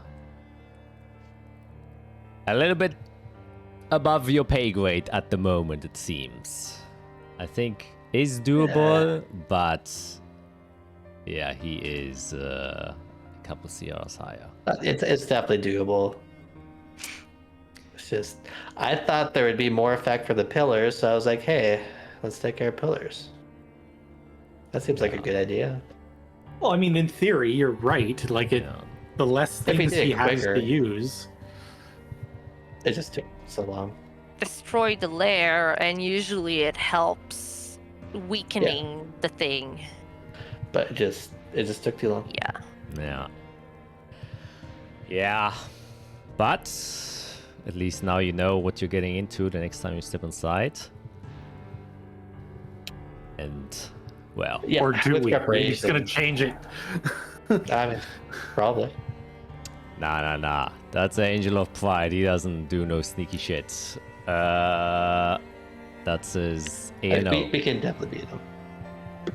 I would say it is possible, since I did run this with other group of 3 that were level 15, and they did manage to defeat him, but they also had good luck and a absolutely ungodly combo, which is they managed to put him to sleep and then make him vulnerable to damage. So it was an auto crit and vulnerable, and then they dealt like 300 damage. I'm Yeah, there you that's go. the thing. We talked a little bit about that, And while I don't have it ready, both Eirik and I could make him vulnerable to certain types of damage. But yeah, we were not prepared correctly for this fight.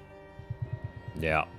I will say, just as a DM to my players, because obviously every defeat feels a little bit whack, this is very, very intentionally designed to be extremely difficult. Of course. That's why it's Yeah. consequence free. I wouldn't throw something at you if it would actually mean you kill. The dragon bone and the other thing was... That's... Yep. I won't take the blame for that. I think I gave my warnings pretty damn clear that Those are something's gonna warnings. happen. Yeah. So... Doesn't like dragons. Here's the dragon bone. Yeah. That Yeah. the dragon, the scale thing, like I'm going to be angry at it probably for the next week. Well, you She's have to gonna put drive your down the anger highway to onto where this I guy. live. Oh no. Yeah. I'm I'll only just shoot 3 anger at this hours. guy. I'm literally only 3 hours away from Greg. I'm gonna go knock on his door and be like, "You dumbass." Oh. She's gonna start drawing dragon scales on you, Gregs, and hopes that Eirik will get them back. It's like, no, we gotta return back time. I didn't use the Architect of Fire that much. No, but it was still you. Yeah. It was still part of who you were. It was. Yeah, but I mean, I'm fucking changing, y'all. Yeah. No, I think Oh no, it's a good of thing. course. Yeah. As a player, I think it's a good thing. Yeah. Of course. Like he's changing, that's for sure. Like He's going through puberty again. Oh no. Yeah, pretty much. Oh no, not Eirik. Oh boy. Yeah. A second awakening. Yeah. I Okay. hope you can forgive me for doing Oh, it's fine. this. I don't want to play anymore. Okay, oh damn, oh no. It's been fun. Oh no. But yeah. it's all good. It's all good. It happens. Listen, it's part I of mean- like it's part of D&D, right? It's Yeah, part yeah. of We get to make a plan now. We know most of his ability. I've written down like everything. Everything's written down. Yeah. I'm ready to make a plan. Oh, absolutely. And then next time We'll I'm roll him getting- over. Next time, I'm getting in there with Elemental Bane and I'm making him weak to fire so that we can absolutely blast him. Yeah. Yeah, we'll do our own Fate Weaver combo. Yeah. Yeah. So this time it's on me. Next time it's on you. Yeah. That's how this I agree. works. It was a fun learning experience, though, getting to, like, go at it full blast and knowing that there was no consequences. Yeah. It's Yeah. yeah. And we got to meet an angel. Yeah. And you now have like a gauge of the scale of dangers that can exist. Because he's definitely by far like the most difficult thing and I mean obviously like, you know. He's an asshole and I can't wait to blast him to hell. Yeah, we'll show what's up. We'll use all the blasphemy. All of it. Oh yeah. Oh yeah. Yeah. Oh, you don't like dragons? Let me call my dragon and then turn into a dragon so you have both at the same time. Double And I'll only prepare Shadow Massey stuff. Yes. Well, we'll be excited for that perhaps next session. And we'll see you guys then. So Yep. until then, bye.